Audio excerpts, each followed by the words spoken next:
Talking to? Who are you talking to? Pineapple wants to join. Pineapple wants to join. Oh, we're in a separate party. Getting a phone call, I'll be right back.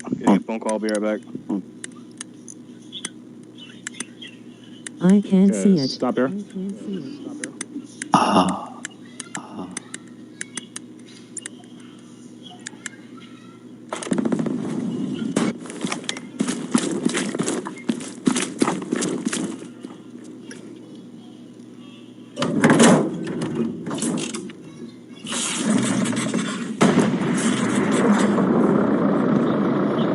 The fucking kid just run my face?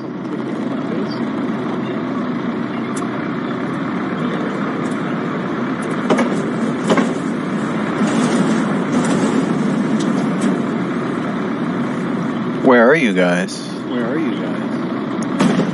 Oh, you guys are in the middle of the road. I see that, yeah.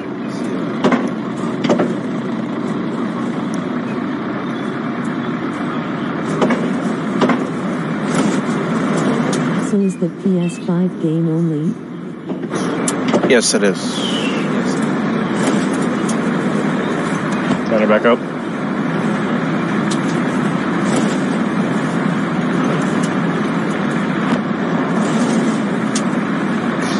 Okay, stop.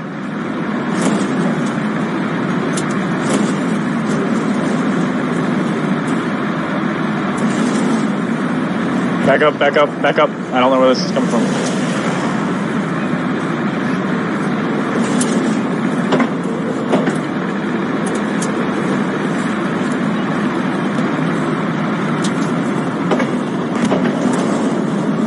I'm trying to figure this out, I'm trying to find it.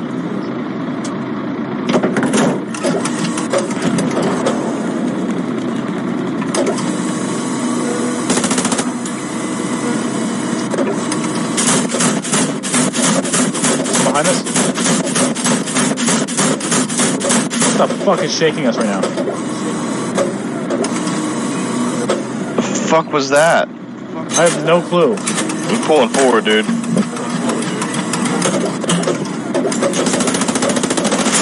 Is there infantry to our right? I'm hearing shots. I am too, I just don't know where they're at. I see him stop.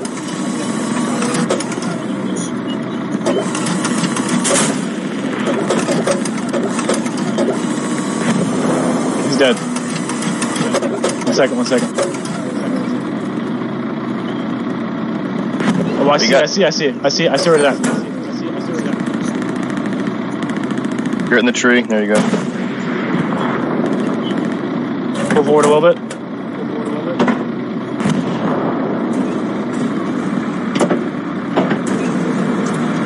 I'm hitting the town. I'm coming up on your right. Okay. You won't be able to see the blue over my name, so I'm just going to tell you I'm in a small tank, but coming up on your right.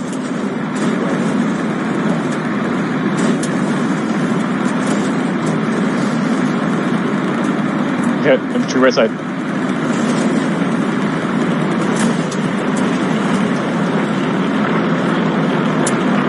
We're in park, so.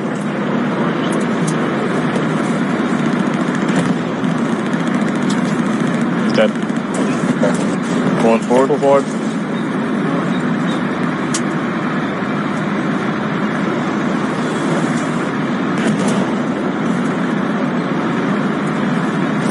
Wait, Sherman to our left. I'm turning. Back up right. 174. Okay, stay there. Stay. We're good. You see him? No. That's me. No, he's facing us. Oh shit, he's over there. Okay, yeah, got up. You see him, Nick? You're right there. No. 174. Yeah. Switching seats. Staying on switching seats. I'm gonna mark him. You just passed right by him, Nick. One right in front of me? Yeah. This thing's fucking down. Oh, I can't tell on this fucking seat. The thing's down. Oh, infantry in front of us as well. Yeah, I can't tell in this thing. See him up there? He's 191-ish. That's where he was.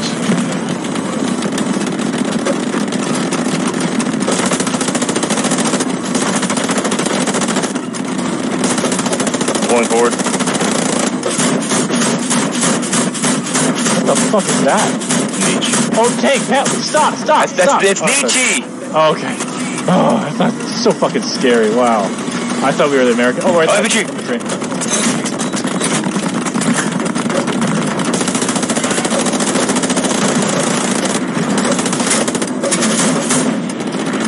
Give me back up. I can't hit him. Infantry to our right. I left too. Okay, I'm switching left. One park.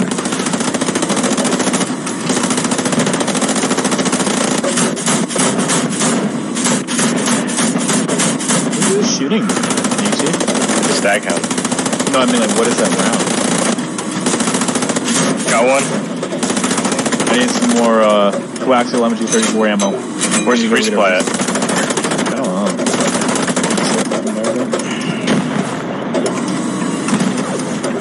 Oh, you got somebody. Can't stop. Can't touch this. I got a trophy. Nope. Oh, left side. Back up. Back up. I'm hit. One more hit and I'm down. Left side. Putting in park.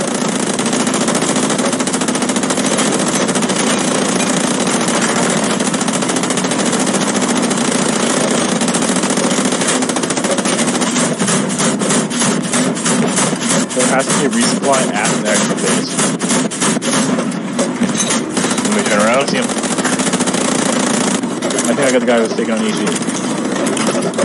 There's going to be a resupply in this flag up here too. So I'll turn around. Yeah, keep turning the turret right. You'll keep your turret straight pretty much.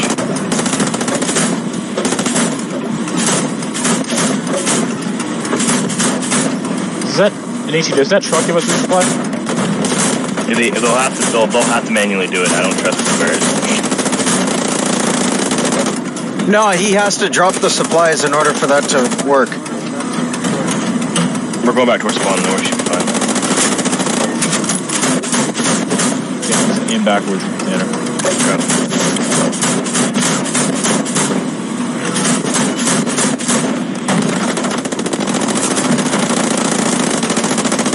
Okay, I'm missing the map where the actual supplies are. Okay. Any more depot. I see it right there. On my way.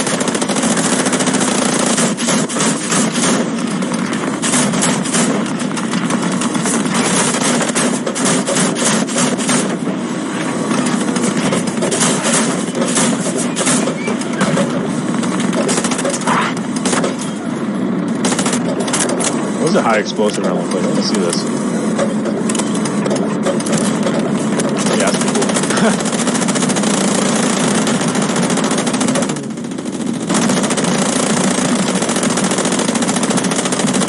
Cock base is all This thing's fast, dude. 26 kilometers an hour.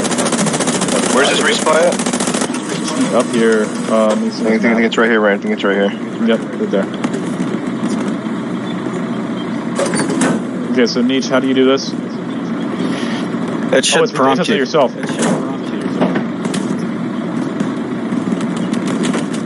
I'm gonna magnum this real quick. There you go. You respud? So, I'm gonna magnum this up. Hold up. Load it. Okay, we're good. Let's go.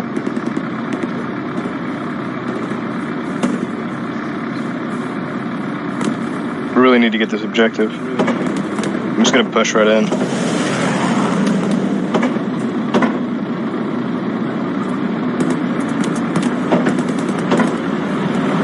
I didn't back up far enough today.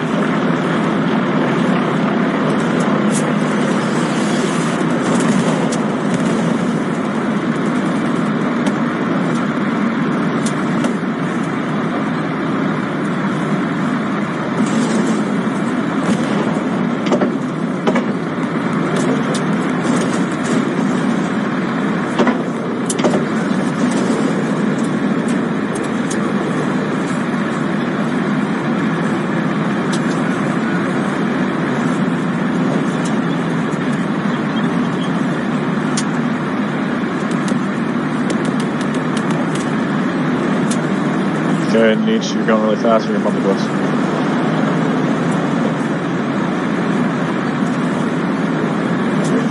Okay, Tanner, we will have enough ammunition to do this for this whole war now. Let's go. I'll meet up with you guys in just a sec. Okay. I kind of spray like willy-nilly sometimes, so I'm just need. Did you see how many kills I got with that? Yeah. I wasn't sure. I wasn't sure I was going to be able to do that. I'm just going right in, Nick. We're going to have to if we want to capture this objective. Yeah, okay. Tell me a minute. What the fuck was that? I don't know, but we're on our way. Stop! A supply truck. Stop, supply truck. Sure it's not ours? It was not ours. It was American. Pull forward. First gear.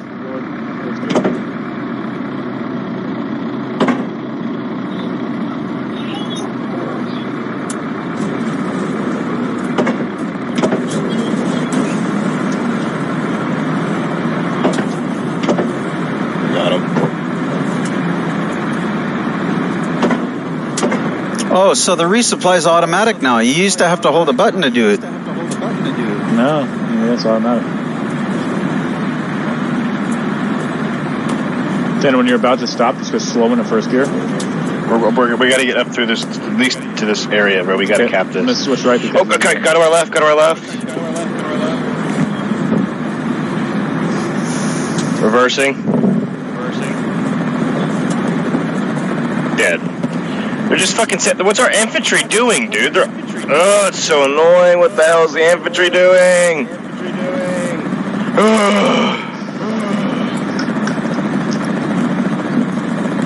That's heavy tank at HQ spawn 1. I believe that's what that is.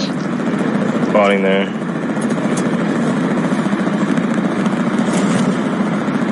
Oh, shit.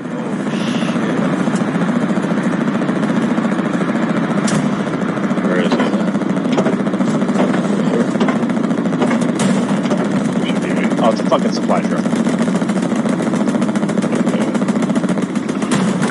It looks like a fucking tank. No, 3 dots is supply truck. I don't know what the key is.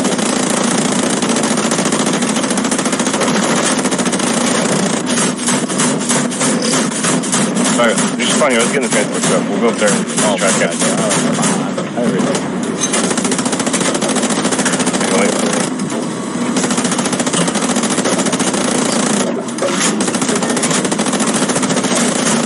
Transport truck. 2 transport trucks and G. Tanner, I hope you realize that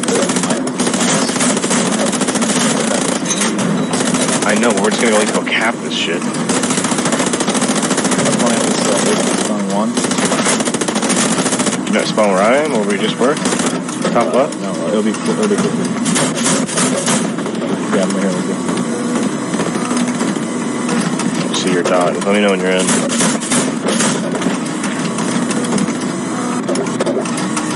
Let's go.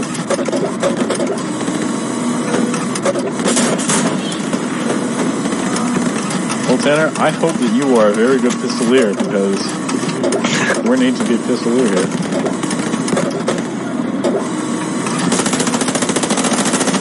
Yeah, this guy's straight in the town.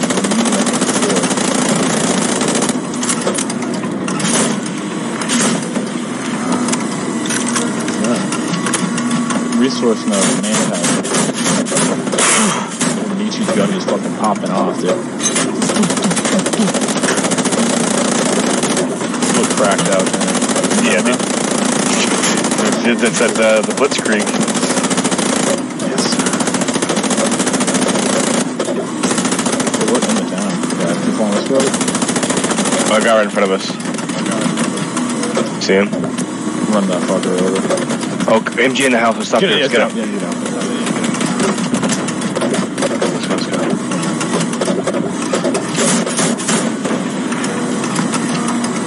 See him? He's dead. Good shot. That's all you. See if you can pick his gun up.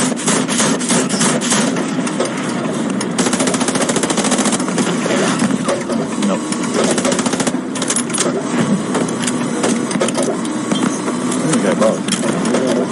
I don't know, I jumped out.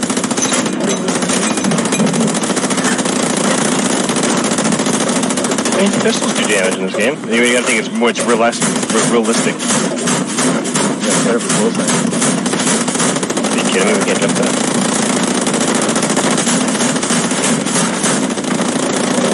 Let's top of the tire. I can't jump that. How'd you jump that? How'd you jump that?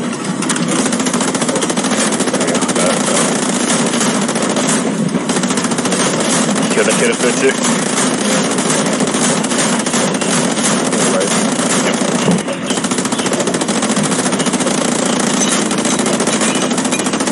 So much more fuel with you than this pistol.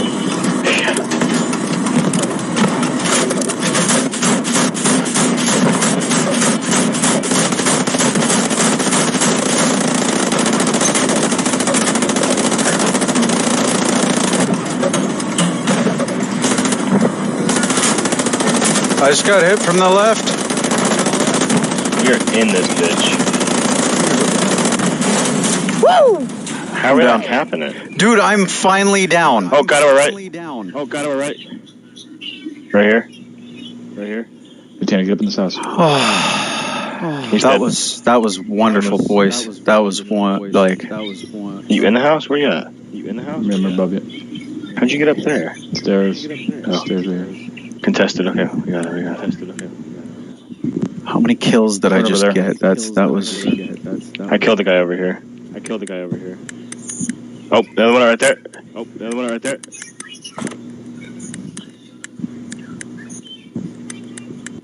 He's dead. Oh, behind. Yeah. From behind? Yeah. Behind? Yeah.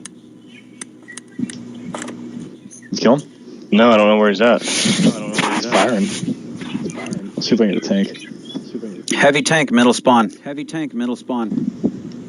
Okay. I'm dead. 5, 4, 3, 2, 0. Okay, Tanner, it's there. Okay.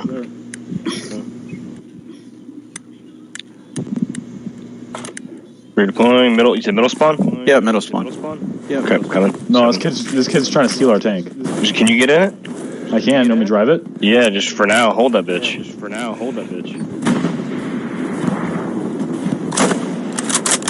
I'm at the middle. You better get the fuck out.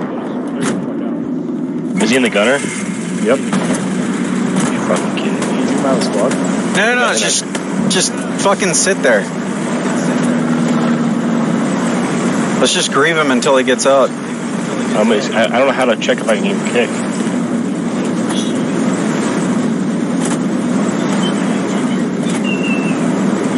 I'd have to redeploy.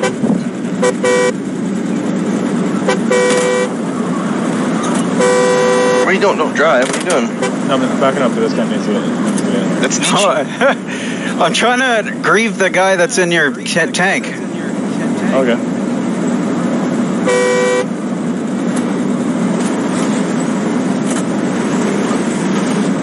This is me. Oh, okay.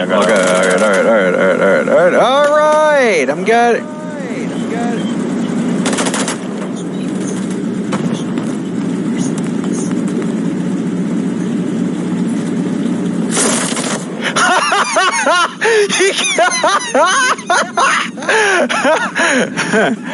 Wait, if he kills you a bunch of times, will you get kicked? No, I can report him every fucking time. That's what I'm doing. Because if he gets 3 reports, then he's kicked out of the game. Oh, let's just report him. Yeah. How do we report him? No, it's not that. I just have to get him to kill me a couple more times. Oh, there's no officer in my. Oh, okay. Dude, I was in a game chat. Don't get the fuck out. Watch this. He'll get out. There we go.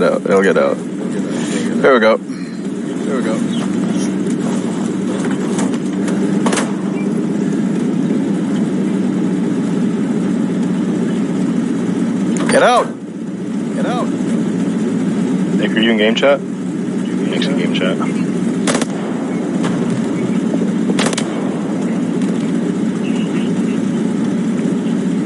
You're right next to a resupply, so if I damage the tank, you guys can just fix it right away. No.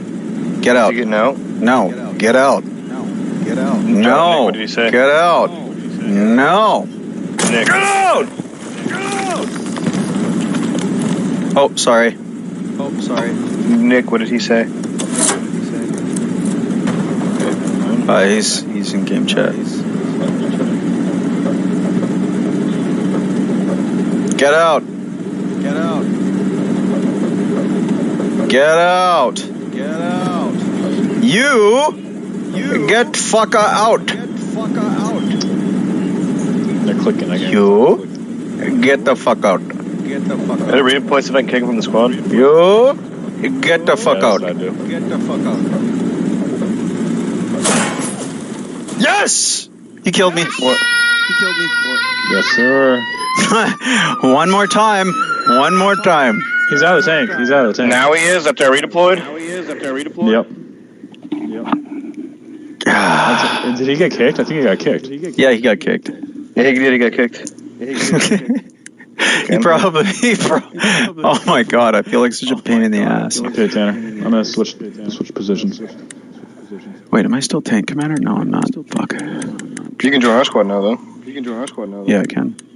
And you can get it with tank member, can't you? Yeah. We're going. And let's be the commander of us. You wanting to get in each? No. Go. Is that another Tiger to our left? Is that another tank? Yeah. Yeah. No, I think that's a tiger. I think we're in something else. What is that? Let's get out. What is that? Yeah, that's the tiger. Yeah. Get in there. I told you. I fucking told you. Yeah, we taking this one each. I'm sorry about that. I told you. Wait, hold on. Which one were you in? Is that a Panzer? I can't drive. Why? I don't know. You get to start the Oh, my bad. I see the problem with it. Ain't got no gas in it. Tanner, want to see how big this bomb is? Let's do it. Light one up.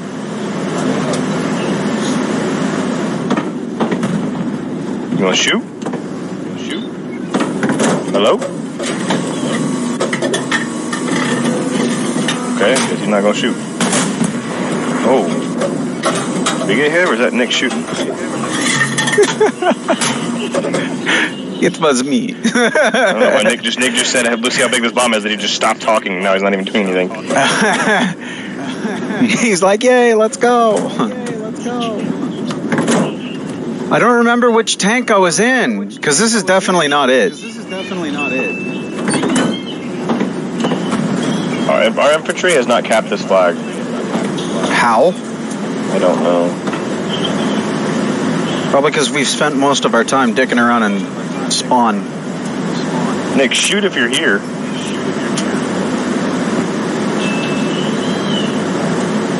He's not even here.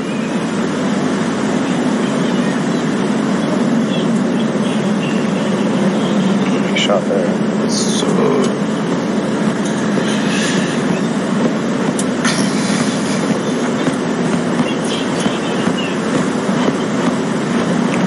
Oh no, I lost my vape. My vape.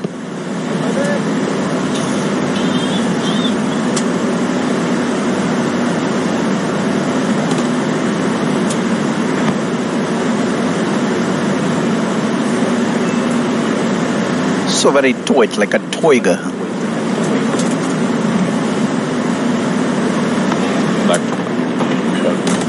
That's a tank to our left. What the fuck is that straight ahead? Tank, I think? No, tank to our left, right here. Or is that a flag? We have to. Is that an American? Yeah, that's a tank. That's a dead tank. It's a dead tank. No, that's not a dead tank. That's in the middle of the field. It's got a star on the side. Are we Americans? No, we're Germans. Shit. Okay, so yeah, there's a heavy tank on the left. Tanner, move left. Okay, we're gonna get through now. We're going straight the fuck in.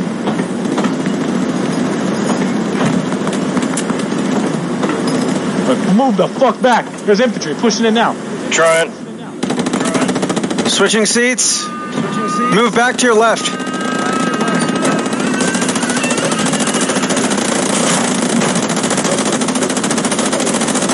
Don't move too far back. I've switched seats. I don't have a driver.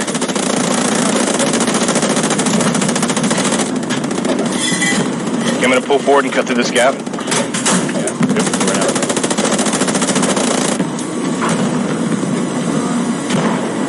I'm about to get hit.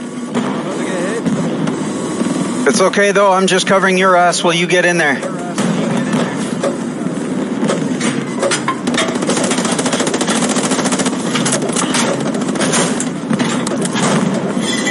Parking here, Nick.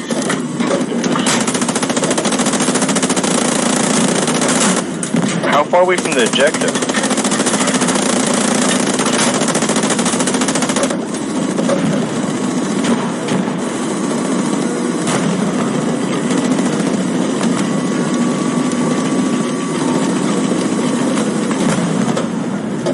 Pulling forward.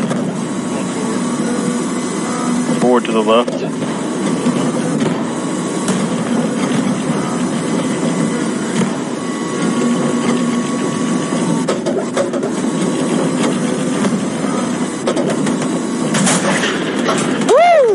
Enemy hit. Enemy tank. Scott, you beat it in on. We're at. Numbers. We're fucking spinning 110, around. 110, 110. Reversing us.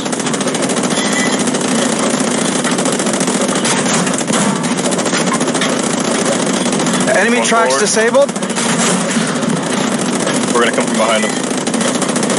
Got it. I'm keeping him busy. On the left or right? Things gonna be on the left. Pick it up here.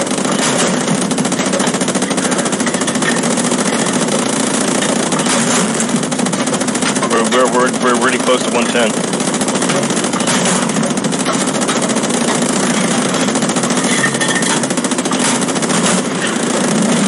I hear him shooting.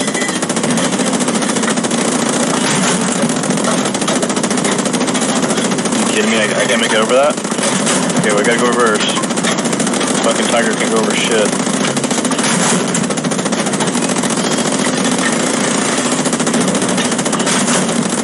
It's right in that field, Tanner. There we go. You see him? No, I don't. Not yet. Between the trees. Still turning. 144. Let's park, switch seats. I'm about to die. 144. Hold on, switching seats. Oh, fuck. I had him one shot. I see him. Hold up. I see him. Hold up.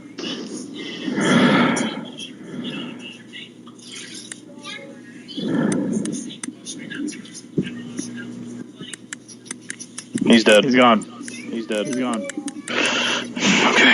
that's that tank down. We capped the sector too. Look at that. Yes, sir. Reversing. Yes. He was so dead. I got Just him give me a right in the minute. soft spots. Give me a minute. Reversing. Going forward now. Tanner was like, I know where it is. I've played War Thunder. Reversing again. I just want to take out his tracks first. So I hit the tracks, and then I hit him right below the actual turret line.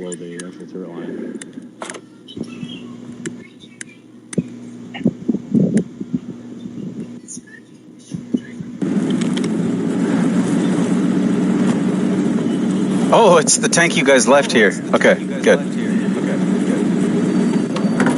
How are we stuck on? 3. I'm gonna go commander seat. Oh, Cowboy, you were nice enough to leave it in gear. Yeah.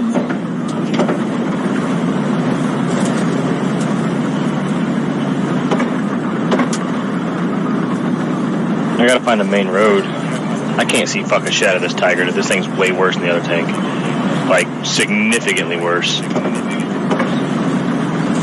on a main road now. Can I take a left right here? This is a road to take a left? No. Come straight.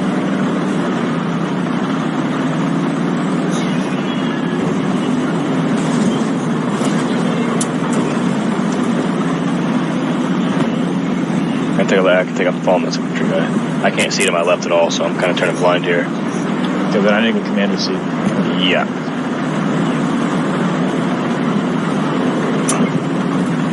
Okay, take a left, sharp left. Yep, right over that. Going straight. There we go. We got through. I just need to get through that fucking town. It's so hard. Is that a prone right there? Where am I shooting?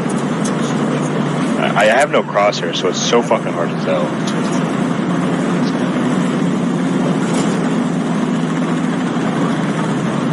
dead, whatever it was. That tree was dead.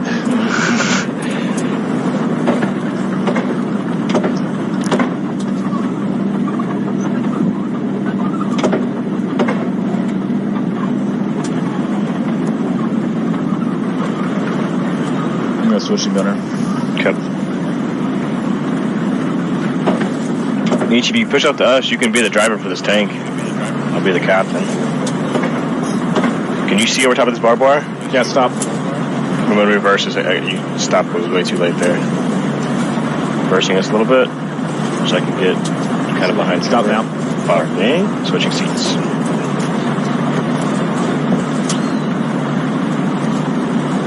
Okay.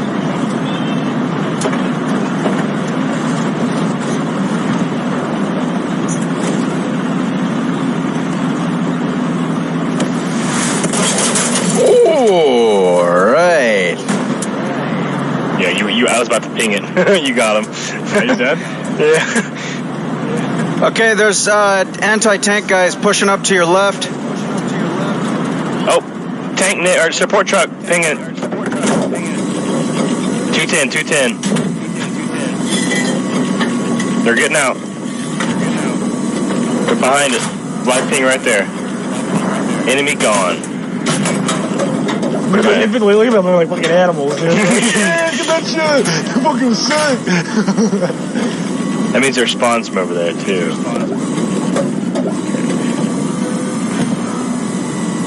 Hey, can you guys look right behind me? You behind us? Yeah, no, I'm on your right. Okay, I'll do it, Nick. You don't got to turn. I had AT guys just shot a rocket at me. You're good. Okay. We capped this sector. I'm switching seats. Switching seats. Moving forward. Okay. Where's this next sector at? Where do I got to go here, Nick? Okay, your next sector, you're in, is going straight. Okay. We go to West Bend. No, it's eastern or though. Hour though. That pink? Oh no, you're right. Eastern north out. Where's that at? Yeah, that's what I figured. Okay, I'm getting in, Commander. Okay. Sure, let me go ahead and spin this real quick. Yeah, just go ahead and keep it front facing. Yeah, mark that whenever you can again, because I lost it. Mark one away. Okay. We gotta go that hard left. Where are we at? Okay. I got a downshift here. I stalled us out. She's right on us. I stalled us out. There we go. That thing does move pretty quick though. That thing goes 26. This only goes 18. Yes, Look at this dead ass cow. yeah, it is a dead ass guy. Run it over. Imagine if it just fucking blew up and went everywhere.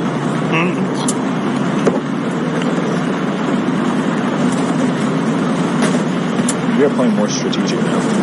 Yeah. Well, this map's just hard to learn. I don't know where the people were. That first part was AIDS. Enemy Yeah, tank. We're coming. We're right behind you. 183. Pull up right beside. Okay, switching the gun. Okay. I see it. Let me know when to stop. Oh, I killed a friendly, damn it. But you killed the tank, that's all that matters. Yeah, but I killed a friendly. Welcome. Shit happens. Oh, that tank's dead. Like, he dead. Yeah, but I watched it blow up. I should be cool. Should we pause here and look around? That's what I'm doing. I'm looking around right now. Putting us in reverse. Squirting the tree line.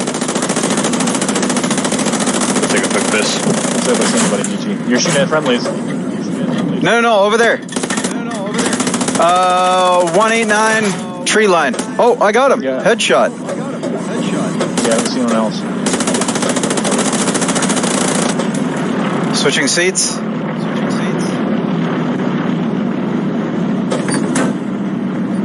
Switching seats again.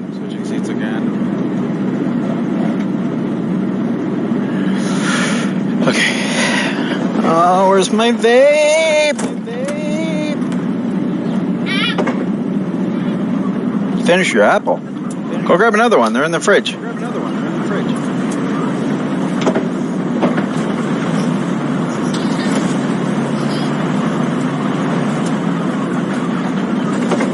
Alright, I'm back. Where are we going? We're going to that place again. I'm going to mark it. Oh shit! Enemy tank. You see that? Where at? Where? Do you see the mark? 145. Fox Squad marked it. I'm gonna try to flank him hard right.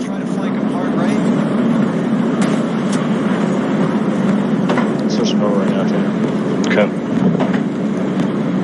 We're gonna stop here. I think I see him. Pushing seats. I see it. Okay. I'll let you know if your shots land.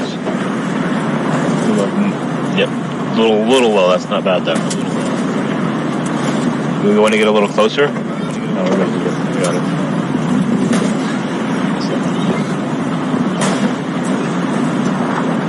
Couldn't tell.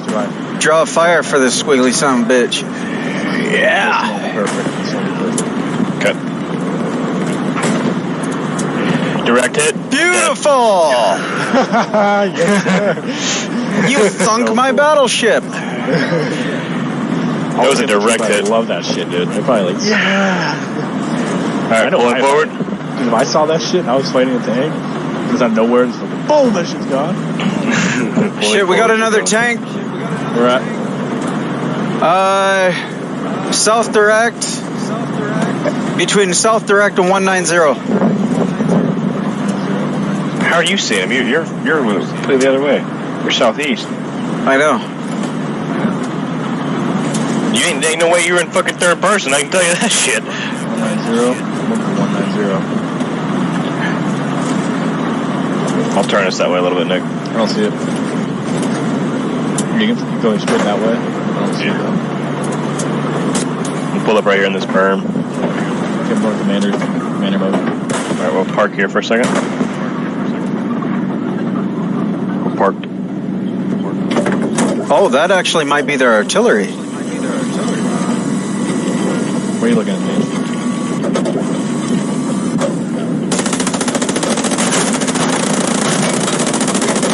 Push ahead, Henry. Okay. First gear, pulling forward.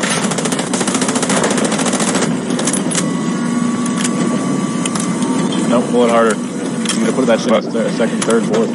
Good. Here we go. It's time to move. You're gonna have to go that way. Barbed wire. Okay. Third gear.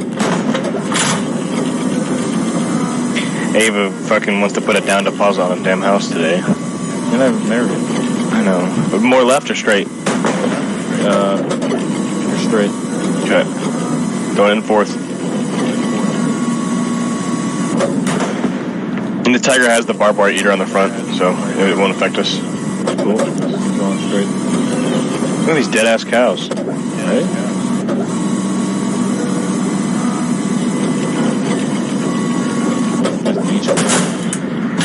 Nisha, are you shooting at it? No. Is that Nishi's tank car, right? That's our tank. Yeah. We're going 16 kilometers as fast as I can go. There is a box out in the woods over there. Enemy outpost destroyed. We're gonna face the objective, Nick. We're gonna take a little bit more left. Oh, did you see that? I got him! I got the tank! Nice. I missed it.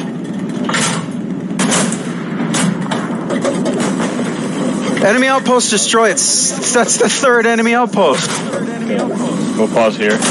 I'll get in commander seat. We'll park, switching seats. Okay, I'm gonna send some shots in. Sounds like these infantry. Three little fuckers. Bye. Oh, you see that little fucker? There's one guy here. There's two guys there. Two guys on my ping. 69, right on the dot. Aim higher, aim higher. He's moving. He's standing up. He's standing right up. He is no longer there. More guys there. More guys there. I see him. Oh no, the guy's still here on the ping. He's fucking teabagging me. I'll double check. Give me 1 second. They're still alive somehow. You need to aim higher. Aim higher. Yeah, way higher.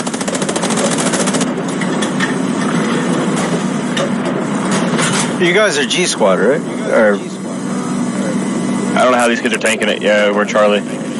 oh, I Charlie. don't think you can hit them. They must be protected by something, Nick. You're hitting right on them, and they're not dying. I got him. I found the sweet spot. Shoot a tank round. There's about 10 guys. Oh! Yes! Infantry here.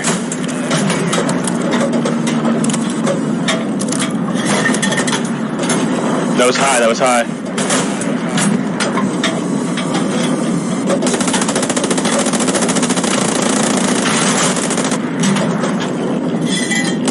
Bye-bye.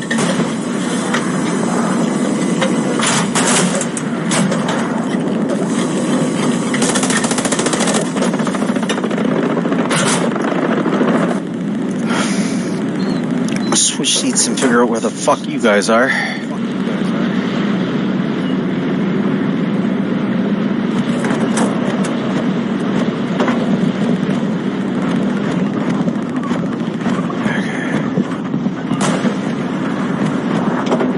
I gotta go conserve machine gun fire.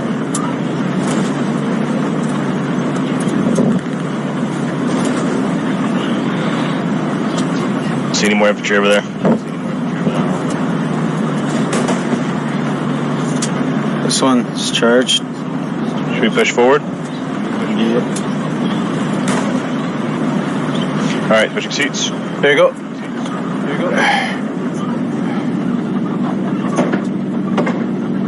Going forward.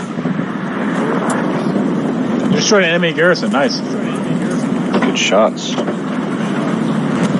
Let me stop here. Hunky's complaining to stopping here. Hunky's complaining to BAM that we're not letting him play with us. But he doesn't I don't give a fuck.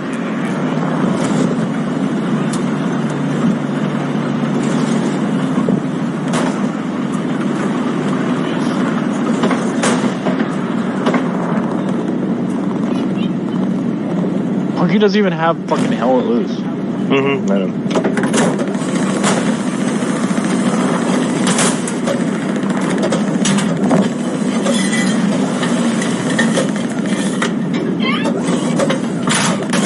Forward. Enemy outpost destroyed. Going forward. Yeah, let's start moving. Ooh, from our left. All right, come on. I'm switching DG on us. Got it.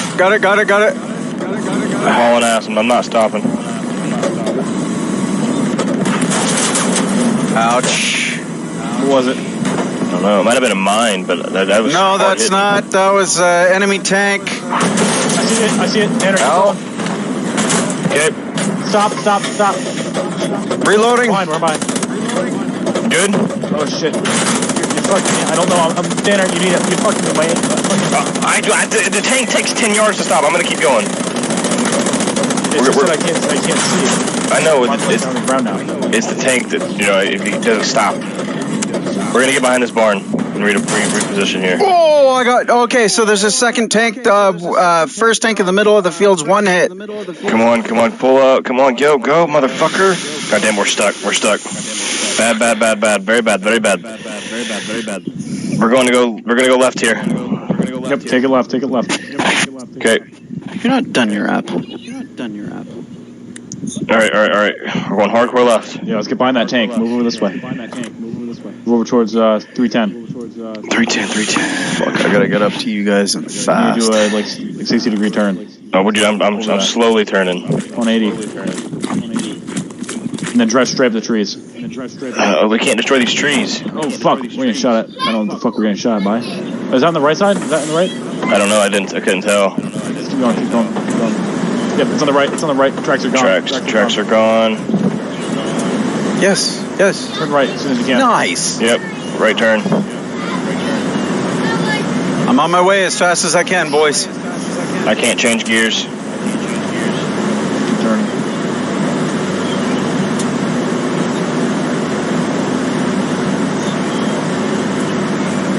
see him? Nope, it's straight ahead though. That was to our right. We got hit from our right. Can't see shit. These trees are all over the fucking place. I'm trying to make it to behind this house. Can't see on. anything. Come on.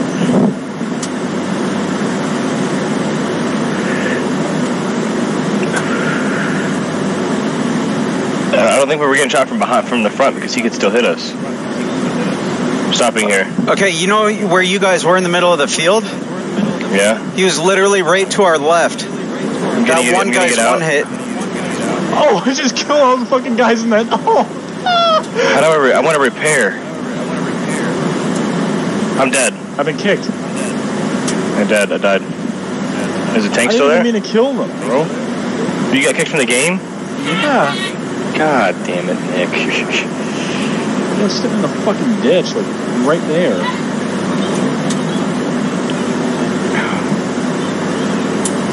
Fucking blows. See if you can join back.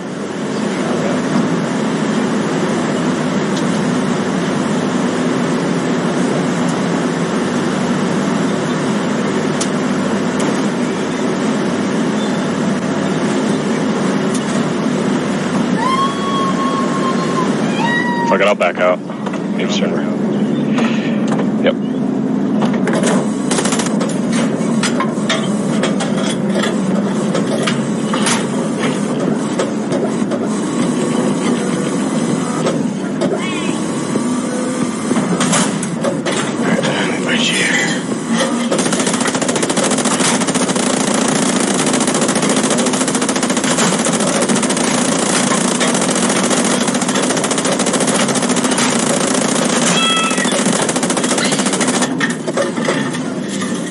Barracks.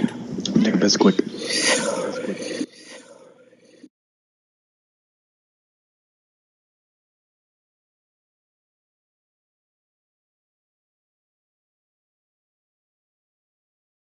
New Astro Protein and Fiber Yogurt. 14 grams of protein and 4 grams of fiber in every serving. It helps give you the energy you need for all the things you do. New Astro Protein and Fiber Yogurt. Fill up, fuel up, go. Yeah, folks, Quilly here, and welcome. Stop! Canadian car companies are lying to you. I'm Matt Smith from Alberta, and I have a credit score of 4. Did a Reddit post to try to get some ideas for what people want to see for new games, because we need a new game for Wednesday, and actually we need a new game for Saturday as well.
They seem a little happy.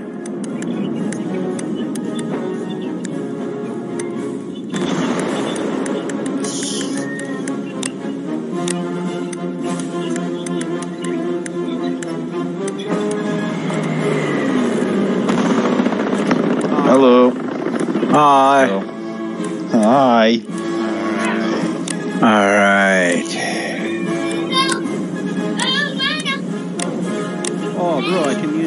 Oh, bro, I can use a Thompson as a tank commander. Really? It's epic.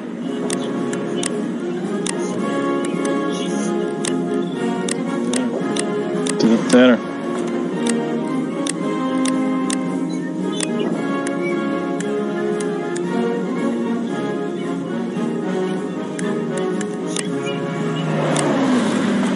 What level are you? Nietzsche. What? What level are you? 37. 37? Damn, do you have everything in the game? Almost. Damn.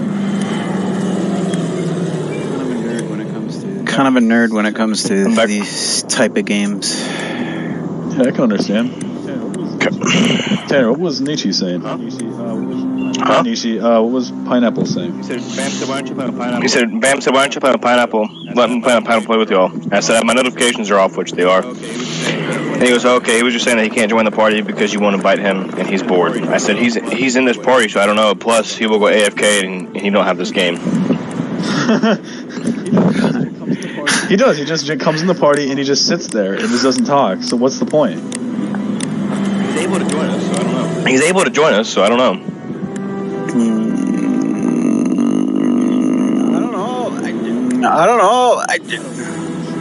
I don't really give a shit if he doesn't join. Does he have a PS5 though? No.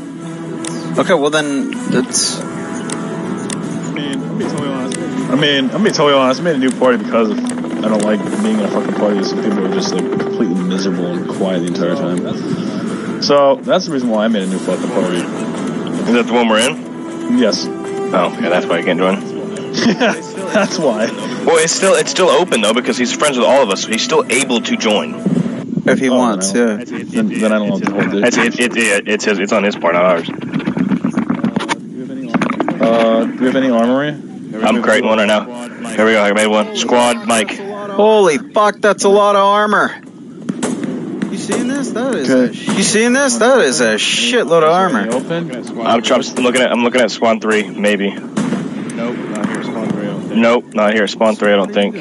What squad are you guys? Light tank. There's a light tank at Spawn 1. Grab it. Grab it. I'll redeploy. Okay, I got it. We're Squad Mike Nietzsche. We're Squad Mike Nietzsche. I'll start it up for you. Commander. Nietzsche, you can be the commander.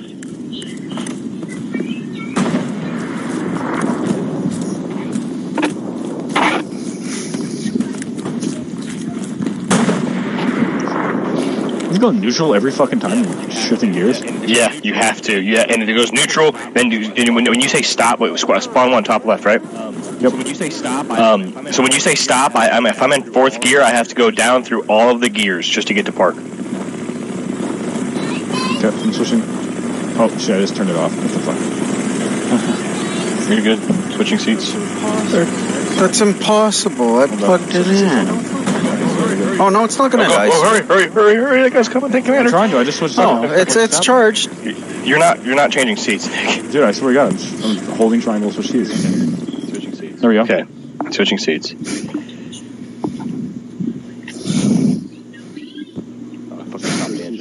I fucking stopped the engine. Again. What the fuck? There we go. Okay. There we go. Gear 1. This is a 20mm, but Gear 1. This is a 20mm, but we have to really get behind these guys when we're shooting this time, Tanner. It's gonna be hard, bro. I'm telling you, the tanks are not easy to drive once you get going. You gonna join our stuff? You gonna join our stuff, Mr. Nietzsche? Why can we not move? We're going. Why can we not move? We're going so slow. I don't understand. I think you gotta really get into gear. Are you in first gear? I'll go back down to first gear. We're in first gear. Second gear. Yeah, you really have to set it up. Third gear. I think we're rubber banding. That's what's going on. Yeah, cause I'm going 19 kilometers. Yeah, cause I'm going 19 kilometers an hour. Ain't no fucking way we are. We're going like 2. We're going like 2. That's that smoked us. So how do you get a plane in this game? The way I got it. I don't know. The way I got it the first time was because I was recon, right? And then I went to go switch squads, and it said pilot, and I clicked pilot. But you only get them like midway through the game, I think. Like now, I think it'd be now because I heard an airplane above us. Because I went to go dive bomb. Because I went to go dive bomb because I was a fighter, and G4 hit the ground. Okay, I don't know. I'm gonna get out of the tank. Okay, I don't know. I'm gonna get out of the tank and get back in because. This fucking thing is lagging McLaggerson.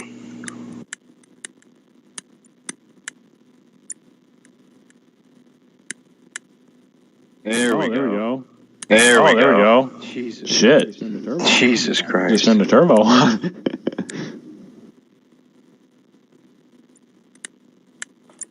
There's Nietzsche.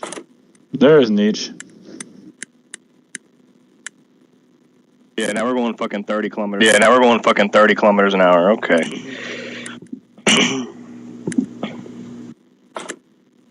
I hate every time you turn that turret, I hear. Sounds like falling. It's not loud. It is loud for you, but it's like 10 times louder for me. That's a tiger over there. Okay. We're Germans, so it's fine. Yeah. We're Germans, so it's fine. Yeah. We blow up our own tiger if we wanted to. We could. That's how I got kicked out. I saw 3 guys in a little foxhole just shooting off rounds, and fucking I sent an HE over there, and boom, they were all dead. And they're like, "Yeah, you're gone, motherfucker. You're gone." We can't have you in World War II. I don't even have a machine gun in this tank. As the commander.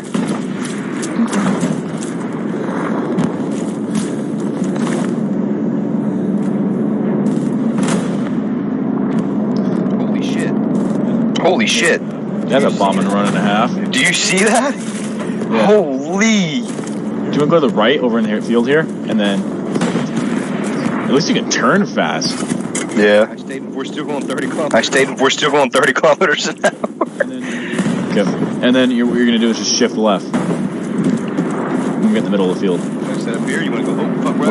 You want to go, oh, fuck, we're out of combat. Take a left. Go.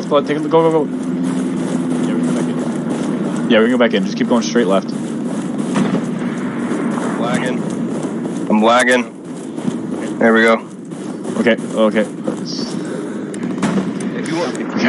If you want, I'm gonna say what I was gonna say. I'm gonna say what I was gonna say. Though, so if you want me to stop, you say, okay, stop in like 10 meters. You know, because it'll take me that long. Do I need to pull forward because we're kind of tilting back?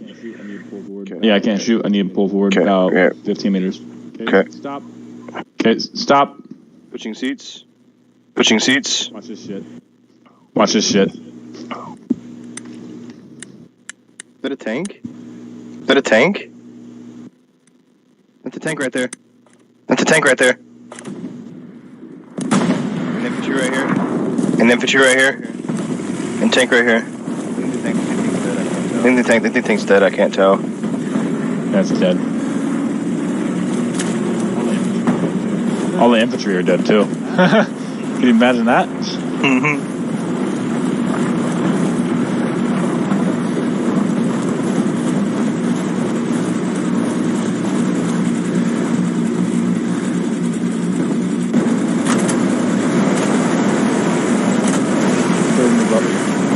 Infantry right here. Did they smoke?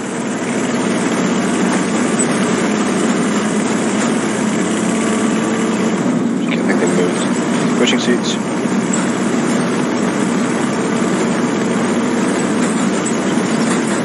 First gear.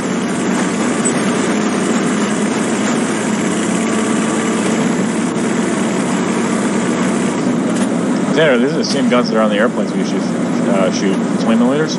Explosive shot?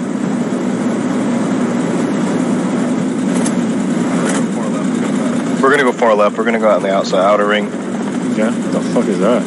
Fucking the bombers. Then I should be able to take out airplanes with this tank. Theoretically. Oh! Stop. I don't know what that was. Definitely a tank. To our right, sounded like. You're switching seats.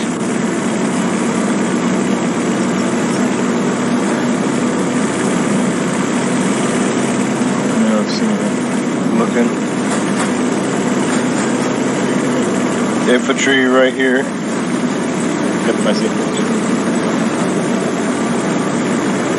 I see explosions over that way. Infantry right here. A lot of infantry on this side. A lot. One guy right there loading a rocket. My hot ping.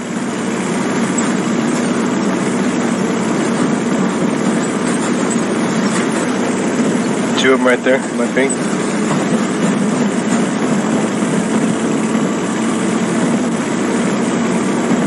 Aim higher. There you go, right there. Sweet spot. A little higher. He's moving left. He's right here. My ping. He's on load. He's on that thing. You hit him. Wait, stop shooting. He's still alive somehow. Right there. Oh, that was a headshot.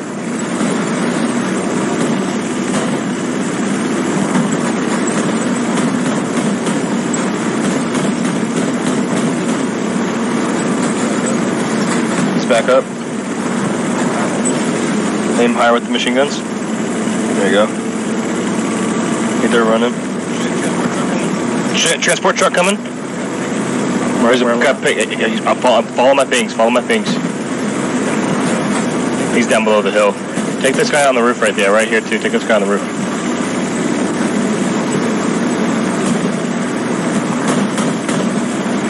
Good shots. Okay, let's move up. Okay, switch your seats. There's a lot of experience for this, don't you? Yeah, not me, no. There's more guys in that tree line than you were shooting at originally, by the way. What was that? I don't know. It's probably artillery.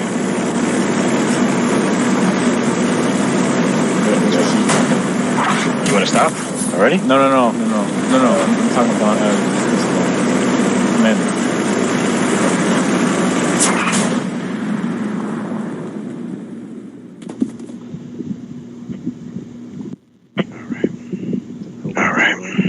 Pillbox over there. Yeah, I need to take out that pillbox, Tanner. Okay, I'm gonna get you on the other side of these trees real quick. What the fuck was that? Slowing down. Yep.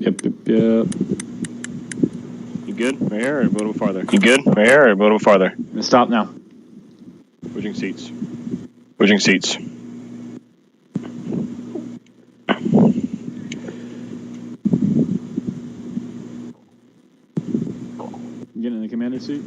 Getting in the commander seat? I'm ready in the commander seat. Infantry far left. Infantry far left. Sherman? Oh, tank. Sherman. Ping it. 143. 42. 142. Get back up just a little bit. There's two Shermans. Actually, no, it's perfect right now. Hopefully you're doing damage. Yeah, you're doing damage to him. I'm gonna get ready to back up. He's turning his turret. He missed us. He missed us. He didn't see it. But you gotta let me know when to back up.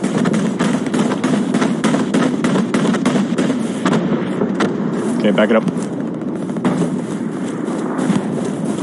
Stop. Okay, stop.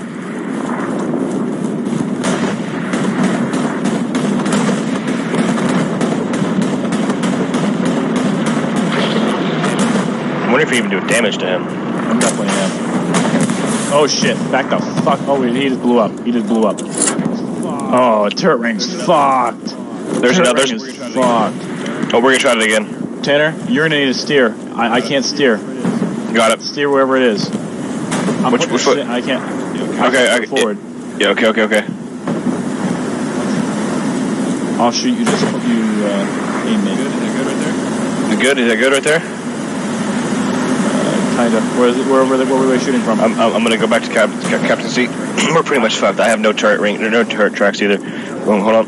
Okay, I'm turning it forward. I'm gonna turn this all the way forward. And then you're gonna aim. You're gonna have to aim for me. I'll shoot wherever you tell me. Okay. I'm gonna face this right towards him. It's hard for me to turn too. Let me know when you're right on top, like you're straight with me. It'll be a minute. We should be coming up where we can see him. Stop. To the left a little bit. Left a little bit? Okay. Stay.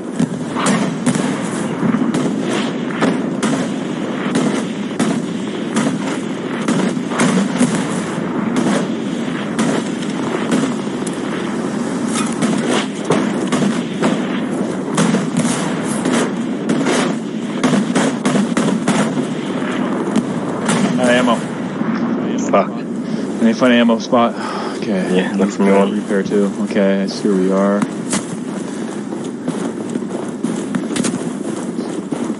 Garrison.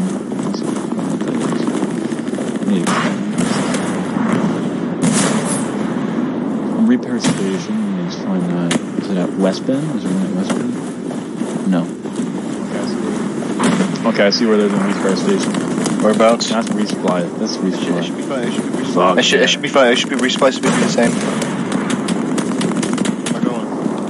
Where am I going? Supplies.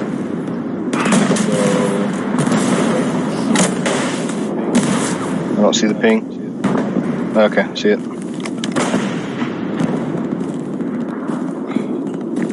I don't know how we made that out alive. I don't know how we made that out alive. Neither do I. This shit's fucked. I don't like this tank. Yeah. Niche, is this you in front of us? Niche, is this you in front of us? Turn your turret left to right if it is, or stop. I don't think it is, because he was in our squad, but now he's gone. I think it's AFK. Maybe.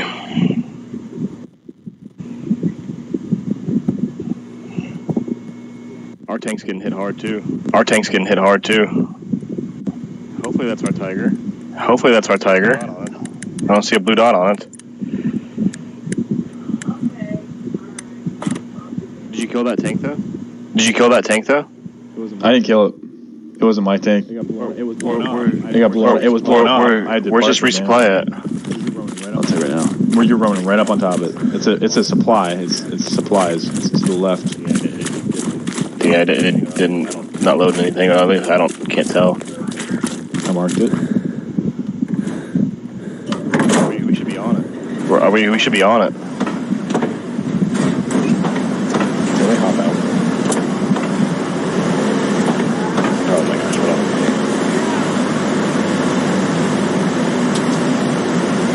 It's so fucked.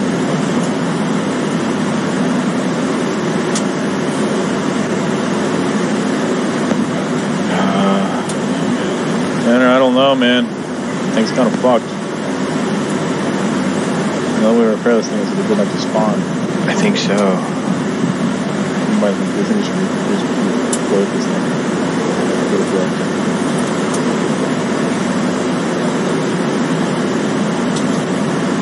I'm looking for a fucking repair station. Found one. All the way in spawn, isn't it?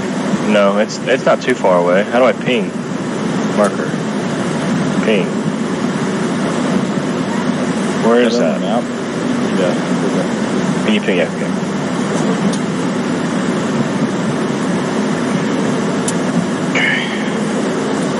Oh, fuck.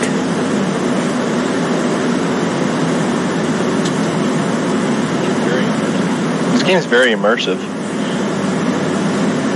It really is. You didn't play this before?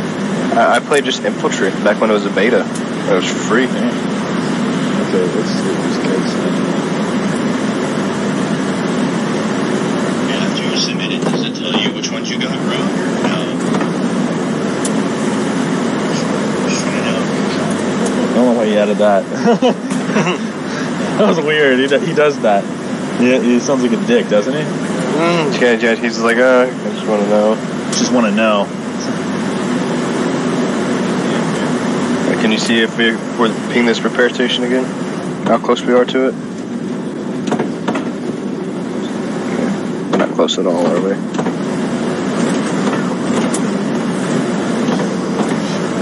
They really fucked this thing up. Yeah, dude, he hit us with one shot. I don't even know how he survived, man. That shit's fucked. He hit us right in the turret. Our engine's fine. My track's a little tore up. What we need to do, Tanner, is just bum rush the fucking infantry. Yeah. We can't do hardly any damage to the fucking, what's it called? Tanks. Unless there's a Sherman back here, or a Sherman Tiger. How close are we? Well, we're right on this motherfucker. Are we? Where is it? Repair station right there. Oh, it's a Puma. That's coming. Well, we're not right on it. We're gonna be right there. This Puma's gonna try to hit me. What's the guy's fucking issue? Guy's gonna follow us.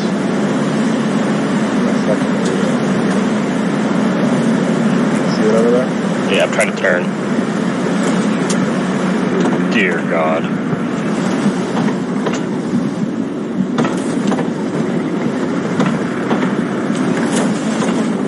What's this guy's fucking issue, dude? What's he doing? Oh, he's like sitting there behind us. Oh, it's Nietzsche, you dick. We're just like, what the fuck is Repairs in progress. Good. Then we'll get a resupply. Where's the resupply at? It is. No, that's a resource node. That is a resource node. That's fuel. Do we need fuel in this game? Yeah, that's munitions. We need that. Where's it at? It's right on us. It's gonna go better in the back. Take a left and then do a UE. Right.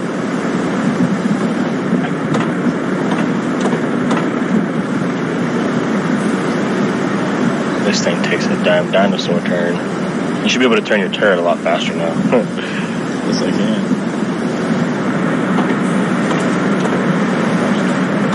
You should try SnowRunner out in a little bit.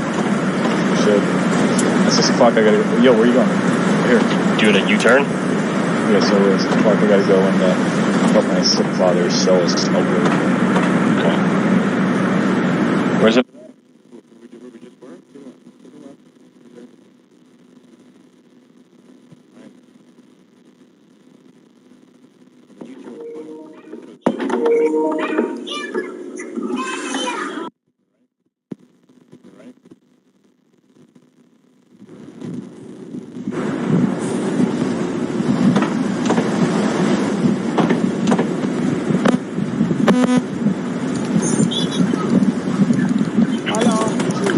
Hello. Nietzsche, where were you? We were like, who the fuck's this guy? Fuck, I've been trying to fix my mic. No, we're not getting any more. I don't know. I don't think we're getting any more ammo. No, that's not the ammo. That's the resupply. I mean, that's the refill. Hey, you gotta move up to the ammo. No, it's right here.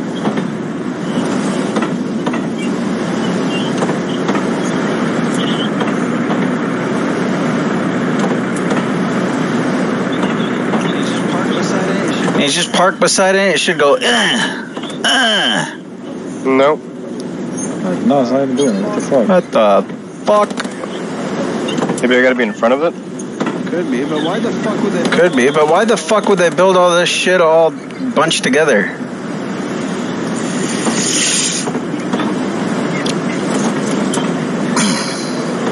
Oh, you know what? I bet it's just machine gun rounds because Probably. That's Really pretty fucking good. This tank sucks dick, dude. Yeah, it does. Wait, should we just redeploy? Yeah, let's get out and see if this guy gets out of his tank.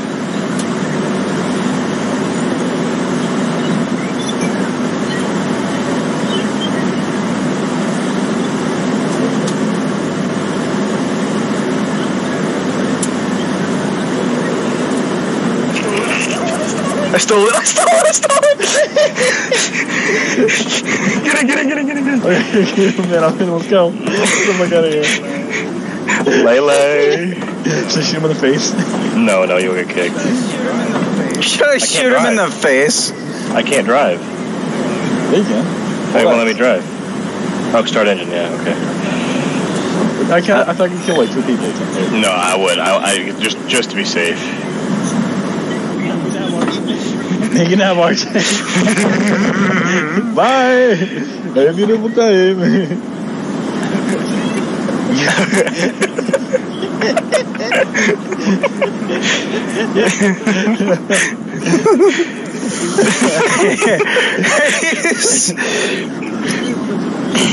You're such a dick. I see him get up like. I did like the Captain Jack Sparrow run towards the tank. You know, talk about the memes.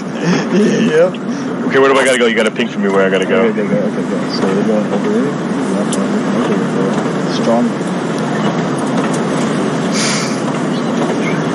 Do we need gas in these things? No. Where's right there? We're gonna take a left, right? Straight ahead. Got him. That's funny. That was fucking hilarious. He's probably so mad.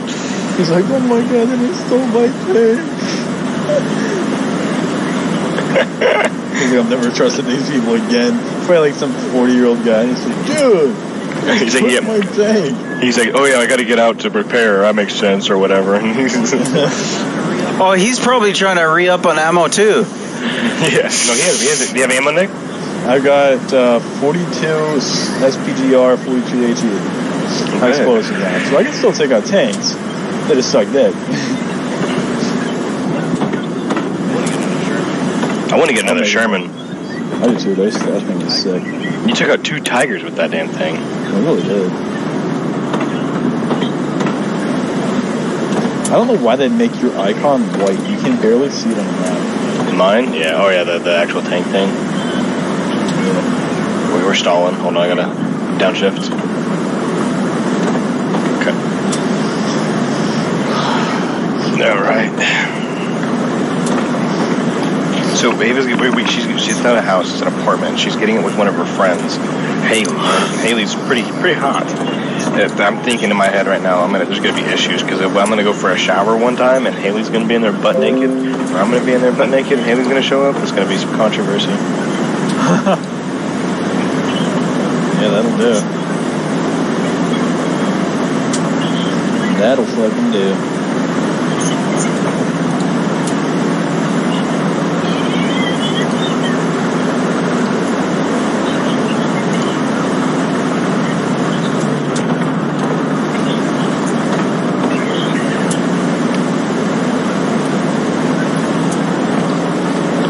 Nice 26. I'm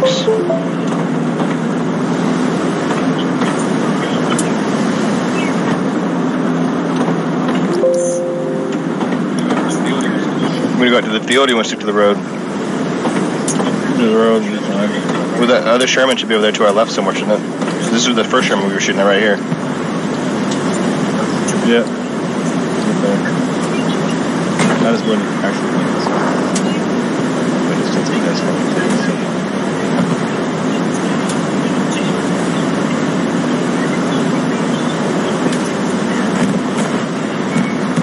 we're going to commander seat, so you're going to see it.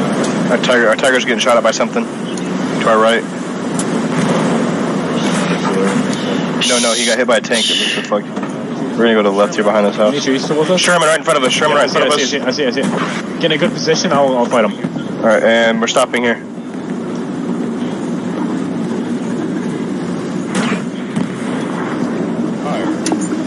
Fire. It's dead.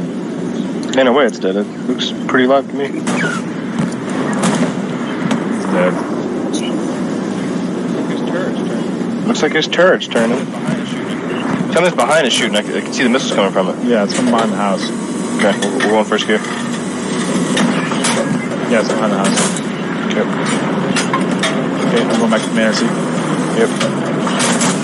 Oh no, left side, straight ahead. I got him! If you want to commander seat, make sure you hit landing shots. Sherman to our right, maybe 170? 178, I mean? You can't tell if that's a Bush or a Sherman? I see it, stop! Just do commander seat. Good hit. You got it, you blew him up, he's done. He got out.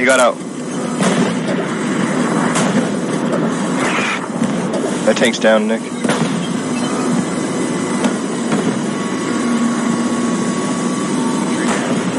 Infantry here.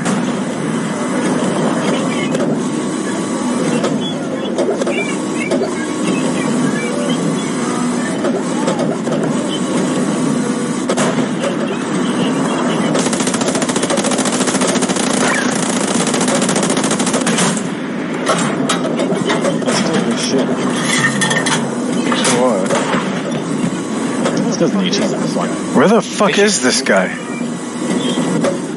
What? It's to our left. Yeah, there's... Go to the left. Okay, switching seats.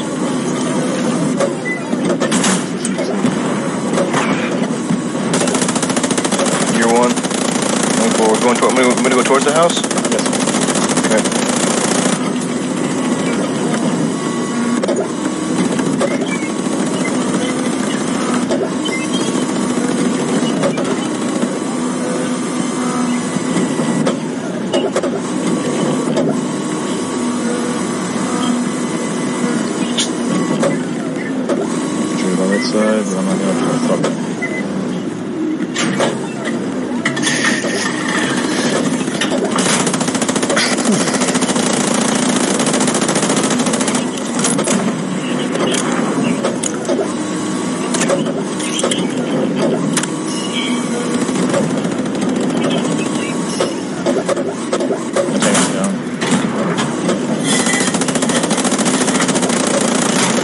ride towards the objective. We have 8 minutes left unless we capture it.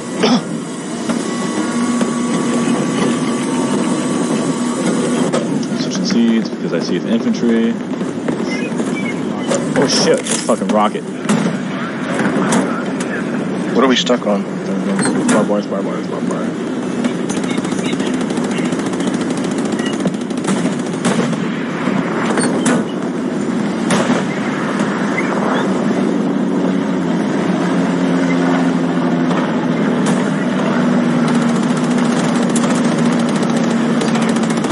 Yep, I seen him. Rocket. Facing you right towards it. Are you facing behind us? Yeah. Oh, the rocket right in front of us. No, there's a fucking Sherman, right? I see it. Stop. Face towards 120. 129. Turning.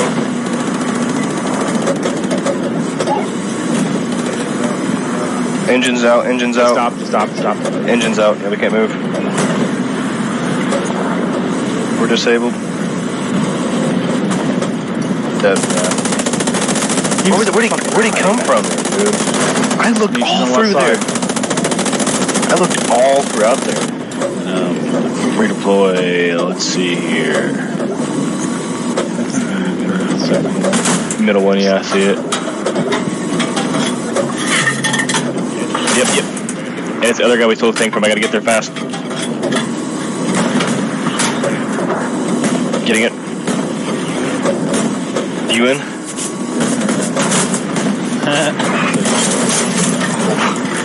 That hurt? Bam! Back of the head. Fuck, I didn't see him. Yeah, it's because of that HE round, dude. Isn't it? Shit. What do you have in this one? What do you have in this one? I got both. AP and HE. See if you can look behind it. The tiger spawns here as well. I just don't want the guy. I think this other guy's getting the tiger behind us. Hard to tell. Oh, I killed a friendly. I don't know where to go. I don't know where to go. I need a map. Still map there. base. I don't know how you killed him. I said you killed a friendly.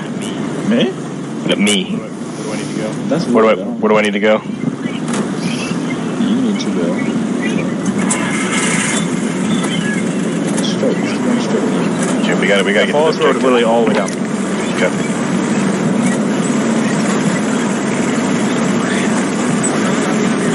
I'm gonna be running supplies to the front line. I'm right behind you guys.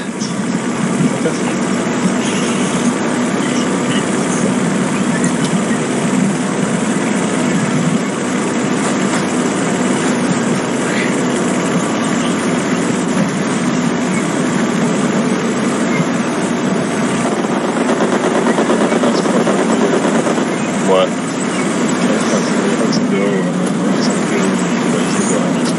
Oh yeah, you seen that? The guy comment like, "That's war paint." Yeah.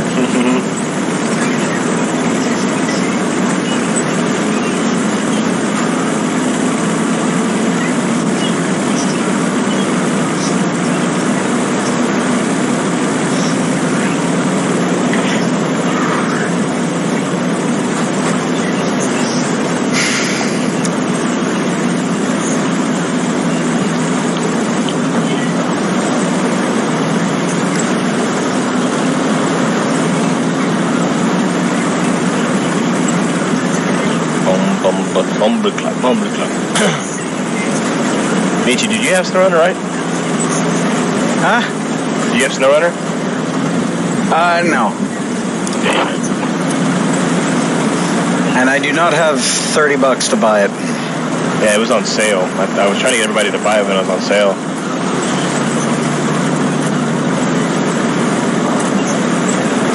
However, I did accidentally buy a DLC for it. I thought that was it. I was like, $12? Hell yeah! And me and Nick game shared last night. That's how he has this game. Because I got it for free, but now it's $40. Oh shit. This game's not worth $40.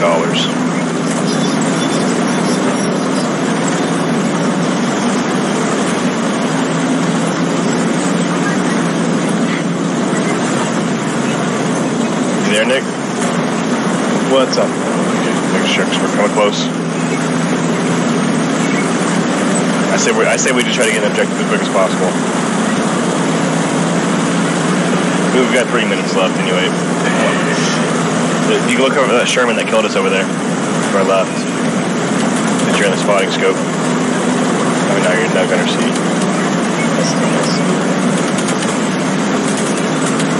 Stop. Yeah, you guys. Oh! Yeah, that's fucking it. That's fucking it. We're stopped. He's immediately right. Internationally dead. Yeah. We get hit us right in the had to have hit us perfectly in the engine. That's a Sherman, dude. And Shermans are so good, dude. okay, I don't want to be a tank driver right now. Oh. Okay. Manage unit. Are you sure? Yep, we left it. Would it be recon? Sure. Okay, I'll start it up. Recon unit. Squad George. Oh, I'm in Squad George. Oh, George. Georgie boy. Spawning on Garrison Spawn 02. Georgie Porgy Pumpkin Pie. Georgie cummed in his girlfriend's eye when that cum was dry and shut. Georgie fucked that one-eyed slut. You guys snipe right next to I'm your spotter. Oh, one of our boys just went down. Oh, fuck. Right here in front of us, Nick. Right here in front of us somewhere. I'm dead. You got the sniper. You got the sniper. You gotta look around. I'm looking.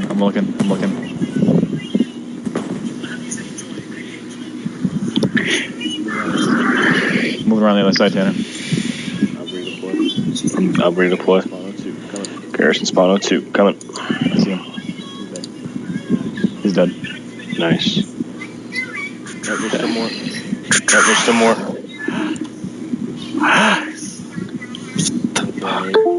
I'm gonna throw a nade.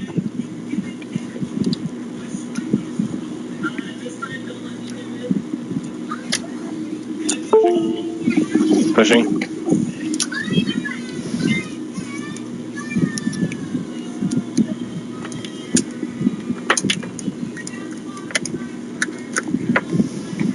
Yeah, 52 seconds to get that flag. Yeah, 52 seconds to get in that flag and cap it, but we're 225 meters away. Oh, guy right in front of us. Pinged him. Pinged him. Dead. Oh, BG. Plug your mic. Plug your I mic. sound like I'm in a fucking Navy fucking, I don't know, radio station, dude. Jesus Christ.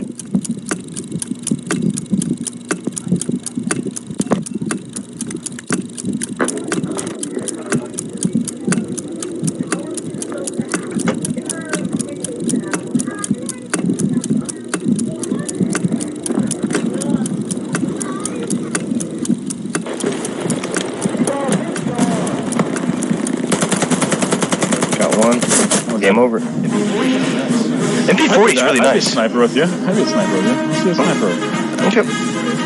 I was the MP40. I just fucking clapped his ass.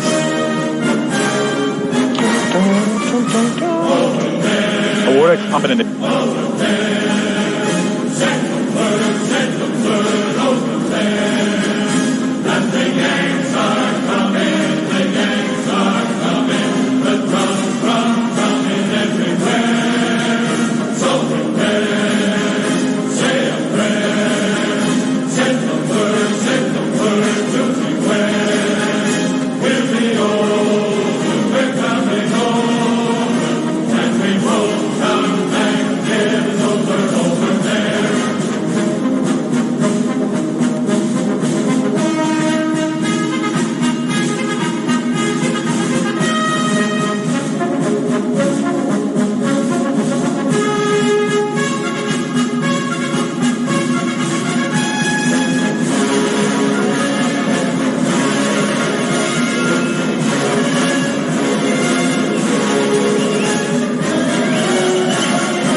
What the fuck?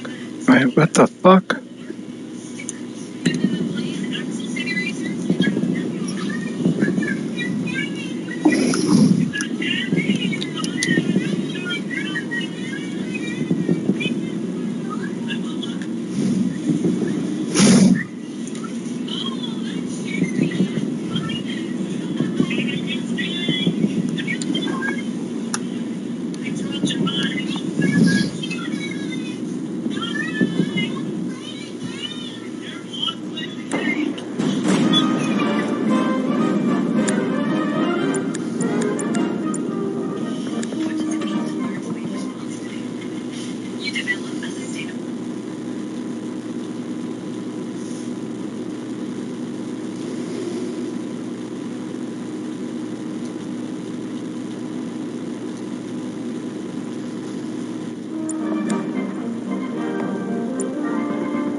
That was so mean. That was so mean. I'm recording it. Here, let's see. That was so mean. Oh, that was so mean. I'm sending all these to the chat later. Okay, use your tablet. Nietzsche, we're running to the Sherman, and there's like this other guy in front of us, and he's about to get it. So Tanner just like, he's gonna get it, and I'm just like, shoot him. We pull up my 1911 and light him up. Just fucking kill the guy. We'll follow our transport trucks here. Nietzsche's like, no, that's not right. That's not right. You don't kill your teammates. He's stopping in front. I think this is him right here.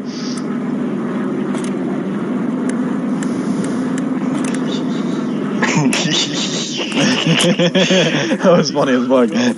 Nietzsche, want us to pick you up? I think Nietzsche's getting a tank. Whoa. I think Nietzsche's getting a tank. Whoa. Where do I need to head to? Nick, where do I need to head to? Nick, where am I going here? I'm stopping. I'll tell you in a second. I'm switching the seats. Okay, we are going to Canal Crossing. Yeah. go straight. Canal Crossing. Yeah. So we got to go to this. We got to go across this to this. Go to the right. There's a road that connects, and then go to your pumping station. I'm just gonna go straight across this field. Yeah, that's what I mean. Go across it. Straight across. Is that Nietzsche on us? Nietzsche, you getting in the tank with us? Is he here? I can't see. Yeah, Nietzsche. No, yeah, Nietzsche's right there. He's coming to us. Okay, I'll park it. Wait, is he? Okay. No, he's not. Okay, first gear. The 1911. The 1911 dude would just pop, pop, pop, pop. That shit was so funny. We were just like, it was like fucking George from fucking of Mice and Men. Look at the flowers. Look at the flowers. Pop, pop, pop, pop, pop. Here we go. He's definitely pissed. I'd be pissed, wouldn't you? No, I would be livid. We would be relentless. We'd find him. Oh, yeah. Our entire game would just be sitting in front of this shit. Yeah, literally. Oh, wait. We gotta stay on this road. Ah, never mind. We'll just go down this dirt road.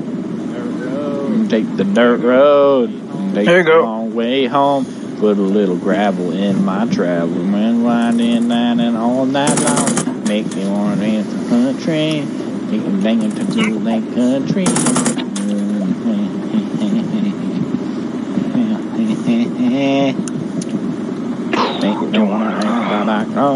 You in the spotting scope? You in the spotting scope, right? Yes, sir. Actually, no, I'm not. I'll get in the spotting scope. I can only switch when we stop. Yeah. I know we gotta take a right here, yeah. And then you're just gonna follow this road. Actually, no, you're not gonna follow all the way. You're gonna end up taking a left. You're on left.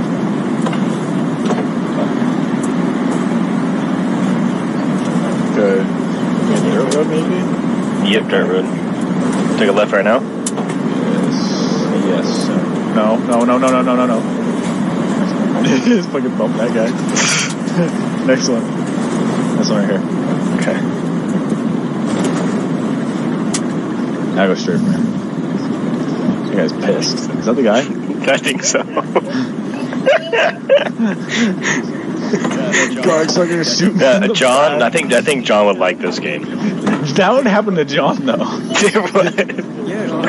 We just killed John. Yeah, go ahead. He's like, I want to drive. No, I'm gonna get there. No, you ain't, bitch. I got 6 little friends run faster than you. Bop, bop, bop, bop. I took a shot, you took a shot. I hit him 3 times in the back with a 1911.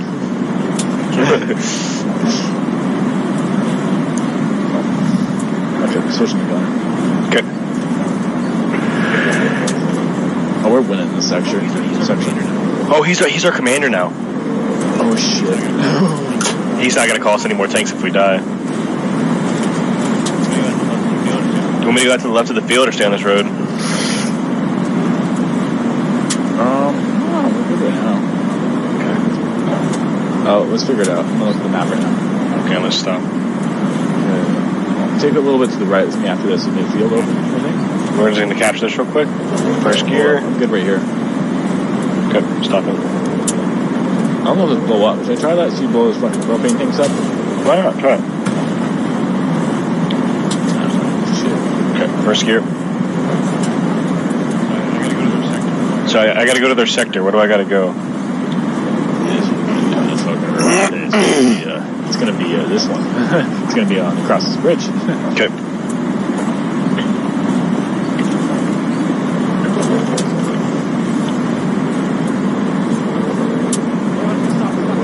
Oh, you stop. Oi.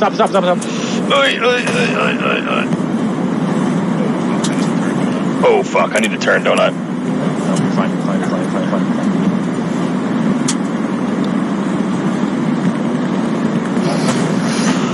You need to go back. Oh, shit. No, stay.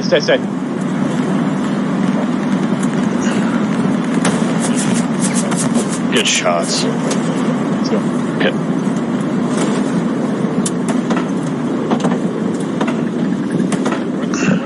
Go across the bridge. We're in the 95th Tank Division. Cool. Very cool.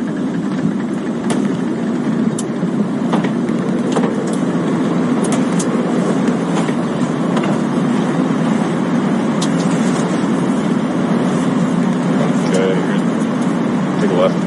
Okay. Infantry. He's dead. You point. Trying to save my boy.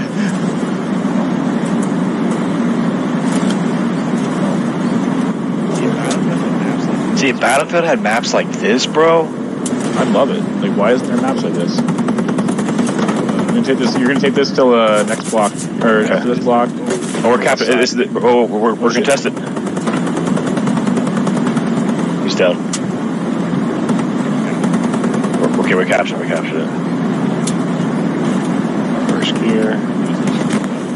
Losing. Wait, what? We're losing this section or something. Oh.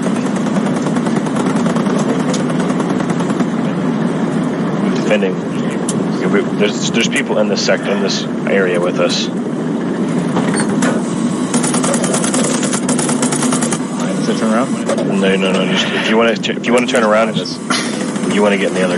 You want to get in the captain's seat to turn around and see if anybody's behind us. Okay, I'm just gonna get in the captain's seat now. I'm gonna mag dump this. Tank. Maybe that's a destroyed tank. Yeah.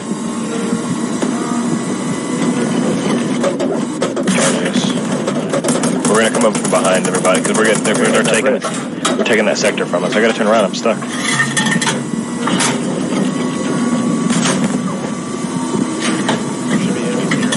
There should be enemies here in this train station to our left because they're capping it back from us. Yep, and then I'm gonna get back on the train. Yep, there's infantry to our left. Yeah, right behind us.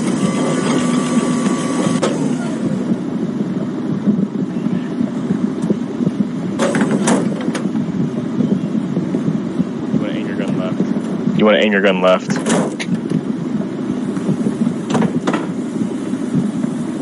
Is this a road to our left? Can I take this? Is this a road to our left? Can I take this? Yeah. Okay, I would do it to you here. Oh yeah, we can get them on the retreating side. Yeah, get over this one.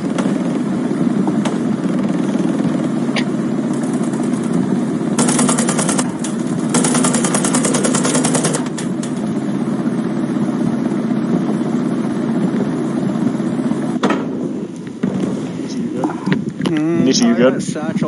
I got satchel. I'm gonna park us right here.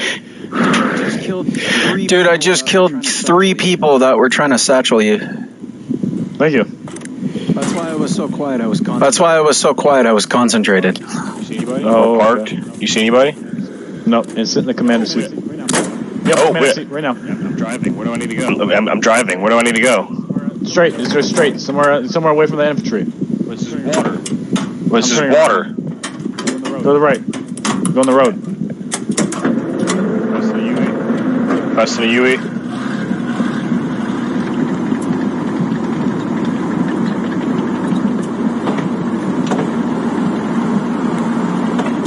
Come on. I can't change gears. We're stuck in first. I don't know where the fuck we got hit from. I don't know. Stuck in first though. We're moving really slow. No, right. So what's going on? Turning. And they're right behind us.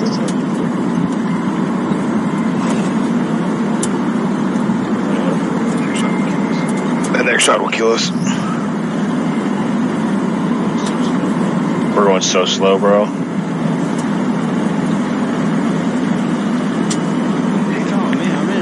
You're telling me I'm in the biggest tank we got. The biggest thing we have is a Sherman.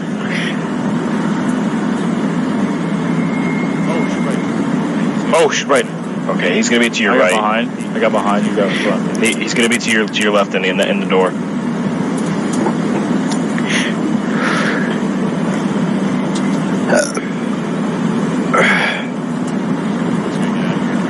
We just gotta get out of here. We gotta find a resupply station.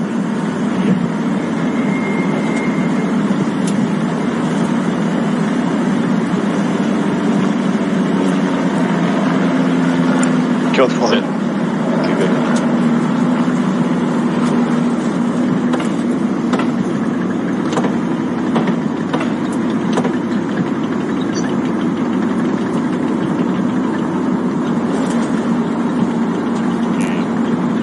Dang. I don't know. I didn't even hear anything. Neither did I. Just dead. Okay, I don't want to play this thing. Let's play something else. We're gonna try it. I'm gonna do a recon if we can. Yeah. Nuts. I can't do it. I have to wait. Yeah, so we told on about I have to disband the squad and maybe we can do one. Manage unit. What? All recons are taken. All recons are taken. We can do an infantry. Okay, let's do it. Squad easy. EMN squad easy. Okay. I'll do an anti-tank. Same, I'll do one. Oh yeah, you pick it. I'm gonna be a medic. Okay, I'm spawning in garrison 3. Yep, same. 25 seconds.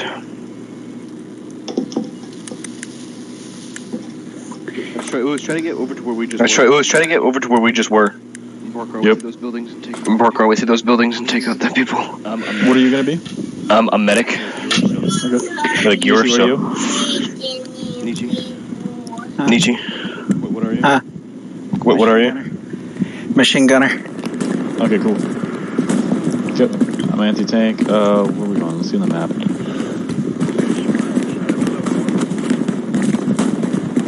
Tells me right. Right, I thought it's left. The right side of the map. No, you mean right side of this area. We were to the left of where all those people were. That's true, but I'm still. I have a Thompson gun and a Colt 911.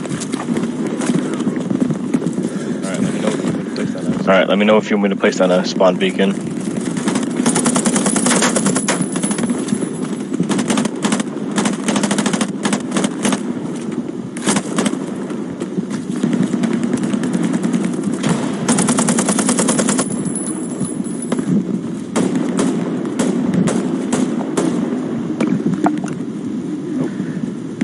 Oh. I'm dead. You're dead? Yep. Just survived. You got me covered? I got you. Moving back. I'm gonna see if I can get behind.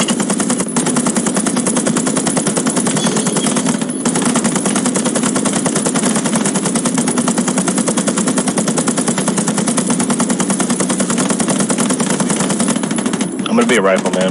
Oh shit, this guy killed me. Right side. I'm gonna be a rifleman. Oh, spawn in. Cancel. Spawn What's that flag called? Garrison spawn 5. Right above everybody. And then I'll put us right above everybody, and then we can go behind them to canal crossing. Garrison 5.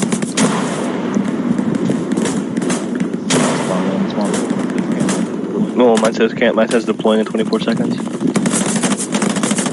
I'll place the spawn beacon down when I get deployed. I don't want to lose the squad. What the fuck?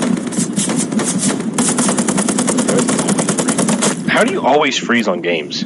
I have no fucking clue. Literally, look, new unit, are you sure? Okay, cancel. And what'd you click? Trend, they can't do anything. What the fuck? It's frozen. You always freeze on games. You always freeze on games. This is so weird. Oh, guy. There's a guy over here. I'm gonna place the spawn beacon down though. I might have to leave. Oh my god.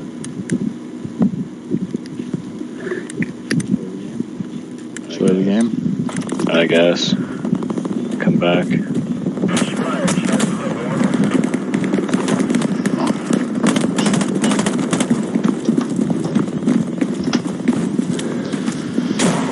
So annoying.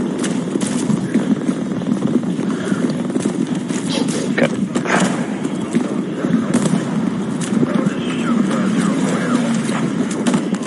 Oh fuck, I almost got bombed.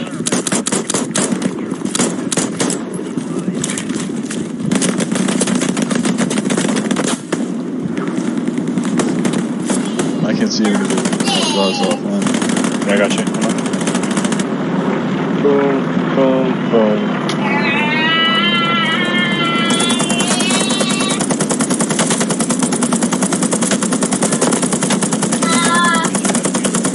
Michi, how did you join? Join through me. I can't join into the lobby though.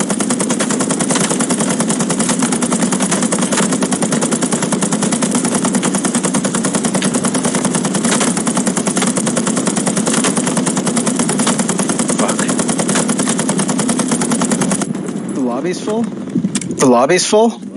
No, he just left. I just can't join. I can't join it.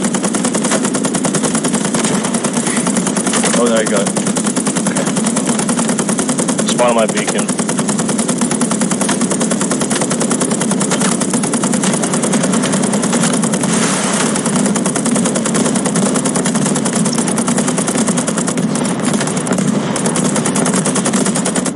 Throw a nade over there. Fucking belt in my hand.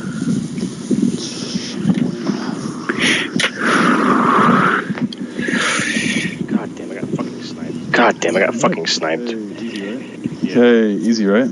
Yeah, it's quite easy. I want to get like an M1 Grand, bro. I want to get like an M1 Grand, bro. It won't let me. Who's on anti-tank? I'm not anti-tank. I was rifleman. Anti-tank. Change. I want to be rifleman. Give me my damn. Okay, rifleman. I'm on Barbie. What does that do? What is this? Outpost spawn 4. I don't know. Outpost spawn 4. Automatic rifleman? I'll do that. There's like 10 people. Yeah, there's like 10 people over here where I'm going, so I'm gonna need you. Yeah, spawn 4. Got outpost spawn 4. Yeah, Garrison spawn 4. Alright, whatever. As long as you're near me. Spawn 4 No, outpost. Fuck. I'm gonna replay. I don't know why. Because I'm the commander, that's why. Or do whatever. Team leader, so shit.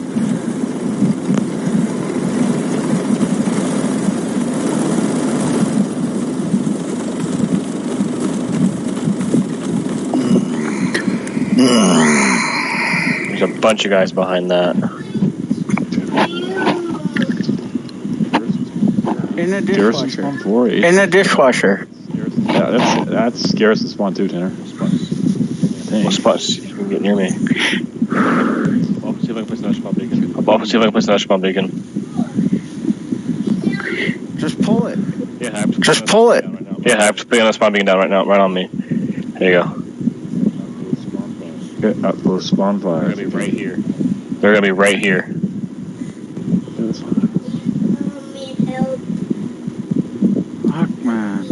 Fuck, man. Got one.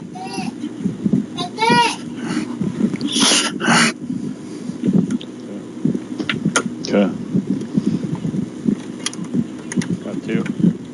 Got two. Get down, get down. Everyone get down. Good shot up. Get down. Everyone get down. Hey guys.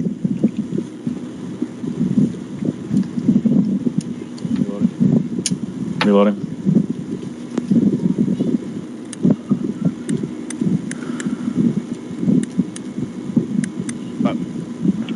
Fuck. Get back. Yeah. Jump this wire, let's go. Bandaging her head. I'm bandaging her head pretty hard. Oh! Shit. Tank, it's a tank. Watch out. They're all over there. Push now on my body. Okay. Pushing. They pushing? Yep. Got one. That bar sucks. Got one. That bar sucks. I'm not using that bar. I love the bar. How many was there? There was one over there that was pushing hard, and then there's one in the field next. Change of roll. How's the Thompson? A lot of recoil. Thompson's okay. A lot of recoil. Those are the M1 grants. That's a guy at one right now. Actually, no machine gunner? Can I get a machine gunner? Nope. Engineer. Another one? Got another one? I can't spawn on you? Still up. The spawn beacon should still up.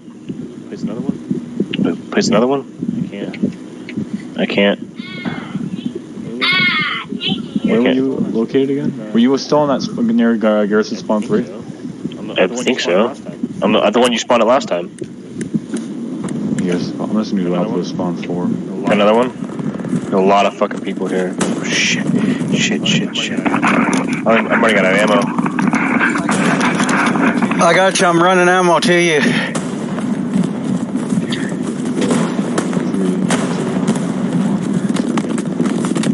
Come here. Another one? There's so many guys around here, Nick. I'm gonna watch the little tunnel over here. I don't know, I'll watch the outside, you watch the tunnel.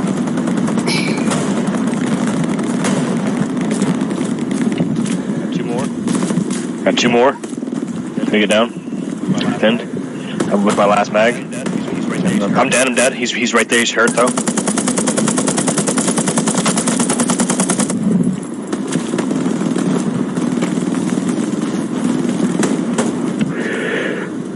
Are you dead? Nope. You get out. Yeah, it's Outpost 3. Yeah, you were right. Yeah. I just didn't know the name of it because it doesn't tell me when I place it down. There's a lot of guys.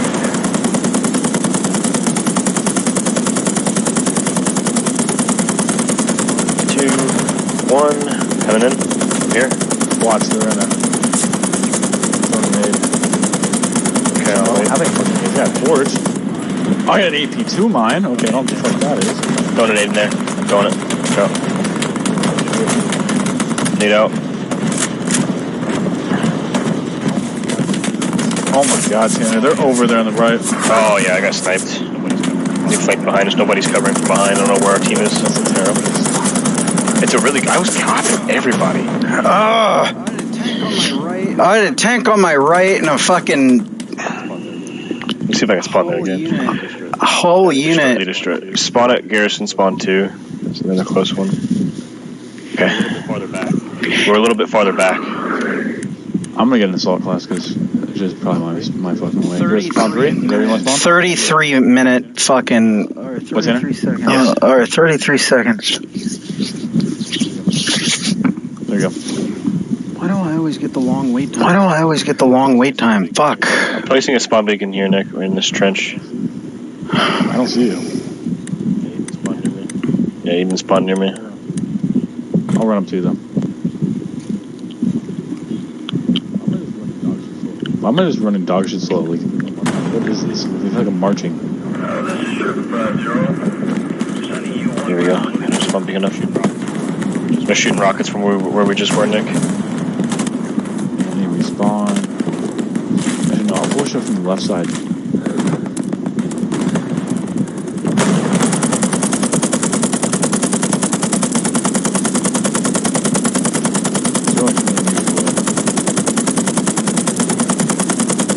Right there.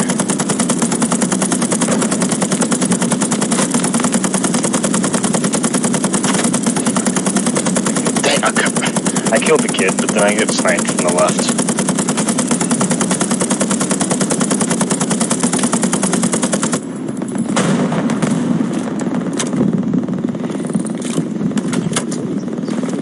what is this? I feel like I'm just marching simulator. Outpost spawn 4 is Outpost spawn 4 is my beacon. Fucking bullshit. I'm gonna army crawl over there. I don't like any submachine guns, bro. There's just no fucking range.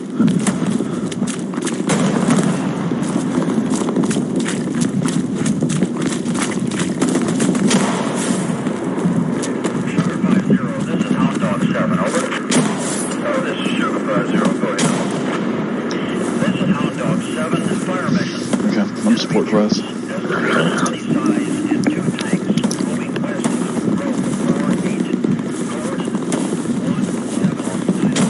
Army crawling through this grass.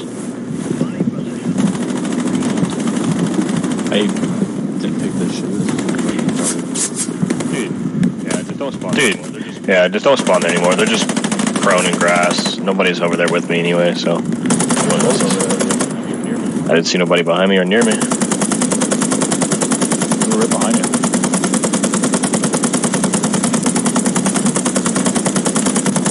I need to get these fucking triggers off. I can't do it. It's so annoying. God fucking damn it! Why the fuck would a friendly kill me? Our teammate. Our teammate. Who knows, mate? Where are you guys spawning? Where are you guys spawning? Outpost 4.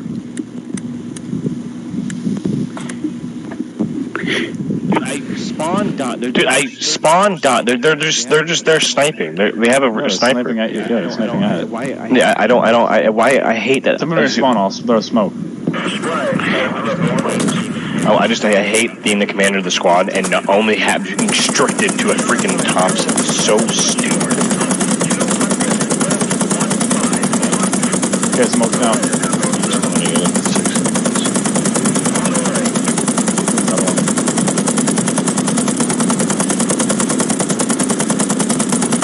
Right, there's a German pusher. There's smoke.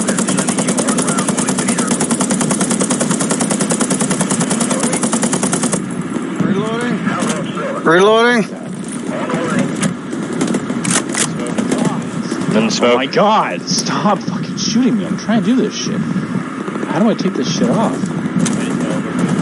Made it to my old location.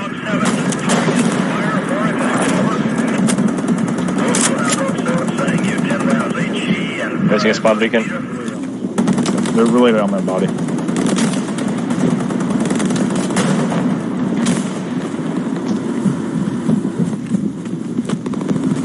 Oh shit, there's someone in the trench. Oh shit, there's someone in the trench. Got him. Enemy at this house. Where you at? Post spawn 3? Yeah. I don't know the name of it. I just put it down. Go. What happened? They're like up there. Pushing across.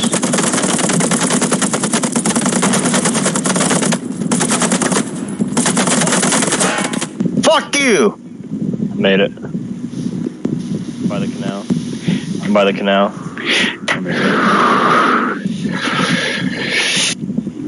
I got 3 kills covering you. I got 3 kills covering you guys. Right side. There's 3 people about to jump on you, and I took them out. Did you get the other one? I don't know. Nope, he's not dead yet. I'm dead. He hit me 2 times. I'm dead. He hit me 2 times and I hit him 50. He's dead. Yeah, stupid Thompson, dude. So stupid. I can't. Oh, I can't. Is he on you, or is he on No, he was across the river. But this Thompson, dude, you shoot one shot and you look in the sky. I got him. Is there a way I can promote somebody that I don't care? No. Did you make me run the right with you? How do I promote? How unit settings?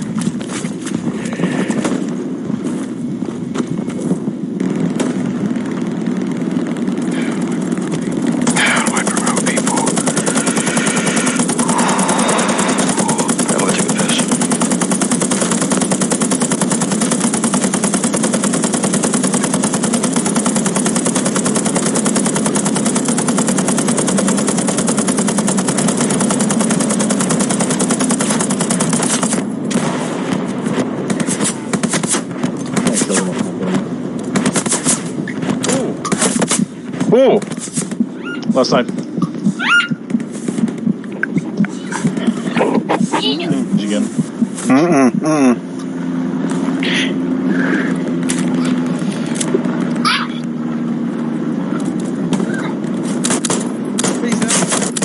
He's down. He's got a whole team with him. Can he see me through the fucking map? Can he see me through the fucking map?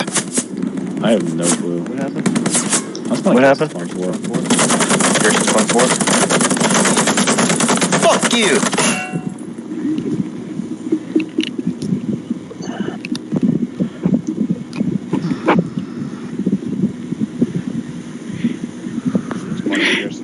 I'm spawning the Garrison spawn 4.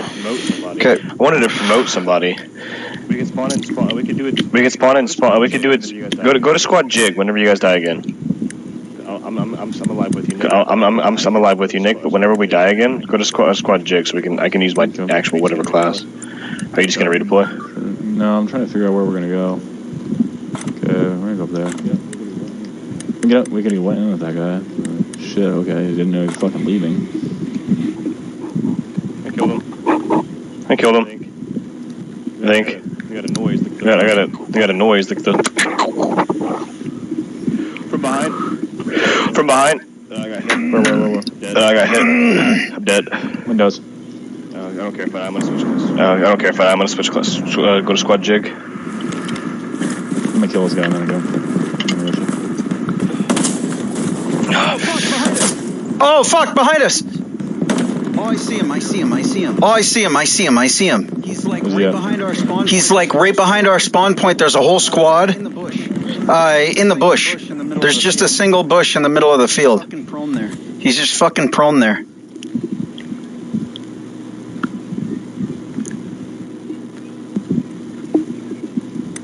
Spawning there again, Nick, but I'm in squad. Jig. You guys need to hurry. It's 4 to 6. 1 second.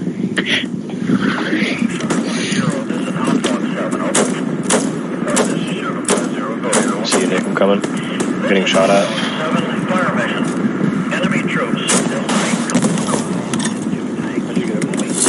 How'd you get over there, Nick? Is there a hole in the wall? I go to the left.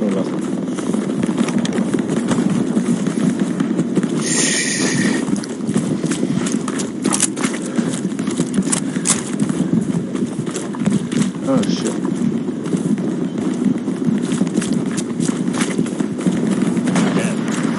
I'm dead.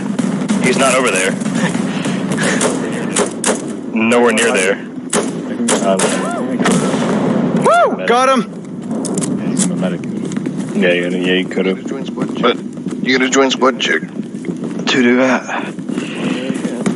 Spawning there again. Yeah, I'm dead. Okay. Yeah, squad jig. Where was he? He's right on my body. He was over in the midst behind that building. My little tunnel.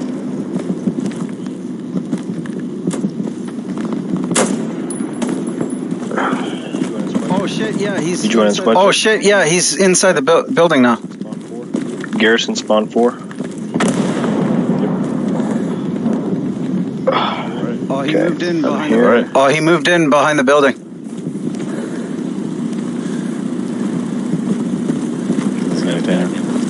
I'm at the M1 Grand now. Oh, we got see him in the window?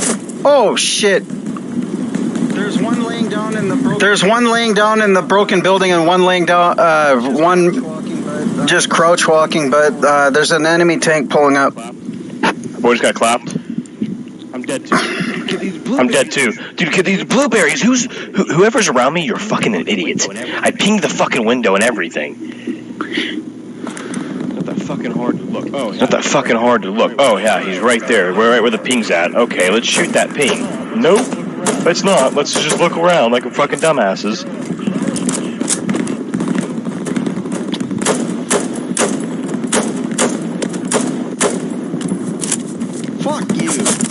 Fuck you.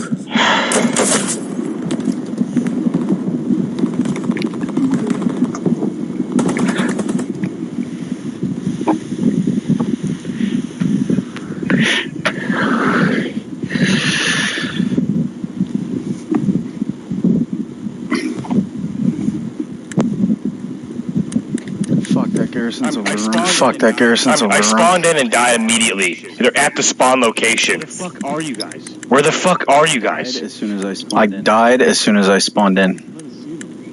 I didn't see them. I spawned in and immediately got shot in the back. He was in the... One of them was in the bush right by the Garrison. I can't spawn there anymore. Spawning at Garrison 2. It's a tank right on me.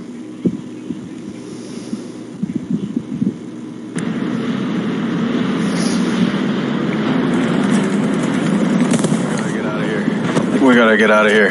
Like, quick.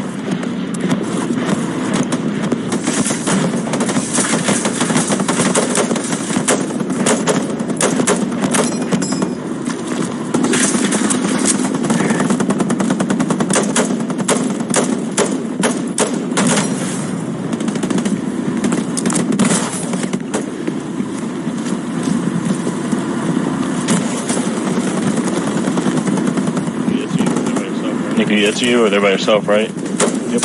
Coming. Right on there.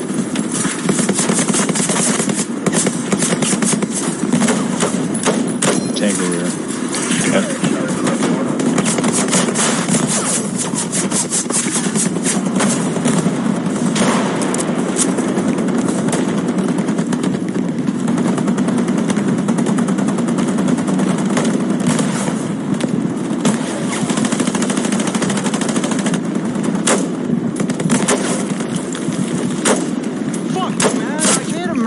Man, I hit him right in the head.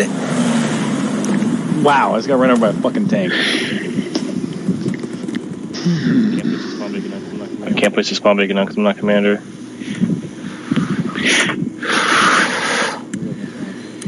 Where you guys want to spawn? 2? Dead again. I don't care. I'm dead again. I don't see how that kid has this pinpoint accuracy with the tank now. All of a sudden, How's an overrun? Are you fucking kidding me? Garrison spawn 1 then.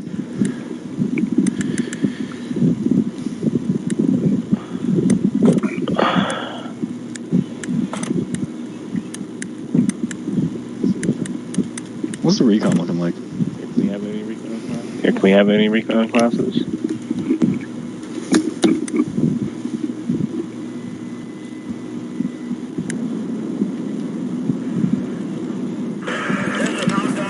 Okay, my Garrison spawn 1.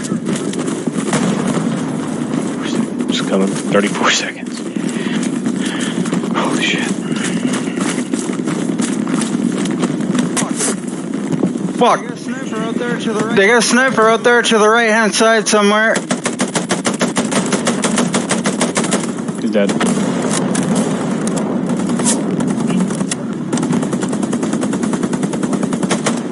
Spawning in 11 seconds.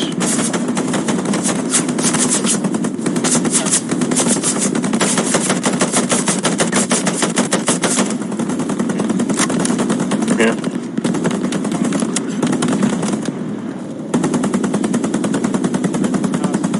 They're right in front of the house. They're behind the house. Here with you, Nick.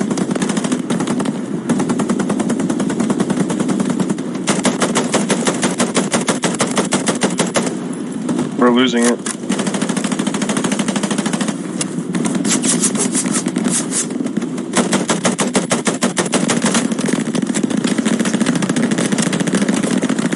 Reload, motherfucker.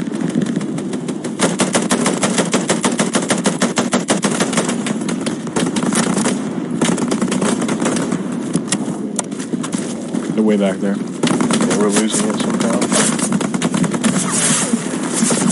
I'm dead. If they want to make this game any kind of good for infantry, put tracers on every gun. Put tracers on it. Put tracers on it. Now I'm gonna be forced to spawn back here and spawn. Yeah, I'm way back here and spawn. Yeah, I'm way back here and spawn.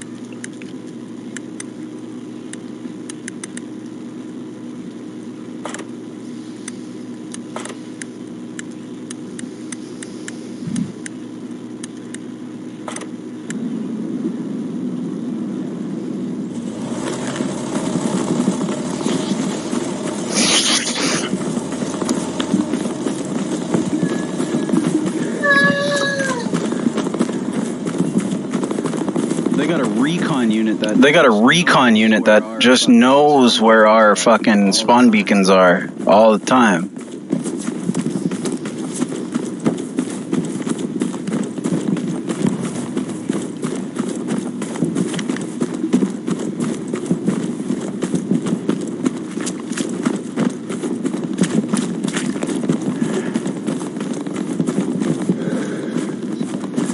Just go spawn beacon 1.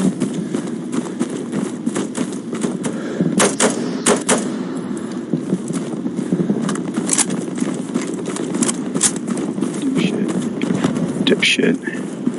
Jenna, where you at? I just drove the support truck all the way back up here.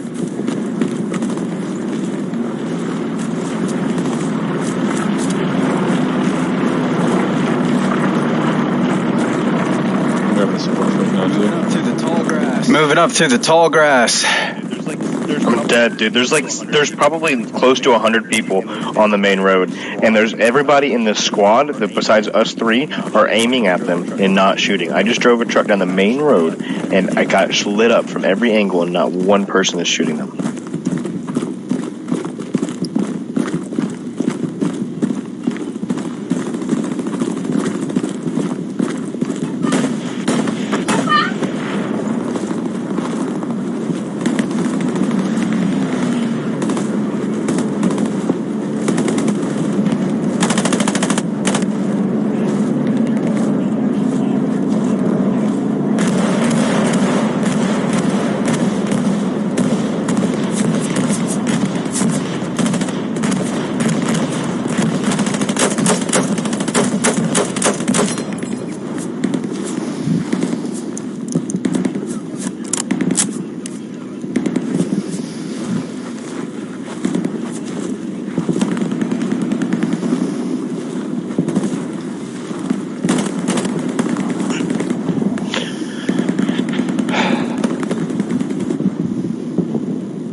Oh, fuck.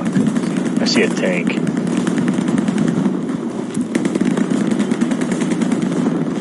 Tank's here.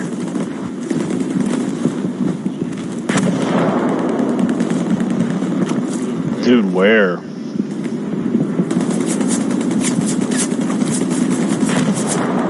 Yeah, this is kind of like a spawn night simulator. Yeah, well, I'm in a good spot now, but there's a tank right here. 2 tanks.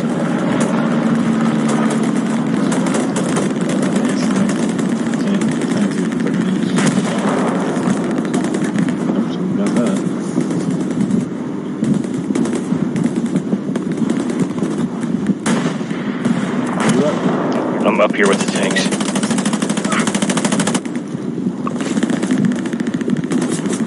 So what does the commander get? I don't know. Who knows? Lots of XP if you win. Really? Oh yeah. Oh yeah. What type of you get tanks like on spawn? Like what do you get like in game? One tank's down.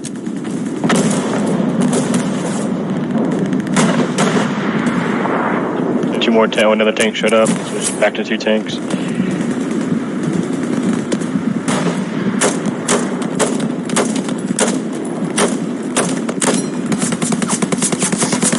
Somebody can push up to me. Coming right now. You know how slow this fucking game is. Yeah, I know. You gotta be careful though. You can't really peek your head so much. Tanks everywhere. Popping smokes now to run across.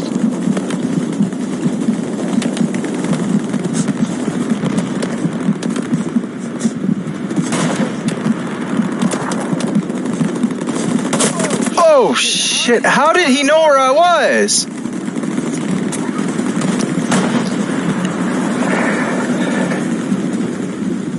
He automatically knew where I was. What the fuck? Who's here with me? Right here, buddy. What's up? Oh fuck, yeah, be careful, bro. I heard your footsteps, that's what I was wondering.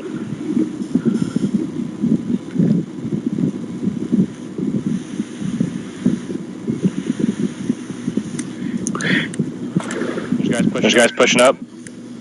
Got one. Got a bunch of them right now. Oh, I got killed. GG. Did you? Fuck. You gotta stay crouched. Yeah, but I have a machine gun. I can't really do that. Oh shit. I might switch. Yeah. I got hit. I'm dead. No, I'm not. Yes! I'm going engineer class. Use that bar. Nah, that shit sucks. Does it? It has a fucking recoil as we record and thump, thump, thump, thump, thump. Fucking stupid. What class is the bar? I can't remember. Automatic rifleman. Yeah. Spotted back there again. That was a really good spot. I got engineer, so I guess we're at the tanks at least. Okay.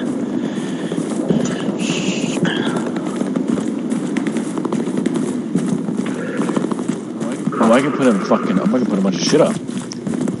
Barricade. I can put a barricade up. Yep.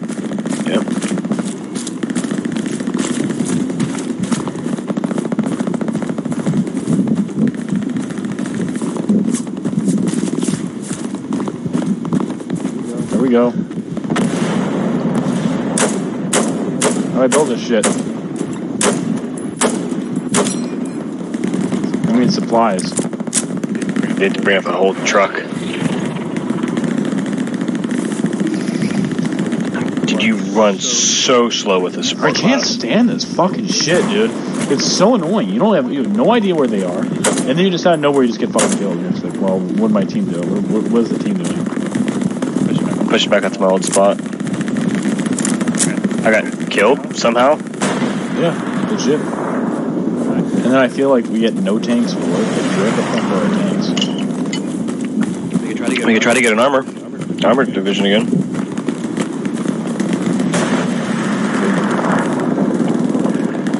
I'm redeploying now, so 1 second. Boom. Get the fuck out of the way. Create unit. Create armor unit. I'm gonna spawn at HQ spawn 2. You gotta spawn at the one in the middle. See if there's a tank there. And then squad option. There's no tank here. No tank at the bottom one. Legit, the gayest fucking thing I've ever experienced in my life. It was fucking pretty annoying. This is worse than that fucking snowman. Shit. What are you in, dog? Option. Okay.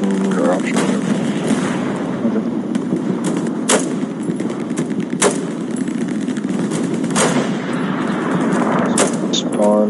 Where are you spawning at? There's the 3 dots mean heavy tank. That heavy tank's right behind. Back to it. Okay. Spawn at HQ, whatever. Take the support truck over there. Yeah, you do.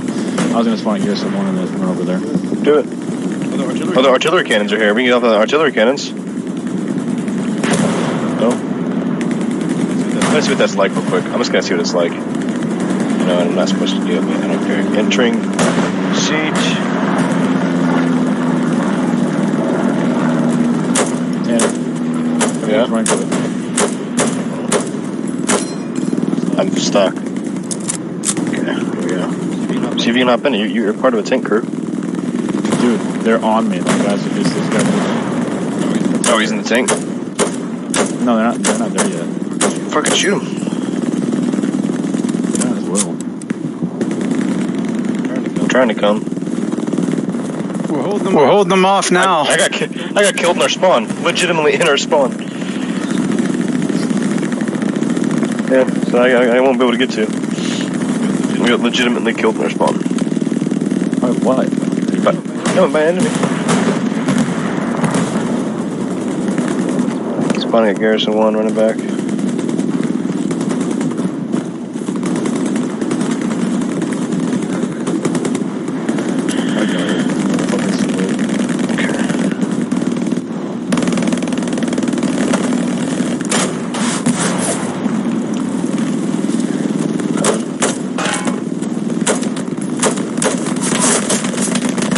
Never mind, I'm dead.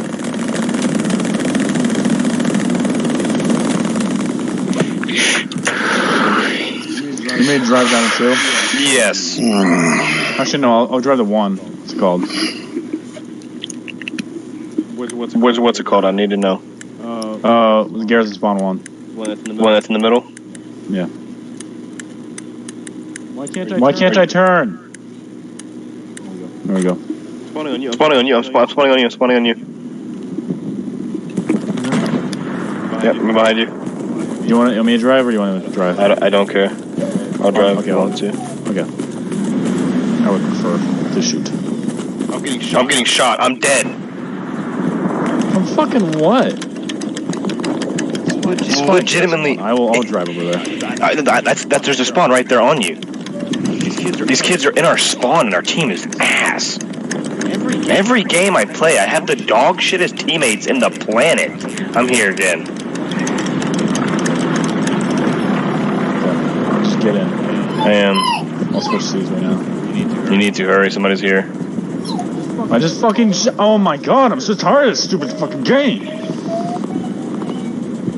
I switched seats. Oh my god. Every fucking time Switch seats. Just switch switching. seats. I'm waiting for you to switch. There we go.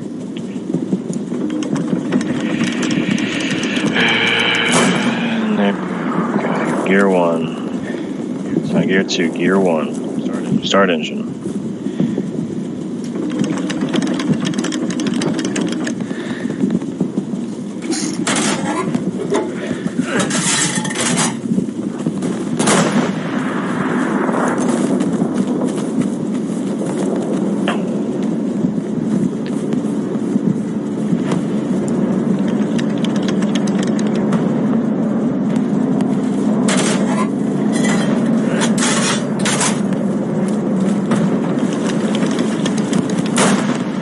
You guys up there?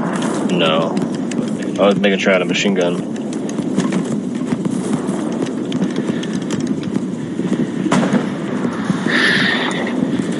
I'm gonna have to get out. Yeah, because this tank's we're literally going 4 miles an hour. What was going on? It's the glitch thing.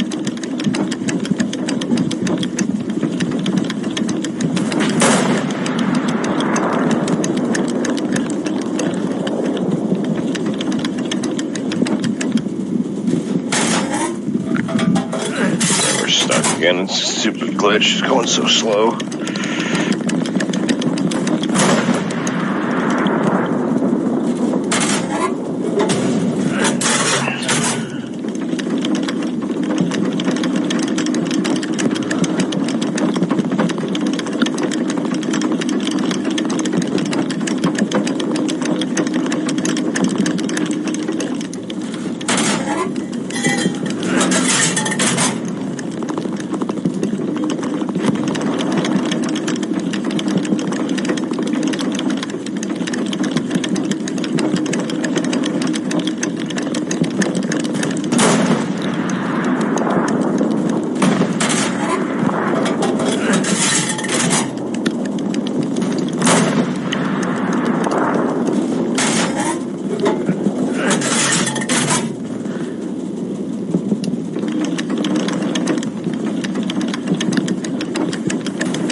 There should be a tank up here somewhere, Tiger or something. Yep, I'm waiting.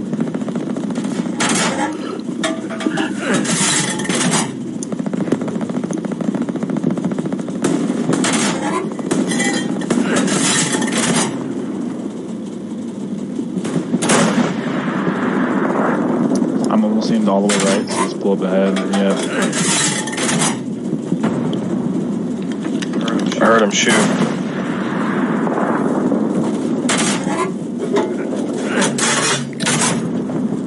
Yep, he's right on the other side of this. Must be.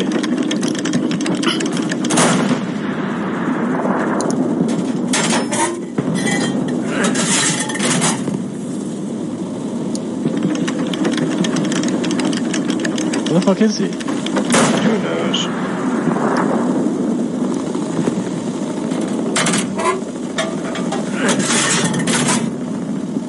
Must be up there then. That's the river though. Like he can't cross that just the same way we can.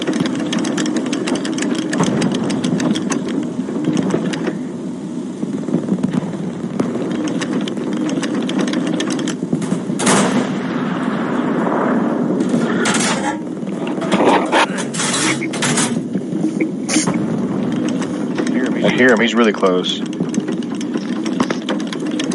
He's got to be right here.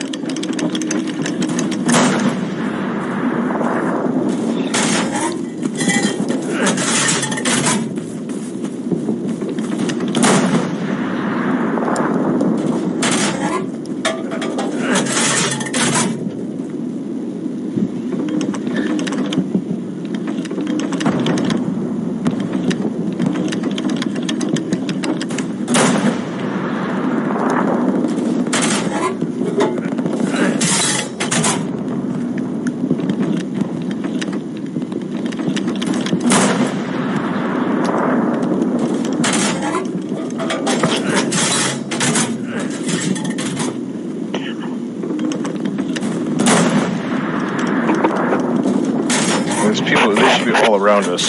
I don't know how he pushed it back this far that fast. Right?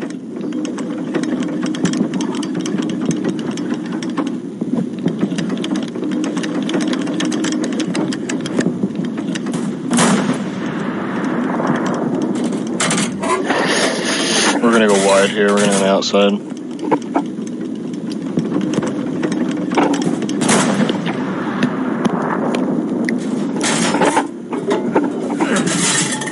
I'm gonna clear that little hole.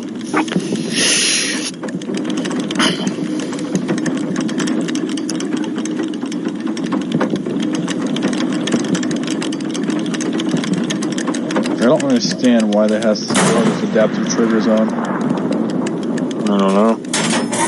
No, they captured. Now we're in enemy territory somehow.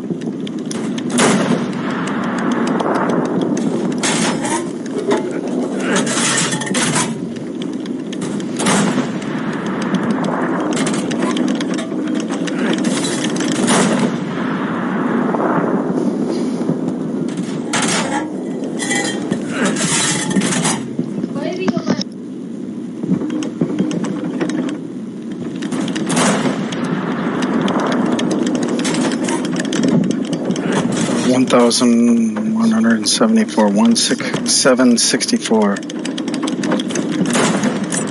What, Nietzsche? Friendly fire. Fuck.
$836. He just hit me. That was probably Johnny, because he's shooting right at the canal. I'm shooting left of the canal.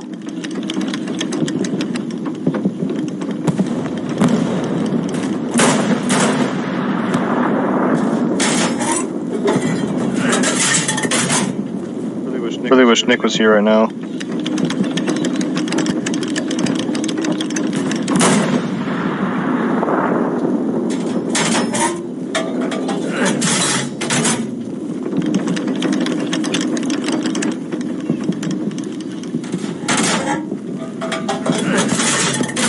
Dead. I don't know where the fuck Nick went. He just left me in the fucking turn. surrounded by infantry.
I am so accurate with this thing, it's disgusting. Okay, 1,108.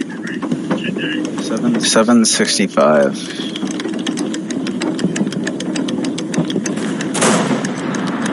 How do you even know if you're getting kills? It sounds like you're making money. How do you work them? I'm on one now. Okay, so you gotta pay attention to your distance and the enemy markers. You see that 929 marker? Yeah, but how do I turn it and how do I do it? Okay, so you use the right analog stick to go up range and down range. Now that 926, so you want somewhere between 788 and 764. How do I turn my gun? Use the right analog stick.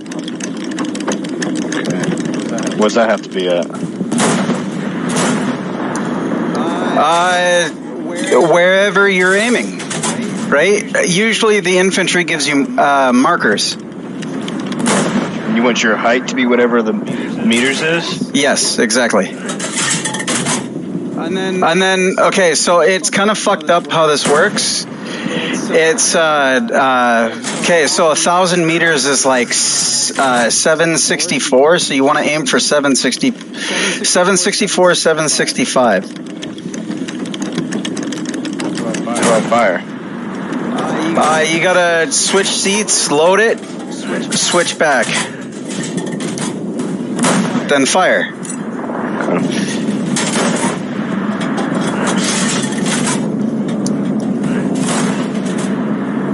I can't turn my gun that far.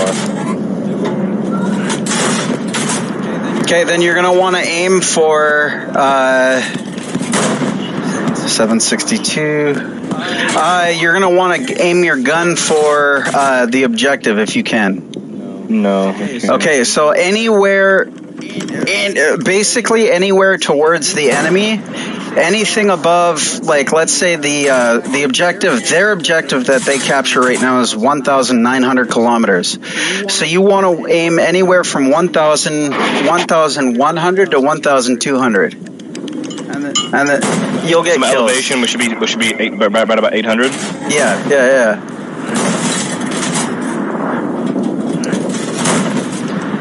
And once you hear that cha-ching, it's like the most rewarding because you know you've just gotten a kill.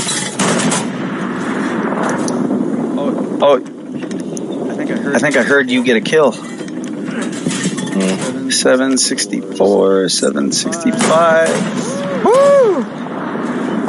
Oh, that sounds beautiful.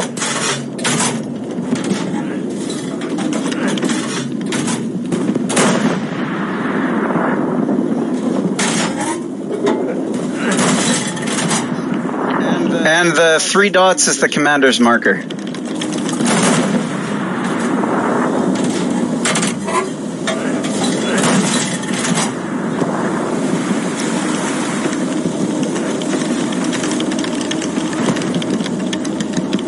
$765. There we go.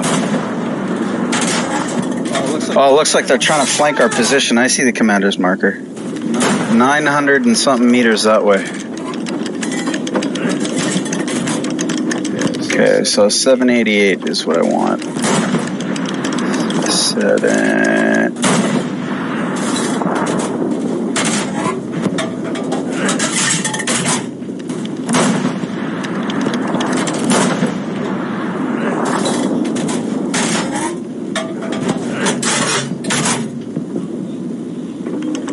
So 728M. So I put it at that, like commander's marker. Yep. Yeah. Okay, so 700 meters is, that's why I said it's kind of fucked up. So 700 meters is 836. So you want to aim for 836.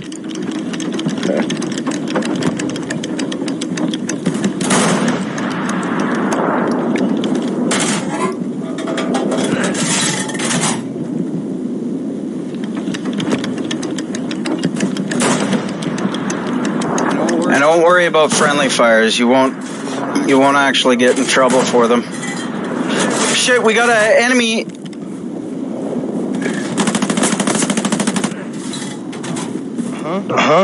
How the fuck did he? Did you kill him?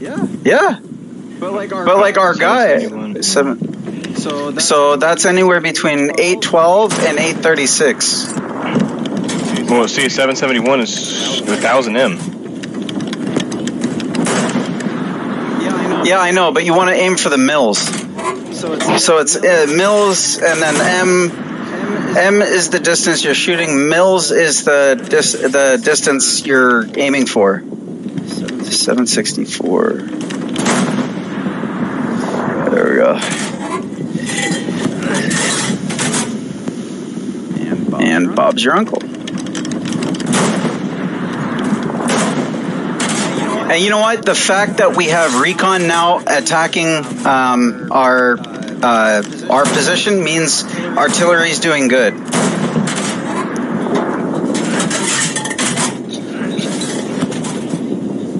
Means the artillery's doing a hell of a job at pushing them back.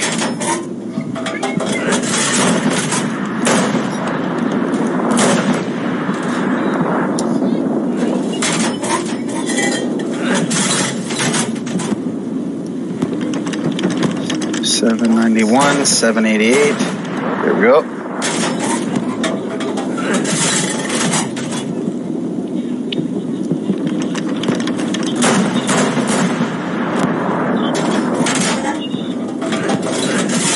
Oh, I can see our guns are all aiming at the same place. 770. There we go.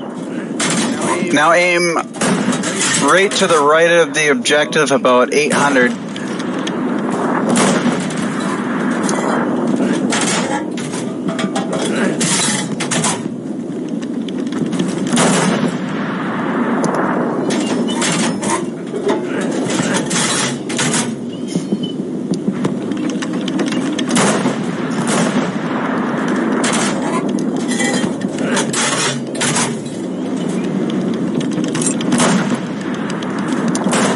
Oh, that was beautiful. I got a couple kills there.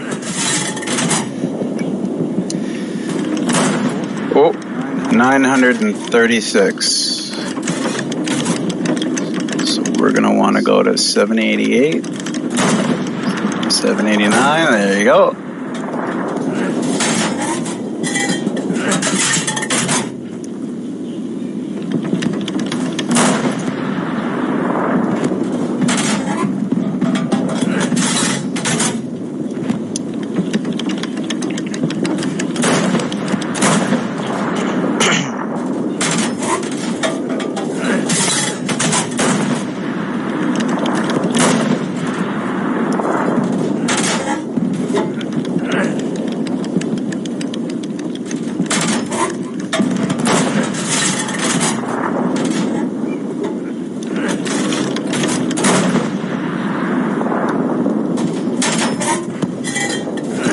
There's a tank on the objective.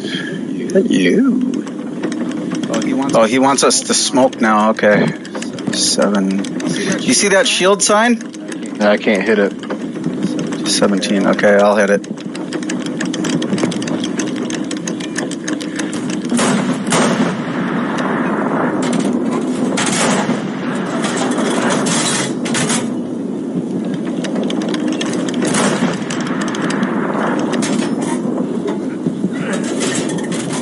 Oh shit, to my right.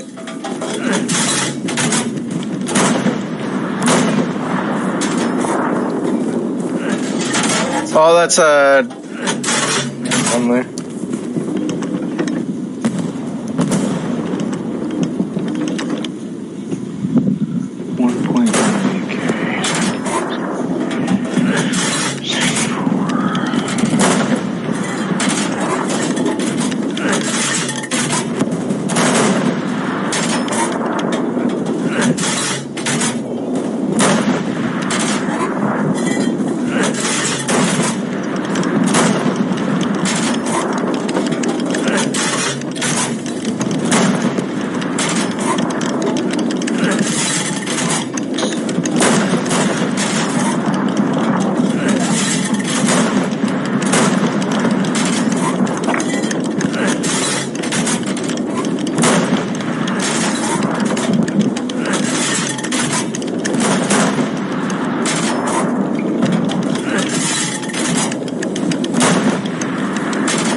Fuck! Friendly killed. Damn it.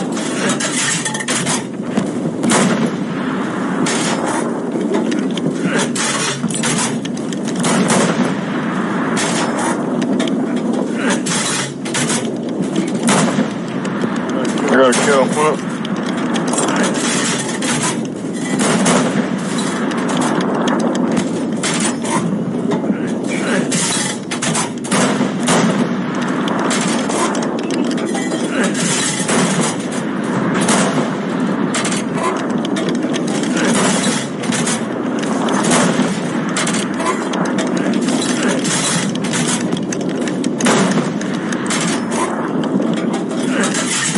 Move these things like at all? No, unfortunately not. They're pretty stationary.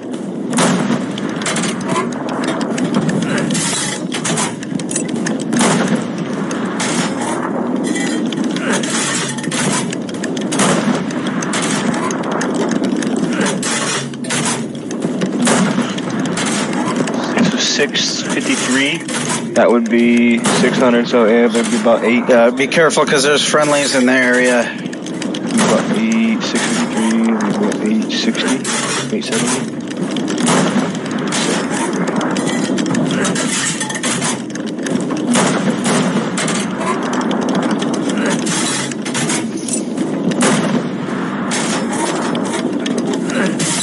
How do you switch ammo? Circle.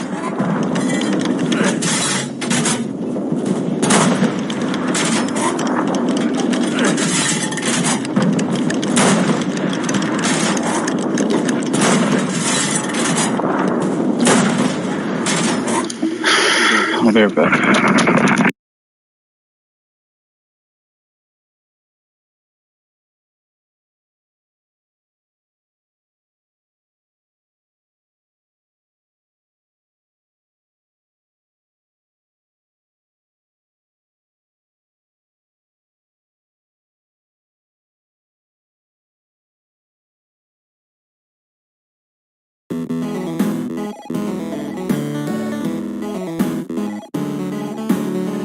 Welcome to the Spawn Chunks, episode number 191 for Monday, May 2nd, 2022. My name is Johnny, but the internet knows me as Pixel Riffs, and joining me, as always, is another year of Joel Duggan. Hi, Joel. I have included another trip around the sun. It is true. And if you'd like to hear a little bit more about that, what happened on my birthday on Friday, as well as Johnny and I talking about our favorite video games of our childhood, then you should listen to The Render Distance. It's the extended version of the podcast that you can get every week by becoming a patron at patreon.com/thespawnchunks. And it is the first episode of May. So a huge shout out to all of our patrons. Thank you so much for your support. It makes this podcast possible, and it also means special episodes like the Chunk Mail Dispenser, an all-email episode, and the monthly Minecraft Hangout will be coming later on this month. Usually the Chunk Mail Dispenser is the third week of the month, and the monthly Minecraft Hangout will be scheduled in our Discord, so members can keep an eye out for that. The monthly Minecraft Hangout is for patrons only, so if you're interested in taking part, head over to patreon.com/thespawnchunks. You've already given us a bit of a preview, but did your birthday involve you playing Minecraft at any point? It did indeed, because my birthday was on the Friday, and I mean, I had to work half the day anyway because I had other things to do that were podcast, and I had to mail some books and some other kind of related things, and then I decided to stream on my birthday. And I want to give a big thank you and shout out to everybody that came by. It was a really, really fun day. A lot of just really generous folks. The community was growing.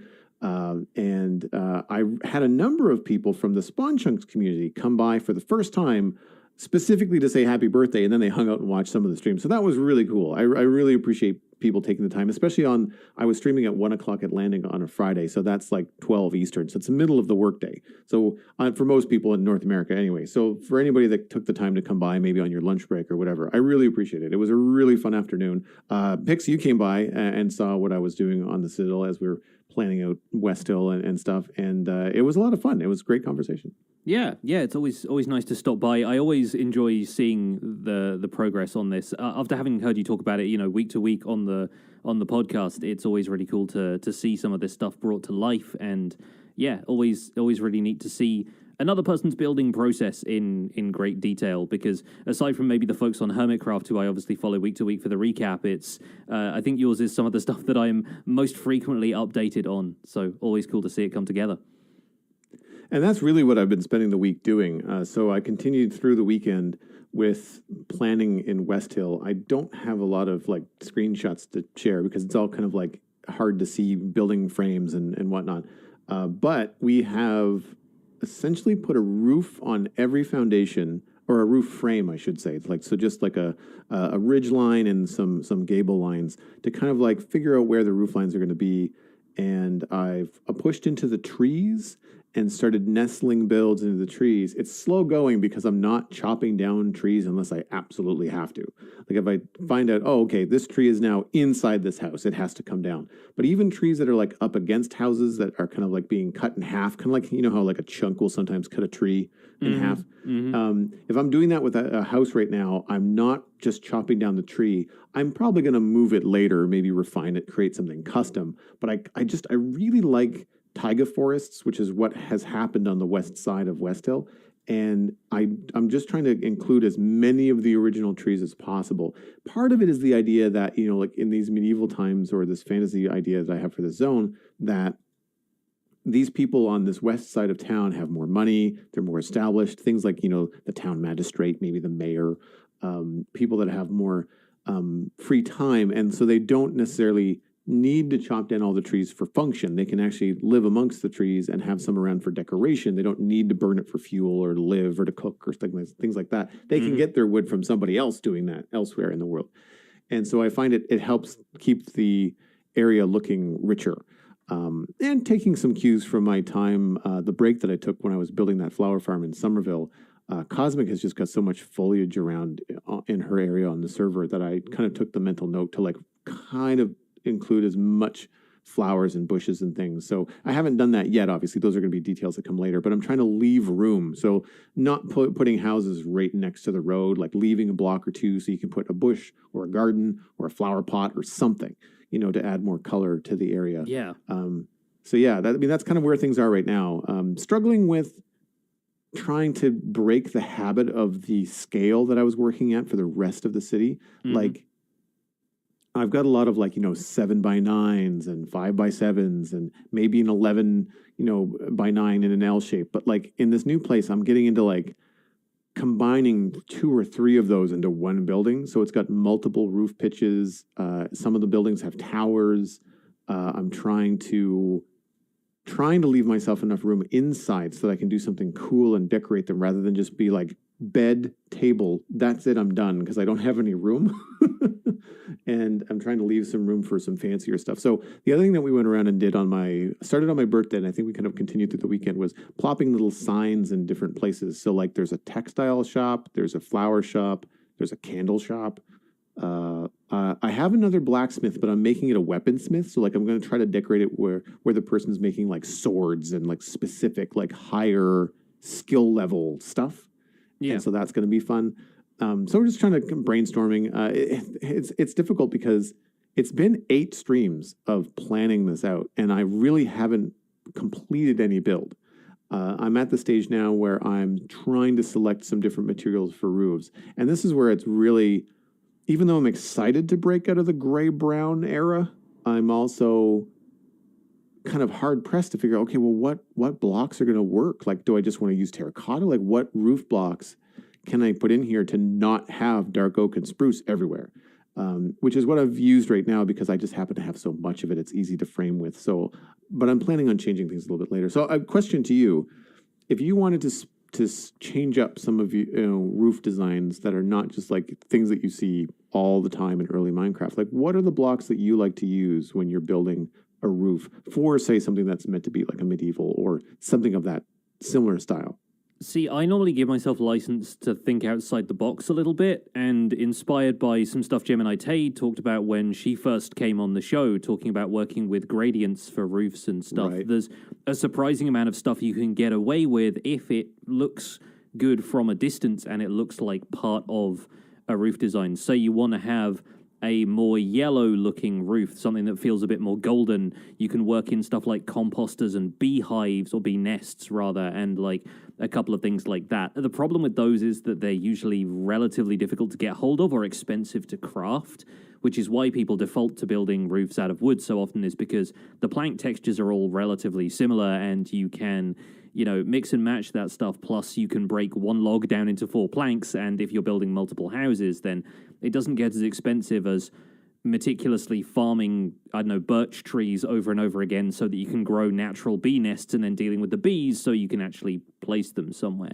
But that's the kind of stuff that I think about when I'm doing, house builds and I'm trying to build something a little bit more complex. I try and think outside the box a little bit and give each house its own character, and that way it feels like it's going to stand out from the other things around it. Alternatively, you pick 1 or 2 houses that you want to be your feature houses, and you do those ones with really specifically different roofs, and then you maybe give another one a slightly more colorful wall or something like that. And I think it's difficult when you're trying to stick with a medieval aesthetic because you still don't want to go like Alice in Wonderland style wacky with it, right? You don't want to have mushrooms growing out of a roof or something like that. But I think you can at least give yourself a bit of artistic license, and as long as it looks good from a distance, looks good from the air, you're not going to see that much of the roof from ground level anyway.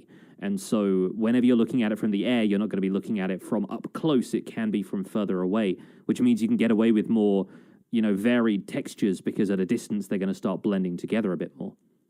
Yeah, the gradient thing is a good thing to remember, because some of the builds are starting to get big. Like some of the roofs are starting to get really large, and I don't want them to be all one color.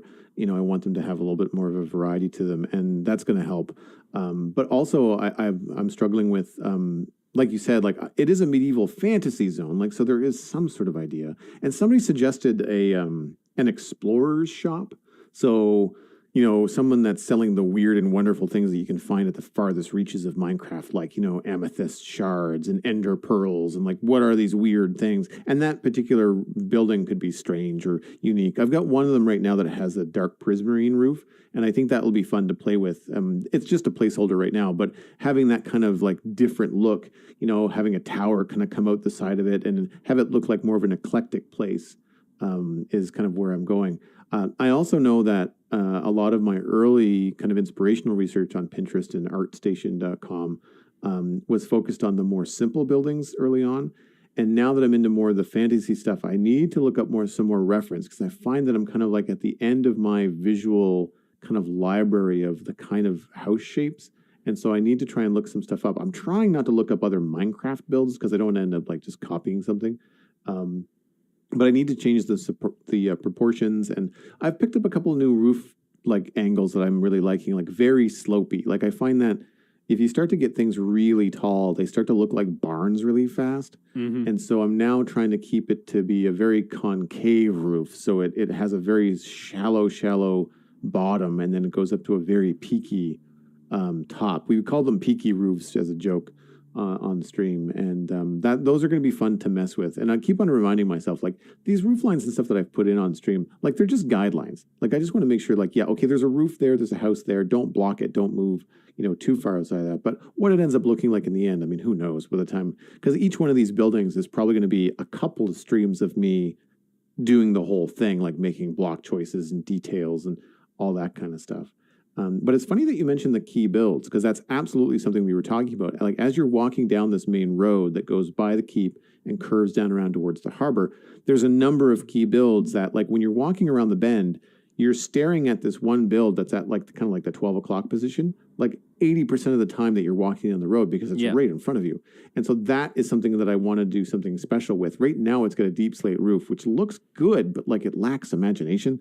So I'm looking to try to do something there. There's an inn that you look, when you're coming the other way, you're actually looking at a very big inn, which I'm happy with in that it has like 3 or 4 different roof shapes to it.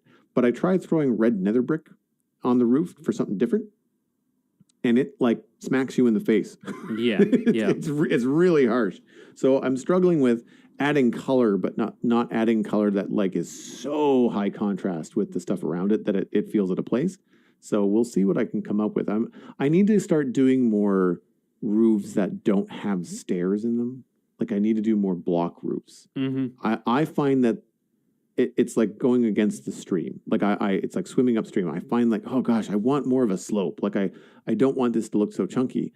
But my gosh, you have so many more blocks to play with when you don't have to worry about stairs and slabs, right? Yeah, absolutely. Like I found working with block roofs is difficult at first because, yeah, like you said, you want more detail. You want it to feel a little bit more lifelike, and it's so difficult to separate the idea that there are just these meter-long platforms every so often in your roof. But, you know, it's Minecraft. We're never going to get the perfect tile roof slope anyway. Yeah. So your imagination can fill in a lot more of that stuff than you initially give yourself credit for. So it's worth doing. And if you consider that you're kind of doing the same thing with slabs, it's just that with slabs you're getting away with there being a shallower slope to begin with.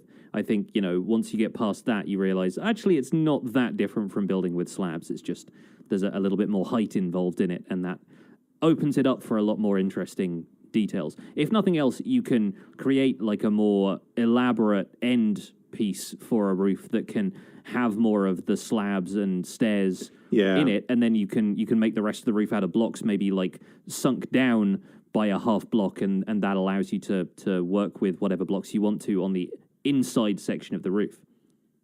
Yeah, and I've seen Whip do things like that, and Mythical Sausage when I've looked at some of their builds. I follow them both on Instagram as well as YouTube. So like you see that stuff go by, and you're like, okay, yeah, right. Like you can, if you use the roof blocks as more of filler, then you can kind of like have it be the color that you see behind the detail, and have like walls and fences and different things in there.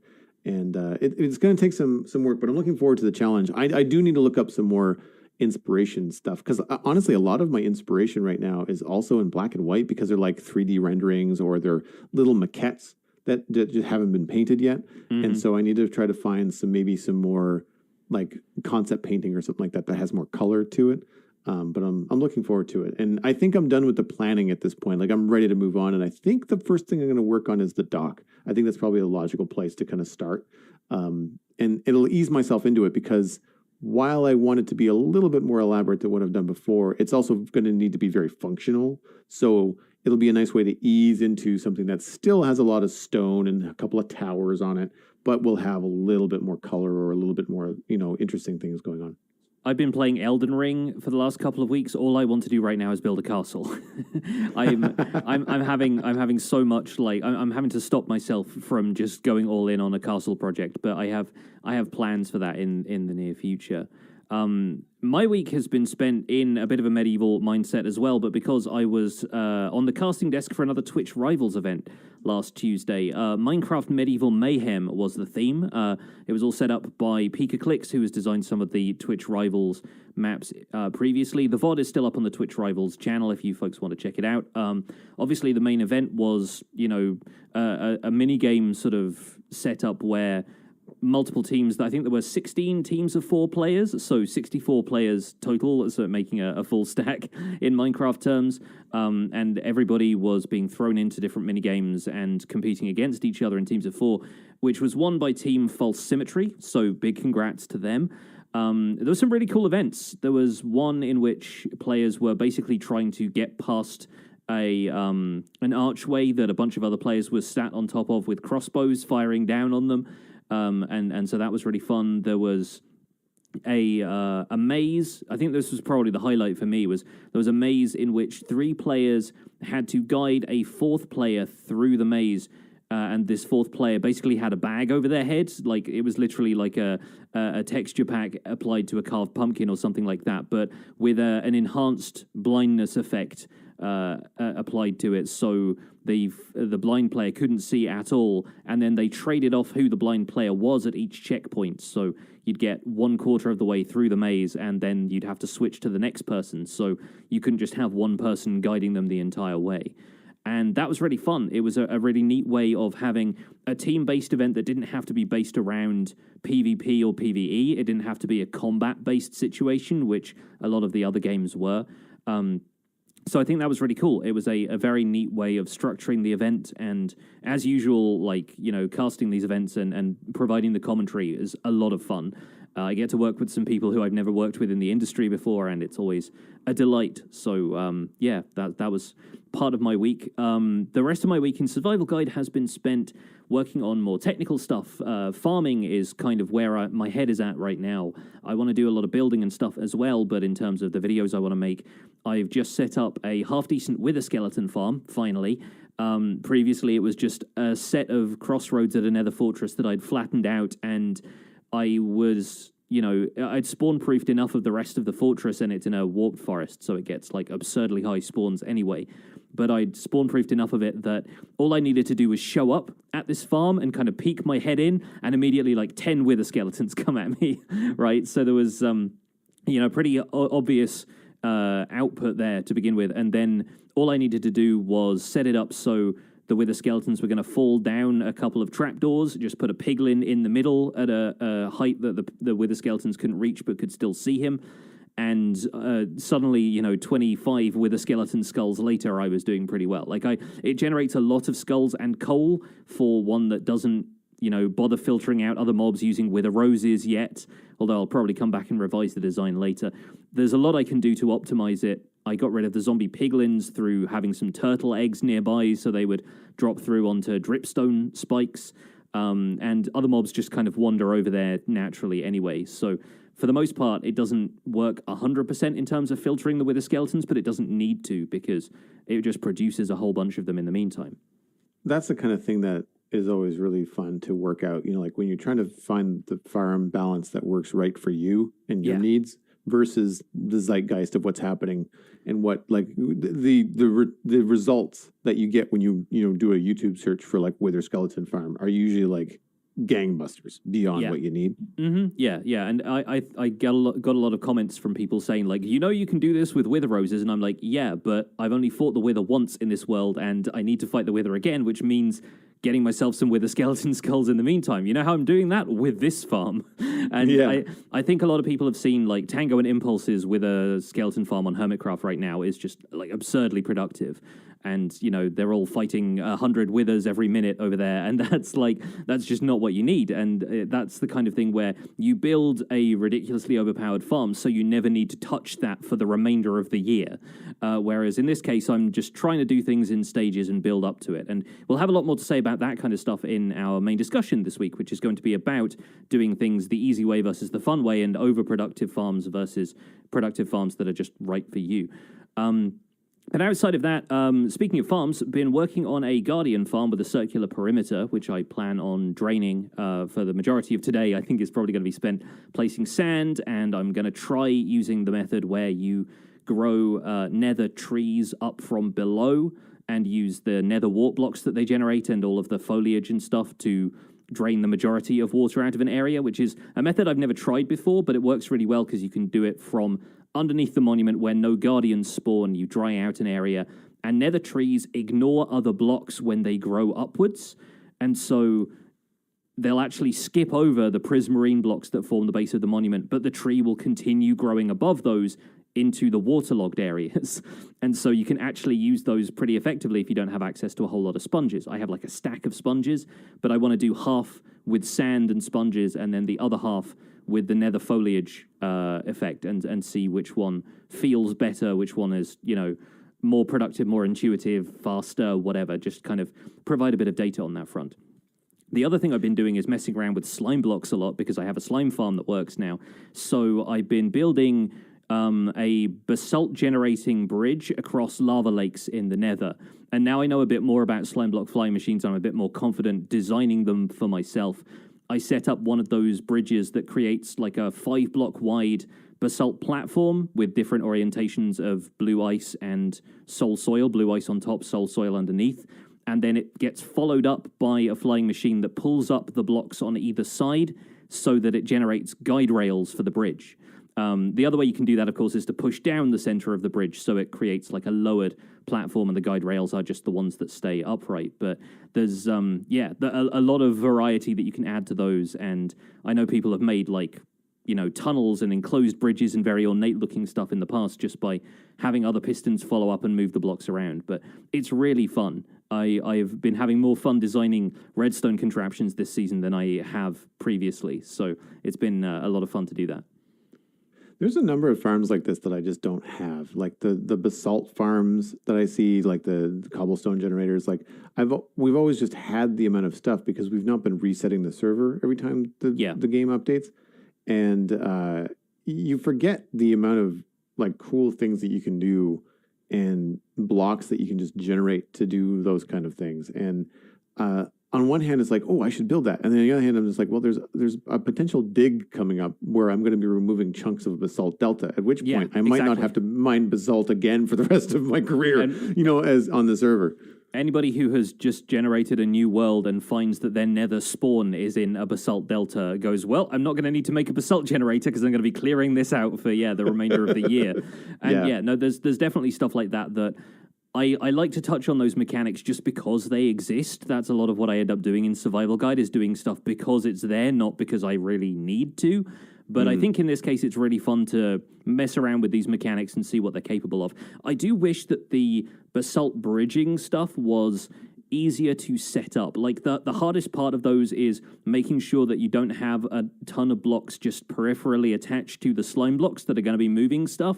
And by the time you've set things up and you've troubleshooted and you've made sure that there's nothing attached to it and you've probably taken a couple of fire resistance potions anyway just so you can clear out the lake bed a little bit to make sure the flying machine isn't going to stop halfway, you may as well have built a bridge by yourself. Like it doesn't really feel like it's providing anything that a player couldn't have in the same amount of time. It's just that it's really satisfying watching a redstone contraption fly off and build a bridge for you as you walk along behind it. So that's the kind of stuff that if lava lakes in the Nether were wider, and they are in some cases, but not in the case of the area I was trying to bridge, then maybe it would pay off just based on the distance you had to travel. But realistically, it's just a fun project to do, and it's increasing my knowledge of redstone, and there'll be some stuff I can do with that in future that will be worth the payoff, I think. What's the blast resistance of basalt from like a ghast attack? I'm pretty sure it's the same as stone as far as ghasts are concerned. Okay. Basalt has a different time to break than some other stones. It breaks with haste 1, so it's kind of like terracotta in that respect, but I'm pretty sure basalt is ghast proof. The only disadvantage of generating a lot of basalt is that you can't do much with it after that. You have polished basalt that you can craft, and now smooth basalt that you get from surrounding geodes anyway, but you get that you can smelt, but you don't have stair or slab variants for any of them, so for the most part you just tend to use it in block form. But I can see myself doing a bunch of neat stuff with texturing in future that will involve a lot of basalt. So happy to have revised those mechanics in the meantime. I'm looking forward to hearing more about the Guardian farm too. I watched that video earlier, and I like your block choices there in terms of like the white versus the prismarine. It's gonna look really cool. Yeah, I want it to look very clean and stylized, and I have some cool ideas for decorating it. So we'll get onto that. But a lot of work ahead of me in the meantime. A lot of work ahead of us in this podcast as well, because we've got to read the news. There's not a huge amount of news this week, but we do have a bunch of stuff to discuss from it. So let's get into it. Minecraft Java Edition Snapshot 22W17A was released this week. As usual, we'll have a link to the Minecraft.net blog post about that in our show notes for you. The main bullet point here is that they've added the goat horn. The goat horn drops when a goat rams a tree or any other hard block that occurs naturally where goats spawn. So logs, stone, packed ice, iron ore, copper ore, or emerald ore. Other solid blocks are unfamiliar to the goats, so it won't ram them. Players can use the horn to play a loud sound that can be heard from afar, and each horn has its own sound based on the goat it originated from. There are 8 goat horn variants, and 4 of them are exclusive to screaming goats. Goat horns can also sometimes be found in Pillager Outpost loot chests.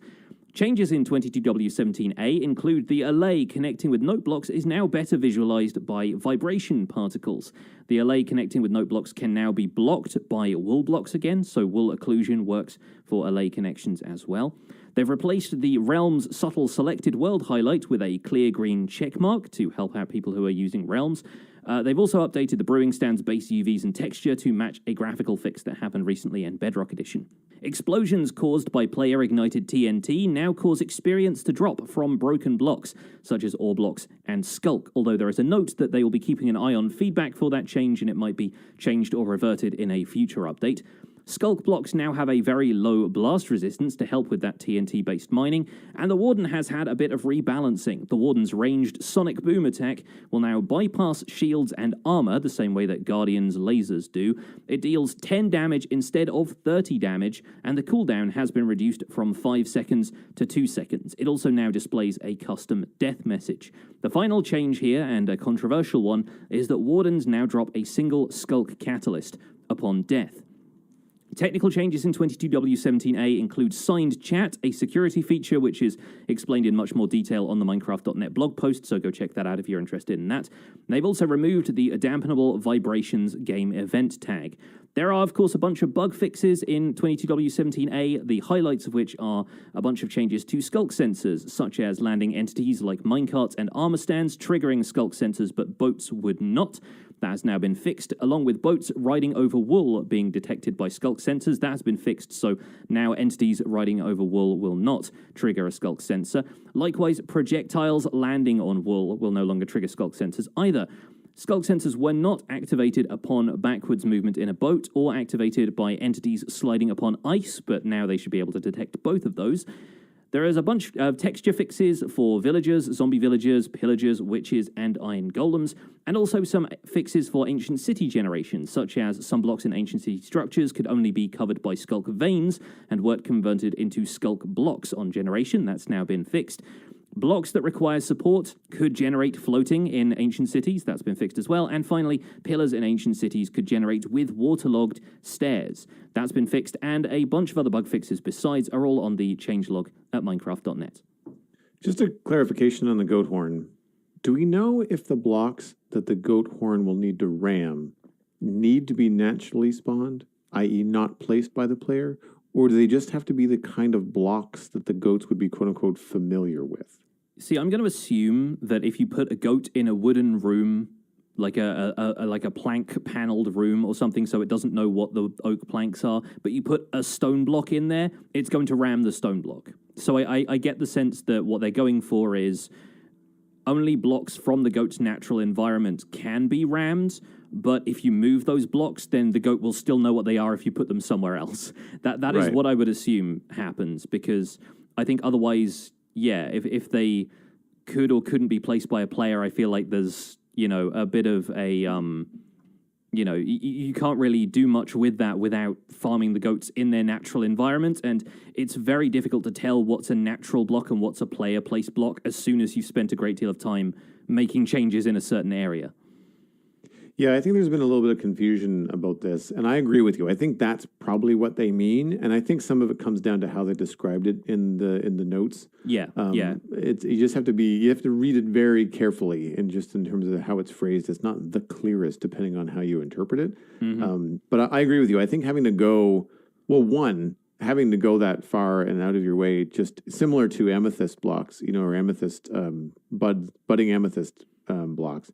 To be not able to move them, to have that kind of mechanic for goat horns, like I don't see a lot of people being that incentivized to go and do that. Whereas if you can make a cool farm by placing a block that a goat is familiar with in the middle of an area, you could have all kinds of fun designing whatever contraption is going to harvest your goat horns, and how can you see the goats ramming the thing? Like, is it more of like a zoo? There's all kinds of fun that you can do if it's just a certain number of blocks, which makes sense.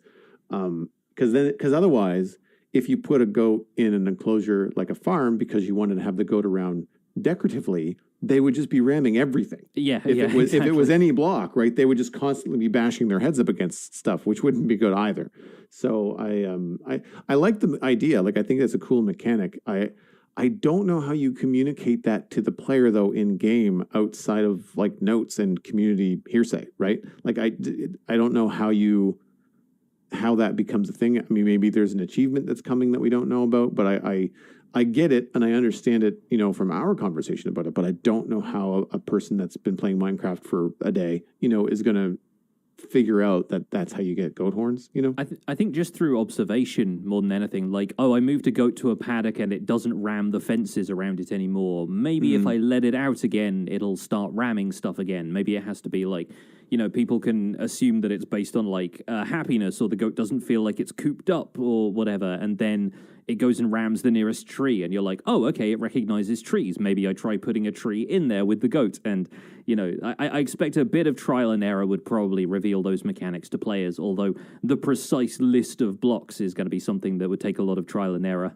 Can this goat ram a cactus? Yes or no is going to be like, a couple of people's methodology when it comes to trying to find this stuff up. I'm interested to see if people bother to farm goat horns, to be honest, because with there being 8 variants of them and them only really being a social feature, aside from, sure, everybody on a server might want to have one just so they can all stand in a circle and, toot their horns at each other, I don't know for certain if people are going to want to farm them unless they have some other kind of use beyond the social side of things, which, according to developers so far, they don't seem to have anything in mind for that. Yeah, I want to be careful not to, completely slam the idea of the goat horn, because, there's something for everybody, and there's all kinds of age ranges that, could play the game. And, I mean, some of the goat horns sort of sound like a fart. You could have some fun with them, I think, especially with... if you combine them with sneaking up on other players and blowing, surprising them with a loud noise behind them, that kind of thing. I'm just going to file them under the currently not for me category of the social editions for the game. And I would say, interestingly, that we talked about this the other week, that they fall kind of in the jukebox and music disc section for me, where I feel like the goat horn would have more appeal to players if you could do something more with it, like having a redstone goat horn doorbell, that's activated by any number of redstone things. Like, we've got skulk sensors coming, we've got, there's all kinds of different ways that you can do that kind of a thing. And I think it just would be kind of fun if, you're on a multiplayer server and someone's coming up to your home base, and as they walk across the bridge, a goat horn sounds to indicate there's someone at your front door. But until you can do stuff like that, then just carrying them around or having them around, I mean, sure, there's the collection aspect of it, put them all up on your wall, say, hey, I got all 8 of them. Awesome. Now what? I think that there just needs to be a little bit more to it. I do want to note, though, that it is, I think, a cool thing that there is now something in the game that you can hear from more than 15 blocks away. Yeah. So the only things I can think of are any kind of sound, if you get an annoying storage system or a piston machine, you want to put that 15 blocks away so it doesn't drive you nuts. Then there's this that's much farther than that. I think it was 32 blocks or 64 blocks. I can't remember, but it's long. And then there's other things where the entire server can hear you summon the Wither no matter what. Yeah. The Ender Dragon dying is the same thing. Like, boss mobs make sounds that the entire server can hear.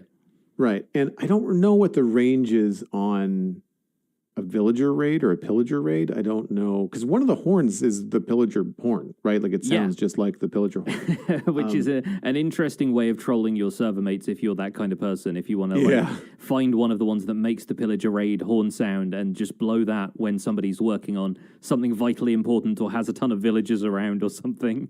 Yeah. I mean, it's neat stuff, but at the same time, there's potential there to have a bunch of different things in the game that make sounds that travel different ranges.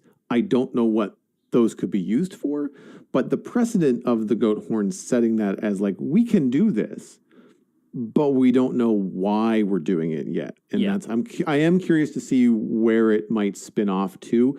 It might be that the goat horn never gets past what it is right now, but there might be something down the line that says, hey, that technology that we developed for the goat horn could be applied to this new, I don't know, mob that makes a sound, or, a new dungeon that has, vibration puzzles that you have to solve, whatever that could be. I do find it interesting that we're getting now a variation in the length of distance that you can hear things in the game. Yeah, and I do think it's kind of interesting that we're getting a mob that reacts to sound like the Allay and a mob that reacts to vibrations like the Warden, and the goat horn is a thing that produces sound but doesn't affect either of them. And you kind of think if they had known that the Allay was going to be voted in, they could have built in an interaction like that sooner and, planned ahead for something like that. And, this is one of my frustrations about the distinction being made between sounds and vibrations when it comes to stuff like the Warden, because I still think it's absurd that the Warden can hear a bunch of other stuff in its environment, but you blow a horn near it and it doesn't necessarily detect that. It seems like it should be the loudest thing, and we all know sound is vibration anyway, but still, if it's detecting tremors in the ground, fair enough, but it seems like it's able to detect stuff in the open air because its ears are on the top of its head, not on its feet. That's my 2 cents about the whole thing, but I think besides that, there's a couple of changes to the Allay and the Warden in this snapshot that are worth discussing here. The Allay is now going to signal through the vibration particle that we see applied to skulk sensors and the Warden as well, when it's connecting to a note block, and it kind of has a little bit more of a visual indicator, in the same way that villagers pairing with workstations having that kind of emerald colored glittery particle is really helpful in distinguishing which villager is tied to which workstation. I think that's honestly a pretty good change for player clarity and being able to understand what the Allay's behavior is forecast to be. I agree. I think it looks really cool. I can't help but giggle. It does remind me of a Wi-Fi signal. Yeah, it's collecting to your Home Assistant kind of thing. Yeah. Yeah, you're gonna have to press and hold to connect, wait 10 seconds, see if the Allay does what you want it to. And it's not, a Bluetooth mob is what it is, effectively. Yeah. It's blue too. Yeah, exactly.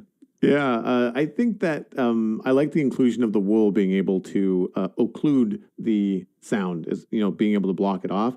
That might be really helpful if you've got a number of Allays nearby one another and that you want them to go to specific note blocks but not get confused and cross over. Yeah. If you have wool in between those blocks, I think that could help hone that. But I do find that the Allay has the same glitchiness as a Bluetooth Home Assistant. So we'll see how that pans out. I still don't think that the toss mechanic is great. I know that there's been changes to it, but I don't know how much they're tweaking it. It still seems pretty random to me.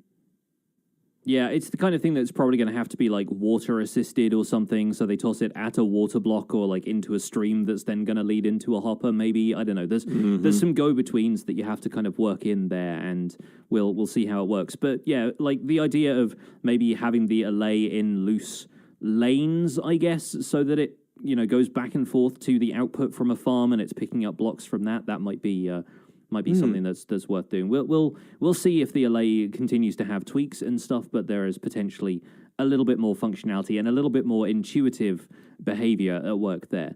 Moving on to the Warden, this is the one that's really got my goat, no pun intended. I think them adding the Skulk Catalyst as a drop for the Warden is a mistake. They've held out on whether or not the Warden is going to have a drop. They've been saying for a while that it hasn't, or if it has, it's not going to be something that's especially useful. And now they've given us something that players could reasonably want to farm from the Warden. And I've no idea why. I mean, it encourages players to farm it if you give it anything that is useful. And, despite all of the anti-cheese mechanics they've given it recently, the Warden is, in its current state, I will give it that, demonstrably easy to farm. I've seen screenshots of a couple of people just with a few water streams and something that's going to distract the Warden into walking in there, and it will fall into powdered snow or anything else that will deal damage to it. It's not damaged by drowning or lava right now, so it will still die relatively slowly, but I think it's still inescapably going to die in some situations, and it just like it feels like it takes away so much of the gravity that the Warden has had up until this point. You know, I don't think everyone's going to go this route. It's not the first thing that occurs to you when you encounter the Warden as a casual player. But when players inevitably look up, like, can you farm the Warden? And they get something that's, 3 blocks and a piece of string is going to be a solution to killing this thing. I feel like the Warden starts to look a little pathetic as a result, which is really not what you want from a mob that's had this much build-up and this much, character put into it. So, yeah, I start to worry about that kind of stuff when the impact of something as big as the Warden has to be balanced with players' desire to farm it or kill it in some way or another. I agree. I think that the Warden shouldn't drop anything. And to push it further, if it's not meant to be killed, if that's not the engagement that you want your players to have, make it unkillable. Have it be the first mob in the game that you just can't kill. You have to avoid it. You have to wait for it to go away. You have to trick it into going away. That's the only way to get around it. If that was the mechanic they wanted people to take, then that's what they should just stick to. And the drop is like nominal. Like it's sure people might want it, but like it also feels like, well, if this is this difficult to fight, should it not give you something more valuable? But I agree with you on like how easy it is to farm. On the flip side, though, they've nerfed the damage and the ranged attack, and I think it's a good theory because then it's not one-shotting you, because that doesn't feel good, right? Yeah. Mm-hmm. But then they've increased the frequency of it, and it's bypassing shields and armor, which I don't think is going to be fun. I think it's going to be frustrating. I mean, remember, the Warden can smell you, even if you're not sneaking around. And the ranged attack, I believe, can pass through walls unless they change that again. Yeah. But it's not that much of a nerf. Like, every 6 seconds, 5 seconds from 30 damage down to 10 damage every 2 seconds. If you want to average that out, that's a drop from 6 damage a second to 5. It's not that big of a change. Yeah. And the higher frequency means that you're going to be shot at much more frequently, and you have to remember to block it. And there's not going to be as much of a timing thing. Like if it was happening every 5 seconds, then you have that build up to know when it's going to like rear its head and do its thing. But if it's happening every 2 seconds, there's not even a lot of time for that animation to play between how often it's using its sonic attack. And I mean, like that combined, the current state of the Warden combined with the state of loot in the ancient city, and like I don't have a reason to go, and I'm sad. Like I don't want this to be the way that I feel about the Warden, but the more that they kind of release about it, the less I feel like it's done and ready. I feel like it's just kind of like reactive as opposed to proactive to what the community is saying. And I know that there's a lot of work going into this, and the ancient cities are cool, but it's just like I don't see it being a fun mechanic if this is the way that it's going to go. Like it's almost like it's got the two extremes on the same mob. Like it's easy to farm, there's something to drop, and people end up doing that. But on the flip, the people that don't want to farm it and they want to go to the ancient city and move around and do stuff in there, it's also going to be crazy lethal and really hard to defend yourself against. Like, what's the point of having armor in the game if the attack from this thing bypasses everything? Well, to clarify, it's only bypassing the natural defense that armor provides regardless of enchantments. So, like, the extra armor value that gets added to it. It's not bypassing the effect that armor enchantments have on the player. So protection enchantments will still prevent some of that damage to you. It's just that the armor and the armor toughness values aren't kicking in. And so, yeah, like having protection 4 on all of your armor is still going to reduce the amount of damage that stuff like that does. Because if you think about it, Guardian's attacks work the same way, but it's still worth wearing armor to go and raid an ocean monument. They'll bypass all of the diamond armor that you're wearing, but they'll still deal less damage if you have protection. Right. So, in theory, you could go in with leather armor with protection 4, and you'd still have the same effect against the Warden or some Guardians, right? Like, that's sort of the way it works. I have a feeling that the Guardians thing is maybe a hybrid. Maybe I'm not quite on the right track about that, but I think it still deals a certain amount of base damage that bypasses your armor. So yeah, potentially there is still a little bit of light at the end of the tunnel for people who will need to avoid the Warden once it gets angry at you. But yeah, I worry about it, but I still think it's good to be put in the game now. Like, if you think about the changes they made to villagers in 1.14, they were still refining those several decimal points down the line. Like, we didn't really get the final version of Village and Pillage villager trading until 1.14.4. And the same goes for, like, Iron Golem spawning mechanics and stuff like that, the stuff that leads into iron farms.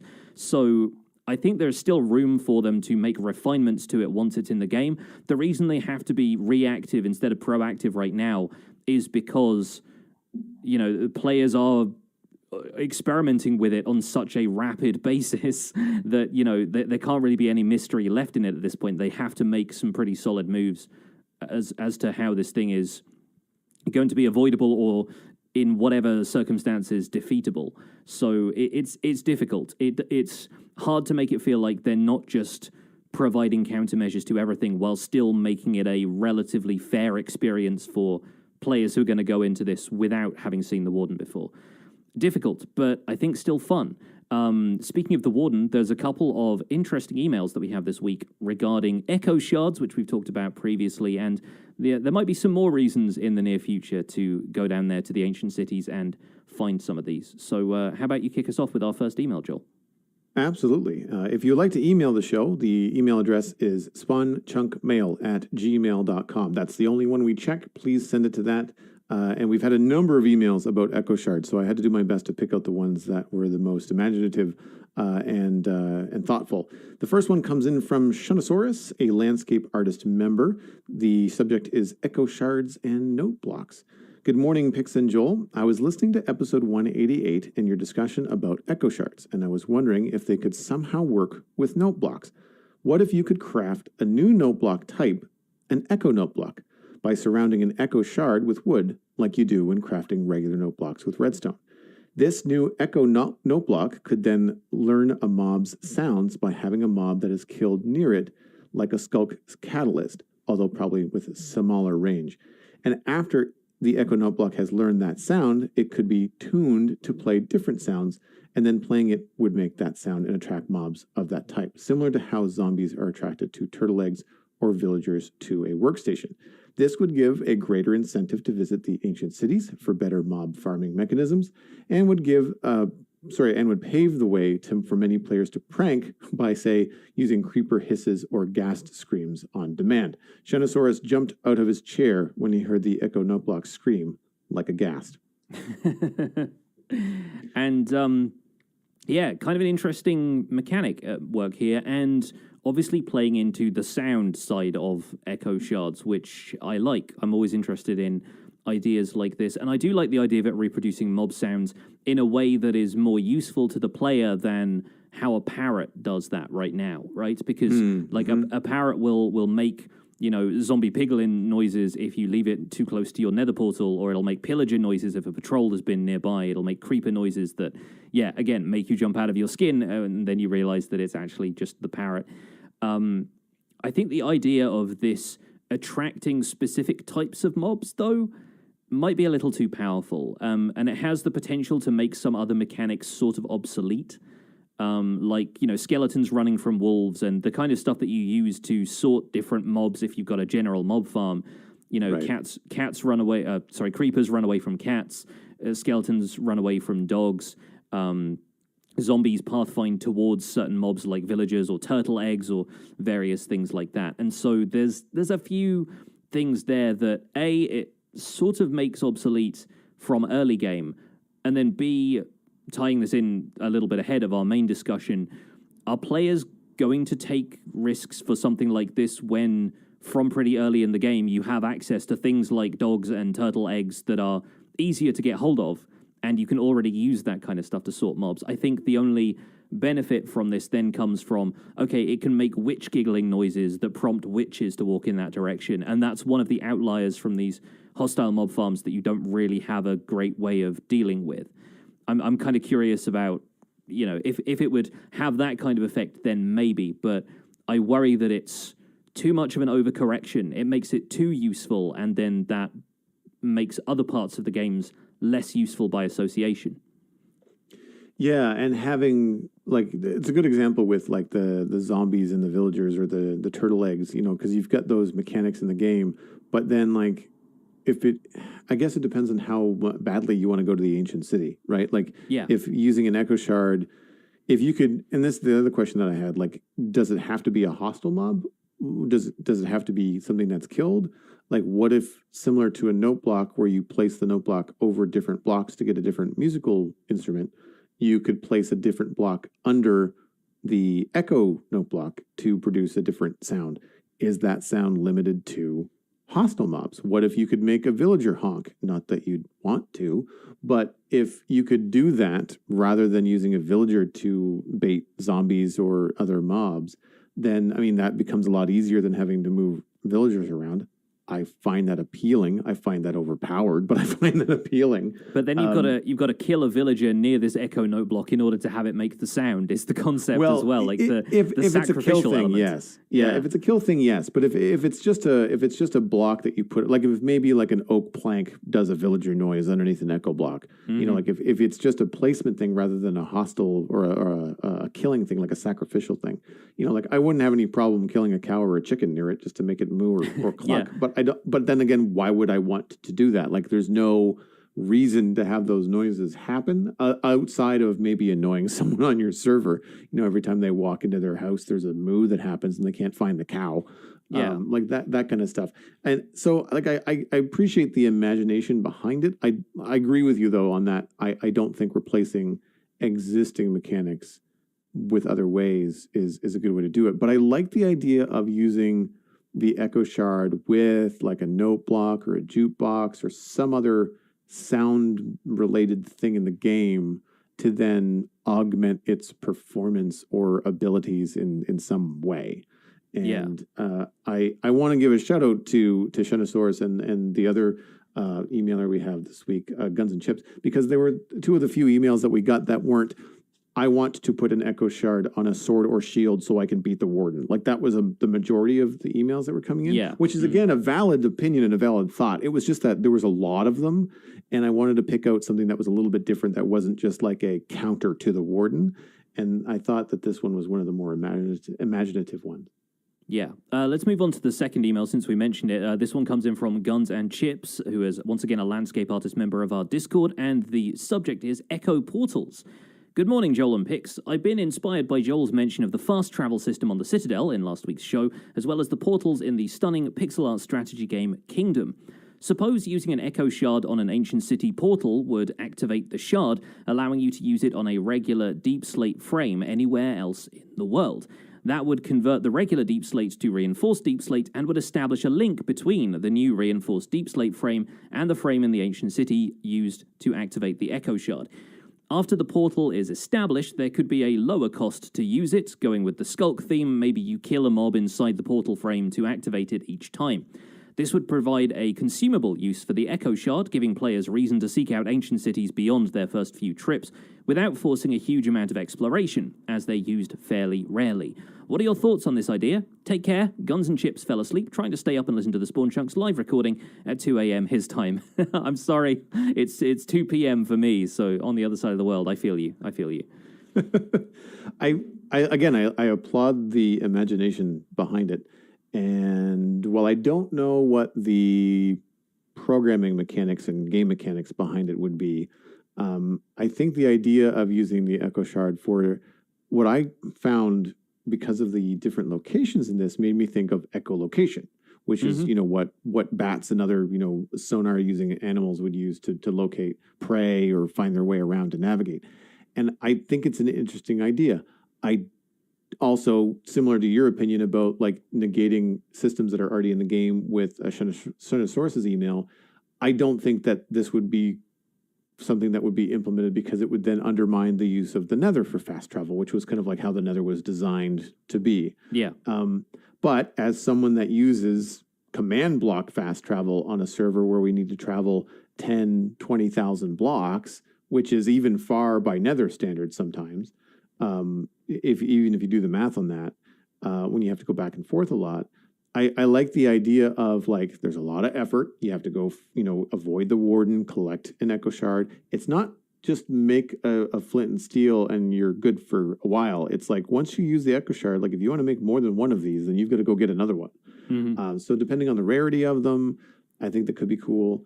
I just am not sure about the ability to travel that far on the overworld, with just a single portal. It's a lot to set up. And you've got the problem of like, if you're going from the ancient city to your destination, great. If you're going back the other way, you're teleporting into the ancient city, which is a hostile environment. Unless I guess you could remove all of the different, like it would take some time. I guess you could remove all the different sculpt catalysts and shriekers and things like that, and go from there. But I don't know. Like, where do you feel about? Like, how do you feel about this? Do you think it's a balanced idea, or do you think it leans too far in one way or the other? The balance is provided by the fact that you can't move the Deep Slate portal frame in the ancient city. Like, it's a not a one-way trip, but it's a. It could be a one-way trip even, but it's also like it's a fixed point that you're going to, right? You can link anywhere to there, but it's not like in the Nether where you can customize where the portals go and link from this place to that place. It's much more of a fixed point in the world, and so it'd be like warping directly to the stronghold, for example, right? I like that idea, and it allows for a more kind of, a distance approach to travel. Also ties in with Echo Shard's existing use in recovery compasses, right? Creating some sort of link to a distant location. And, they've even included something about the death in there. Again, like this week has been all about Echo Shards and reasons they can be used to sacrifice mobs nearby. I do worry that teleportation is maybe too powerful a mechanic. And yeah, it depends, because if you're converting the regular Deep Slate of whatever portal you've made into reinforced Deep Slate, that also creates the issue of being able to create reinforced Deep Slate anywhere. And if it's an unbreakable, unmovable block, then you can use that to trap players as though you've got a handful of bedrock that you can build around somebody, right? So I feel like that's got its potential for griefing, which is always a bit of a touchy subject. But yeah, I do think there's pros and cons to this implementation of the idea. But once again, while chunk mail is fast becoming this week's ideas for Echo Shards, this is not a criticism. It's a sign that the community wants them to do something else. And the fact that they keep coming back to the frame in the center of the ancient city is also the mystery behind that frame is one of the unanswered questions of this update. And so it's really interesting to hear people's ideas framed around these things, because we're used to there being answers to these things further down the line. And we're used to some uses for items coming up, if not in the same update, then maybe in future updates that are going to shed some light on some of this stuff. So I am curious about that, and I think it's cool to hear some of these ideas. Moving on, though, our main discussion this week is going to be about doing things, whether you want to do things the easy way or the hard but fun way. And as you said, Joel, we got a lot of emails from people saying, the Echo Shard should be used as a weapon that's going to make it easier to fight the Warden. And we've been talking about the way the Warden is potentially easy to farm now that you can farm it for a drop. There are a lot of low-effort, high-reward resource farms out there, and it's something that Mojang is constantly trying to balance about the game, as we've seen in things like nerfs to AFK fish farms in the past and various other bits and pieces. But then, should players always take the easiest route to success is the discussion I want us to have. And it's been coming up more and more for me recently. I recently decided I need to start reframing my Minecraft survival guide series so that viewers don't just expect it to be a guide to the easiest way to do things, because I often find putting in a bit more effort and putting in the effort to, let's say, drain this Guardian farm that I'm now building, right? I'm building like a circular perimeter wall around the outside. I'm getting rid of all of the water, but designs exist out there to just pop down a few soul sand bubble columns and a bunch of nether portals, and bam, all of your Guardian drops come out of the nether on the other side. I don't want to do that because I like the spectacle, like the hard but fun way of designing something that feels a little bit more unique to me, and also, you know, gets to put some effort into the aesthetics, and you end up designing something that looks kind of more industrial and cool. So how do you feel about this for a start? Like when you're designing farms on the Citadel, or when you're, you know, looking for farms, if you're looking for a tutorial, if you're not going to design it yourself, do you go for the one that's just like the most straightforward? Is there a balance to be struck there? How do you approach that? The balance for me is usually about visuals. Because I'm a builder, I guess, by heart, but I also really like redstone and fun contraptions, and take a lot of joy out of like straight lines and clean edges and things that are very functional. I often take we'll say it the hard but fun way, because it means that I want it to look good.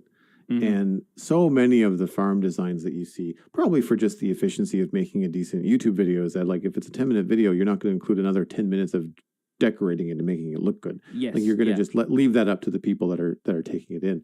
But as a result, I find that a lot of the farms that I see people reproduce in their own worlds are just what they've seen in the YouTube video, and it's just like it's a floating platform of an iron farm. You know, like not very often do I see people building something entirely around it. I mean, some do, but like not everybody. By and large, I see most of the time it's just like it's just the farm itself is functioning, and then it's just kind of sitting there doing its thing.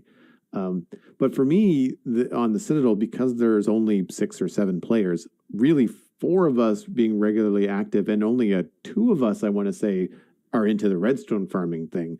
Really, like we look at those farms and how complex and large they are, and think like we don't even need half of this stuff. Yeah. And so it does become a nice way to balance, like, yes, that's the easy way to get stuff, but like, what are we going to do with 40K items coming out of a farm every hour? Like, we don't need that. So it opens up an idea. It's like, okay, well, what if we build it half the size? What if we make it less efficient but more fun by creating these waterways that sip items around and do that kind of thing? And then, one, it becomes more manageable from an output perspective for us. You don't need a storage system that's 100 miles long, and also it provides an opportunity to be more creative with it, because I really like my items flying around. I don't know whether that's just because I started Minecraft before 1.13, but like, it's still a novelty for me to zoop items around with water streams. I think it's hilarious and fun, and has a very satisfying motion in what is a very static game a lot of the time. And taking the time to adapt a farm, very often when I'm bringing in a farm, I'm usually adapting it, dumbing it down to not only just fit our needs from a numbers game, but also like, I want it to look cool when people walk by, or I want to kill farms in a fun way. I don't want to hijack. Well, no, he did it on a stream. So Alistair on the server has a sugarcane farm, and because the sugarcane farm that we made near the meadows is not loaded anymore because no one's there. Like, no one's in the starter zone. Everybody's on their own kind of like big plot of land, and so he wanted his own sugarcane farm, and his sugarcane farm is triggered by a random chicken dying in lava. Like, there's no light. He could have done it with a light sensor. He could have done it with a daylight sensor just fine. But he just like, nope, I'm just going to make it fun. Like, I want to watch the chickens walk back and forth and eventually trip off into lava, and then that's what triggers the farm. And I think that's a really good example of what you're talking about, is that like, he could have built the sugarcane farm in 15 minutes, but he took an entire stream because he wanted to do the chicken thing.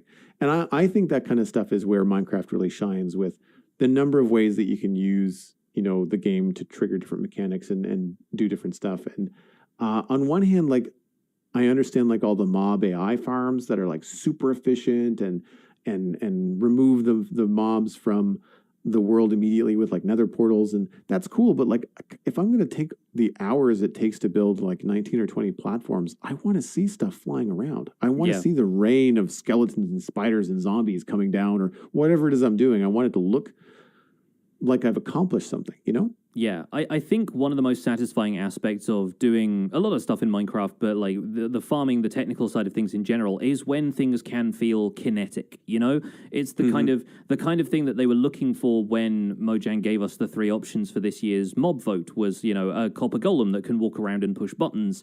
You know, the allay bringing items back and forth, and the glare kind of floating around and looking for dark spaces, and all of those gave a little bit more life to the area, which right now is difficult to do unless you're using actual mobs, and more often than not, the mobs are like the product of the farm, or at least the middleman that's bringing the product to the area where you farm the product. And so it makes more sense for elements of the farm, if you want it to have that sense of animation and movement and life, to be moving parts, to be pistons and, you know, slime block flying things and that kind of stuff.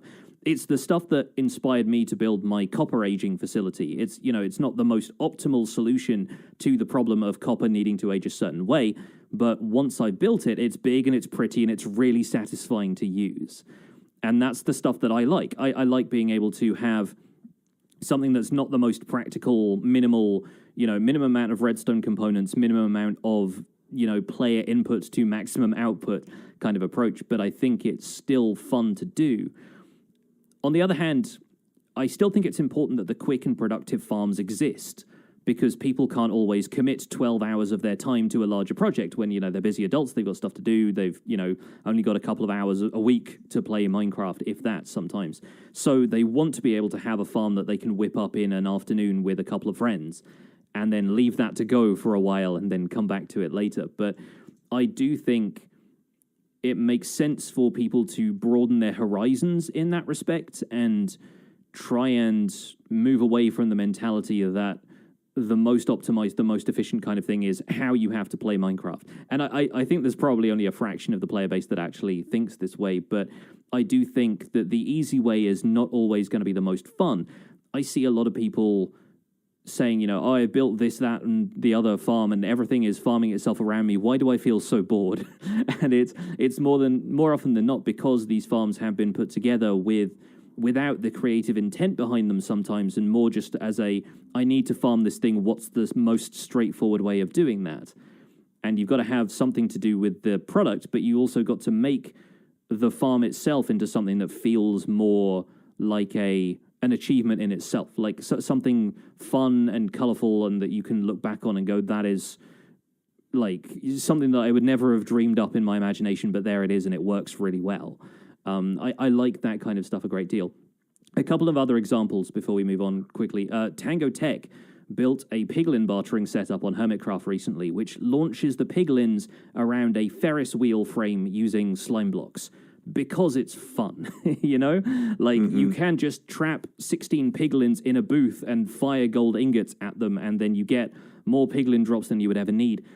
But instead, you can do something that juggles them around and probably, honestly, feels quite cathartic for the amount of times that piglins attack you when you're walking through the nether without gold armor and you're not prepared. And then I think Doc M is planning to make a shulker shell farm this season that is more fun and has more interesting elements to the design, after having made a farm in Season 8 that was so efficient that even the Hermitcraft server, with all of their, you know, Shulkerbox power users and like 20 of them playing actively at its peak, couldn't find enough to do with the shulker shells, and the farm was just far too overproductive. And I think it's still important that those farms exist, because you can run them once and never have to run them again. But you've got to do something creative with them first, which Hermitcraft is still really good at doing. A lot of the folks on there are great at incorporating that stuff into a theme, but the farm itself, when it's just bare bones, can be, you know, a relatively straightforward affair that just leaves something to be desired.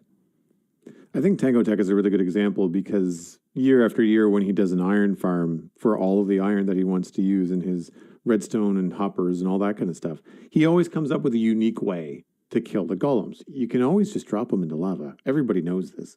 But, you know, if it's something that he's going to do every season, like, it's going to get boring. You know, so you come up with some cool, inventive ways to do that kind of stuff. And I really like that kind of thing. Like, there's always a balance, I think, for me too, because of what you mentioned, like with the busy adults thing and the time on the server, it's like, I want to build a farm, and if I'm going to spend tons and tons of time on it, it has to look good and be satisfying and also produce a certain number of things.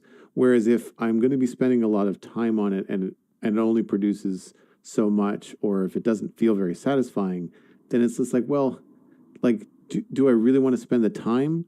And then the reverse of that, I know we've talked about this before. You have to remind me about what the specific mechanic is, but I think it was like a 0-tick bug or something. It was farming like bamboo and sugarcane and stuff like that with like piston heads, and it was really easy to set up, like really easy, and you just got a ton of stuff, but it was really boring. Like because of the yield, it was so hard for players to resist the temptation of doing it that way, because you just got so much stuff and it made your life so much easier if you're a busy adult on a server and you need smelting material. Like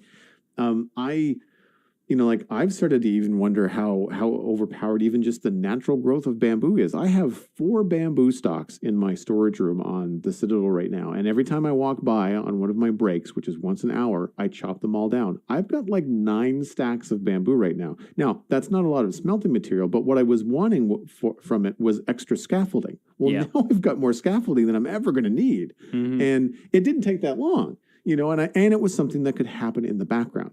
And that's the kind of thing too that I find with the farms, is that very often the location of them to be the most efficient can sometimes not be the most attractive or the most frequented by players.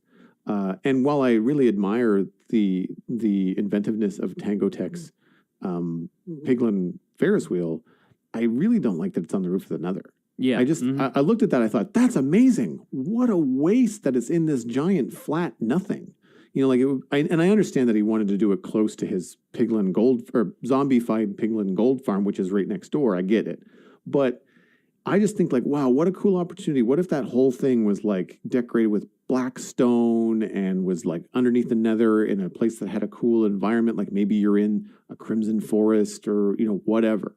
And I just think that it was a missed opportunity to have such a cool build in such a bleak landscape. It's one of the reasons why on the Citadel we've decided as a server to not build on the roof of the Nether, because yes, it is way more efficient to have our zombified Piglin donut farm up there, but it's way more entertaining to watch me try to dig a tunnel underneath a lava lake, to try and construct the monstrosity that I have. Now, the downside is that I have another farm that's it's the same Crossroads Wither Skeleton farm that Iskall built a couple seasons ago. And it's in the Nether, but I have to then slab, which I have not completed, 128 block radius, from where I AFK at that thing. And it's not efficient because I just haven't completed that monotonous task of creating that perimeter. We've done most of the perimeter on the gold farm. So the gold farm does okay, but it does okay by the Citadel standards. It doesn't live up to what that farm is capable of, depending on better locations for it. Yeah. No, it's not the 114,000 drops per hour or whatever kind of things. No. Like it's absurd, some of the rates you get from those. And I think the real question becomes, is the farm just a means to an end, or do you plan on making it into a feature of your world? Because the thing I love about the fact you've got a Zombie Pigman donut farm in the Nether Cavern on the Citadel is people are going to see it. People are going to go past there, or like they fly through and they go, wow, there's this massive thing built there. And I feel like on the Nether roof, it doesn't even load in when you're standing on the Nether roof because of the fog. You have to fly up to even see it. And so, there's so many aspects of that for me that I feel like are just, part of the aesthetic side of things. And it's part of the reason that I prefer building on the surface compared to building in caves, even though the caves are gorgeous in this update and they look fantastic. And I'm building in a dripstone cave right now. And I wish some of that stuff was on the surface, because then I think, well, I could see all of this stuff as I was flying over, and it looks like I've made an impact on my world. And if that kind of stuff means something to you, then it makes sense to build farms as a feature, even if that is at a sacrifice of the ease of setting them up or the efficiency of, once they're up and running. I will concede that some stuff just runs better behind the scenes, and some stuff like the means to an end for me is like the Enderman farm that I have right now is very simple to set up. It's Nembon's Ender Mini. You just make a spawning platform as low as possible in the void, surround it with leaf blocks to encourage pack spawning. You set up an Endermite somewhere, all the Endermen run in, your killing Endermen constantly and they never run out. And the thing is, for that, it's just so that I can go and repair my tools as quickly as possible between mining things when I'm, strip mining out an area with a beacon or something like that. It's convenient for me because it means that I don't have to take so much time away from doing all of the other stuff I want to do in the meantime. And that's really the trade-off for me. And as far as resources go, ender pearls, while they're useful circumstantially, are not something that I'm using all of the time. And so, yeah, I think there is a certain amount of low effort for relatively low reward, as long as you consider that, yes, you're repairing your tools every so often. One last point I want to make on this is that I think Mojang, despite what people will say, is doing a great job at introducing interesting options for players. And I think skulk sensors are probably one of my favorite recent examples of, they're pretty powerful. Everyone saw the fact that, there's a thing that is now a motion detector and thought, wow, griefers are going to be the most dangerous people ever at this point because there's no way of seeing that coming until it's too late. But, they're potentially dangerous to acquire, they're hard to find, and you can farm them via more complex methods once you start to... once you've got hold of a skulk catalyst and you can set up a farm somewhere for those. But it still feels like an adventure to do that. It still feels like you have to put in a lot of effort to get the reward out. And that's what I think balances the Echo Shard idea from Guns and Chips' email, is the idea that it is gated behind a trip to an ancient city and a certain amount of commitment to hours of gameplay in order to find one of those. And that's sort of the case with skulk sensors, even though they provide a pretty, great way of detecting players being around. We can already do that stuff with pufferfish and pressure plates and those kind of things. And so what the skulk sensor provides is more depth to mechanics like that. It might feel like a shortcut to some people, but it feels like an adventure for other people. And while iron farms were made pretty easy by 1.14 villager mechanics, that was a compromise to allow villagers to react to threats faster. And players can still find inventive ways of building them. You just need to make the decision to do something more inventive. You need to have that aversion to, well, there's this big floating platform up in the sky, let me build something different to that, even if it means building it on the ground and having to spawn-proof a larger area against golem spawning and, cover up caves and that kind of stuff. I feel like our need for resources, in the case of iron farms, supersedes our desire to make things more unique. But I think that desire to make things more unique is coming back through in a lot of the stuff that I'm seeing creators sharing online. And so I'm hoping that that's a trend the Minecraft community is moving towards, is instead of building the same farm designs over and over again, how can we make this more creative and make it more compatible with the creative vision that we have for a world? I think that's the cool factor coming in. It's like I mentioned, early on in our conversation pre-show, I can turn on my Xbox with a controller or I can turn the Xbox with my voice. It's way cooler to use my voice. I still have to pick up the controller to play the Xbox. Yeah, so it's redundant. Like I can do it one of two ways. Now the voice command connects a couple of different things, and like lights come on when I use my voice, and they don't come on when I use the controller. But I think it's similar with redstone stuff. Like, I mean, if you can just make, an iron golem farm the old-fashioned way and dump them into lava, that's fine. One of the examples that I think is a good way to wrap it up is, I don't remember what season it was, but Zedaf on Hermitcraft used a potion brewing redstone contraption. And I mean, it was massive because he was like dumping things into water streams, and they would all have to fall into the brewing station at the right order in order to brew the right stand. So there was redstone timing. Like, it was faster to just brew the portion that you want, right? Manually.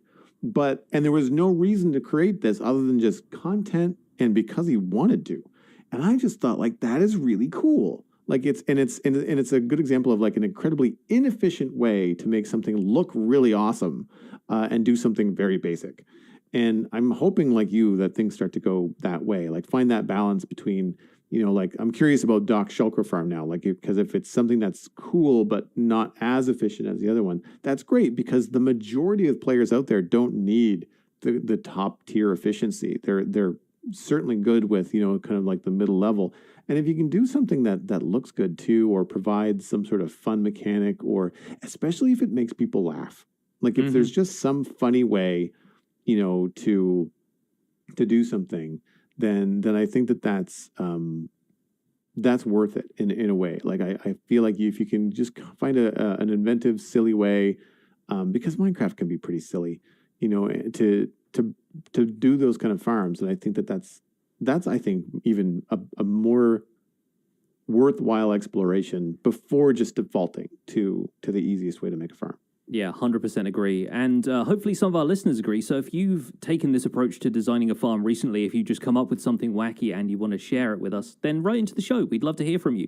That's where we're going to leave this episode of The Spawn Chunks, though you can find more information about the show and links to some of the stuff that we've talked about today at thespawnchunks.com. The music for the show is composed by me, and The Spawn Chunks is proud to be a listener-supported podcast. If you're getting some value out of the show, why not consider putting some value back in? You can visit patreon.com/thespawnchunks to join our community, where pledging at any level gets you an invite to our patrons-only Discord chat, and you can participate in things like our live show recordings, the monthly Minecraft audio hangout, and some other hangouts that we do throughout the year. We're currently at 336 patrons, which is down 7 from last week as Patreon does its usual reshuffling, and last week's Patreon count was 343, so we would love to reascend to those heady heights over the next couple of weeks. But in the meantime, special thanks to our content engineers, Hunter555, Jumbo Sale, and Yitz for your support on this episode. Sharing the podcast with your friends is the easiest way to support the show. You can find us at The Spawn Chunks on Twitter and Instagram. Personal recommendations are by far the best way to share the podcast. To poke a friend in the arm and say, you should listen to The Spawn Chunks, and let them know that they can listen on iTunes, Spotify, Google Podcasts, and even YouTube. You can email the show at spawnchunkmail@gmail.com. The RSS feed is linked on the spawnchunks.com, and the patron-only RSS feed is on the Patreon page, where you can listen to the render distance, the extended version of the podcast. My name is Johnny, but online I go by PixelRiffs. You can find most of what I do at youtube.com/PixelRiffs, where I try to make sense of this bizarre and wonderful game in Season 2 of the Minecraft Survival Guide. I also stream 3 days a week on Twitch, doing behind-the-scenes work for the aforementioned YouTube series, and I'm the voice of the unofficial Hermitcraft recap, which you can find through a quick YouTube search. Aside from that, I'm at PixelRiffs on both Twitter and Instagram. Joel, where can people find you online? Everything I am doing online, including my illustration and design portfolio, is at joelduggan.com. That's where I have an online shop, too, by the way. And I have a book. I wrote a book. Do people know that I made a book? Maybe you don't. It's Star-Crossed. It's a comic book. You should check it out, joelduggan.com. And my other podcast is at thecitadelcafe.com. That is about sci-fi and fantasy entertainment, talking with Stephen ESC this coming week. You can follow me at Joel Duggan on social media and Joel Duggan on Twitch, where I stream Friday, Saturday, and Sunday from the Citadel. Thanks for visiting The Spawn Chunks. The world outside is infinite, and that's not easy, but it is fun.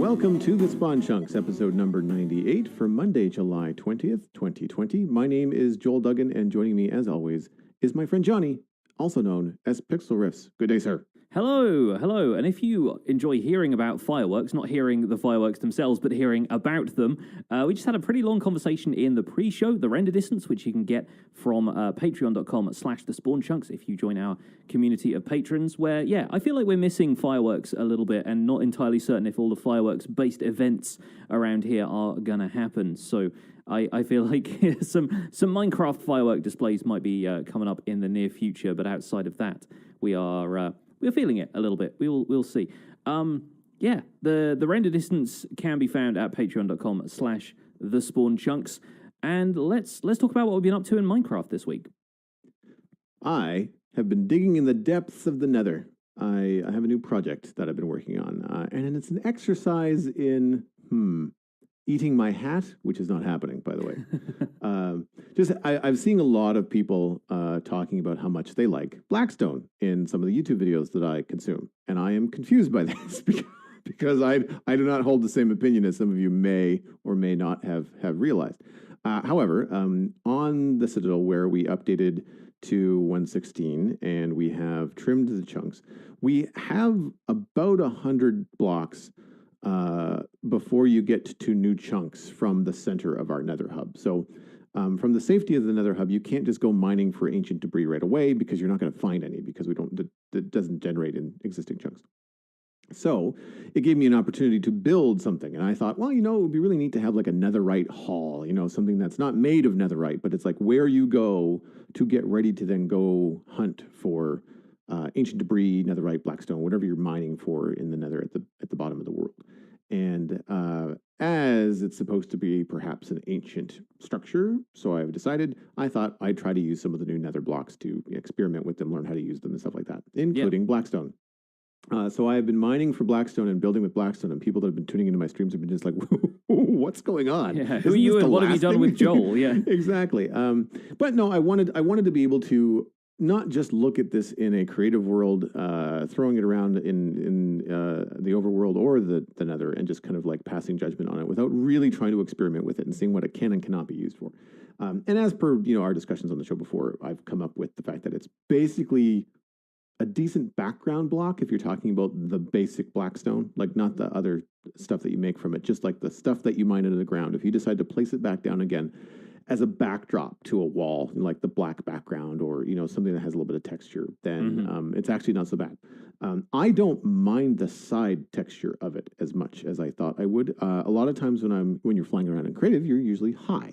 And so when you're looking down at the top of blackstone, it looks remarkably like cobblestone, intentionally, I'm sure, as it tends to be able to blend in that way better. But it also has a lot more contrast on the top of it than it does on the side. And the side of it is much closer to obsidian. It has larger chunks, like larger stone textures in it. And it's also more subtle. So I've been able to use that in a couple different places. But honestly, I'm mostly using it as like lining a long drop down to the bottom of the world that you will pass by in seconds. I'm also using blackstone stairs at the very base of some pillars, and I am going to throw some images into our chat. You have them already, but some of our live listeners will be able to take a look at these and see what I'm doing. Now, I do have a custom black nether brick texture, which does help in some of these situations, but the blackstone I'm using is at the base of the pillars that I'm putting up.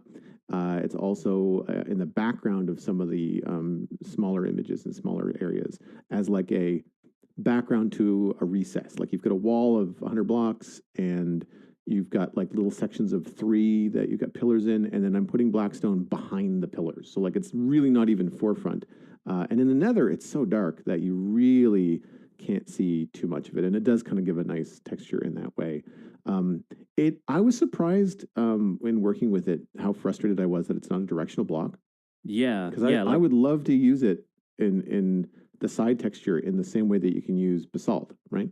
Yes, yeah, basalt is actually surprisingly versatile, even though there's only 2 variants of it. You can actually have it be placed in a variety of directions like logs, and we've remarked on the show before that it's more like a log than it is a stone type because of the directionality of it. And so, yeah, it is kind of frustrating at times when you can't do that with blackstone. And it makes sense as well because there's certain formations in which blackstone generates in the nether that I think adding directionality to those would be kind of odd, but then I don't think basalt doesn't generate sideways typically anyway, so I'm not certain quite why they decided not to give the directionality to blackstone. But I guess it's kind of aping what stone does in a way, because you don't really have rotational aspects to stone or stone bricks either. So giving that to blackstone arbitrarily maybe feels like something they didn't want to do.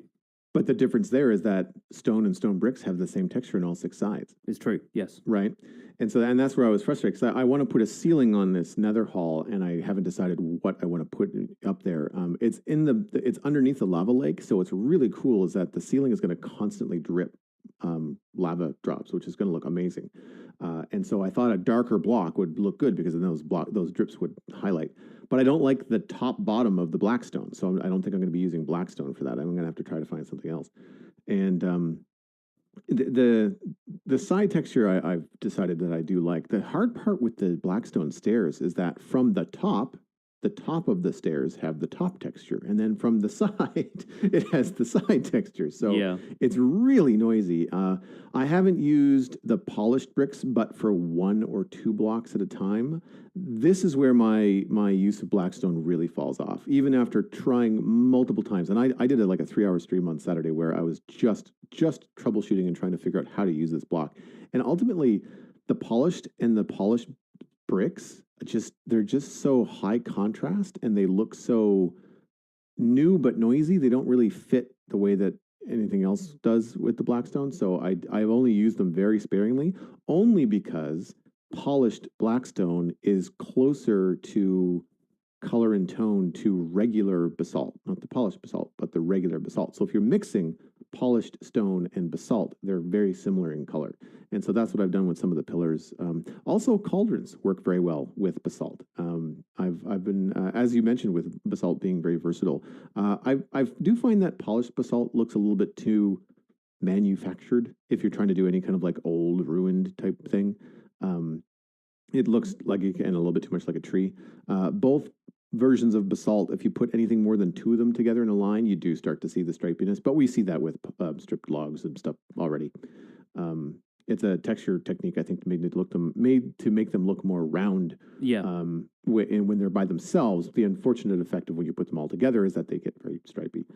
So yeah, I haven't really had a lot of luck with it. It's the build to kind of like, I took the easy road. The build is meant to be an ancient hall, so I'm kind of building with the intention I think it was designed for, but still struggling with Blackstone. The other thing that I have done and found, and have, I guess, achievement unlocked, I found 13 pieces of ancient debris. Nice. I assume you've been mining for Blackstone basically underneath the ground then, because that was going to be my next question, was are you going to basalt deltas to get your Blackstone, or are you digging underneath the like the lava level of the nether to find it? So I've only found 1 basalt delta, and it was only just last night. That isn't like kind of like part of our scenic nether sort of thing. So the ones that we found right away, we kind of decided, well, don't strip that one because that's not great. But the ones that we are going to, we hadn't found one until recently. But I was also, in clearing this giant, like this room is 21 by 21 by 7. The hallway is 96 by 7 by 15. So like it's a large area. Yeah. And so I was just finding Blackstone naturally, just clearing out areas. And eventually I did have to go looking for Blackstone. And so that's when I was finding the ancient debris. I wasn't looking for ancient debris. I was looking for Blackstone. Ended up with an awful lot of quartz and all kinds of great stuff too. But yeah, I haven't done anything with the ancient debris because true to a lot of the chatter I see socially online about ancient debris and netherite in particular, people are not super happy with the netherite tool texture. Yeah. Very, very indistinguishable from stone, especially if you have the enchantment glint still enabled. Yeah. Yeah, I think that's what I get a lot of people probably joking about in my Twitch chat, but I do see people occasionally saying, you know, what are you using stone tools? And I'm like, well, you know, it's it looks different enough to me, but maybe because I play this game constantly, you know, it's probably a little bit more difficult for people to discern the difference if they are less familiar with the game or just don't know about netherite yet. Yeah, and that's the thing is that I already have a custom tool texture for my diamond tools just because I find the blue kind of silly. But also just as a designer, I find it very easy to change the shape of something as a way to identify it. So silhouette and color are both different on my pickaxe for diamond stuff, which is great. Very easy to distinguish between an iron pickaxe and a diamond pickaxe for me in game. On Twitch, where the video's small for people, sometimes people get confused and they ask. But I think what I want to do for netherite is the same thing. I'm going to take my diamond custom tool textures. I like the netherite block texture quite a bit. So I think I might take a look at that block texture and then try to design something that's a little closer to netherite for my tools. I also don't use an enchantment glint anyway. So that'll be fun. I haven't done anything with them. I have enough for 2 pickaxes and a set of boots, I think. Because it's 4 ancient debris equals 1 ingot equals 1 tool that you can then, or 1 item that you can then augment on the smithing table. Yeah. So I'm going to roll with boots, a pick, and I don't know what else. I'm not sure if I'm going to go pants or if I'm going to just do a second pick or sword or I don't know. I think second pickaxe is a good choice. I think if you end up using a lot of the warped stuff, which I know you're not a big fan of the warped and crimson stems, but you tend to, if you're farming those, having a reliable hoe to use on the warped and crimson wart blocks. It's funny, I keep calling them crimson wart, even though they are nether wart blocks and have been in the game for a while, but the ones that form the leafy areas of those giant fungi are a pain to clear because they don't despawn naturally, so you end up using a hoe way more than you would expect to if you are doing any farming of those trees, especially if you want shroom lights, because I find a lot of people really like shroom lights. And so I've been trying to get hold of some of those myself and have found having a very durable hoe pretty useful. I have a ton of diamond ones anyway, but just from raiding woodland mansions where they regularly appear as loot. But I feel like having a netherite one, just for the extra durability alone, is potentially worth it. Yeah, and so I'll have to look into all of that kind of stuff because I do plan to use and want to use some of the. I don't know if the logs and the wood are really out there, but the warped wart blocks and the nether wart blocks, of course, are very bright, colorful, fun things. And when we've got some modern city builds and you want to use something that's bright and colorful, but it isn't as matte as like a concrete, like just no texture in a concrete. If you want something a little bit more vibrant for something or other, I don't know, you could use this carpet, wallpaper, all kinds of really cool stuff. And because we can farm this stuff so easily with just bone meal and nylium, then I'm going to need a hoe, I think. And plus, like you said, shroom lights, I think are going to be fun. I do want to steal your idea somehow and get like a magma block shroom light lava flow going somewhere. I'm not sure where, but we'll figure that out at a later date. Yeah, that's what I'm going to be doing this week, basically. Nice. Following the theme of my main town area on the survival guide world, which is all centered around a ravine that I decided was going to be a source of geothermal energy for the town in the kind of lore of the world.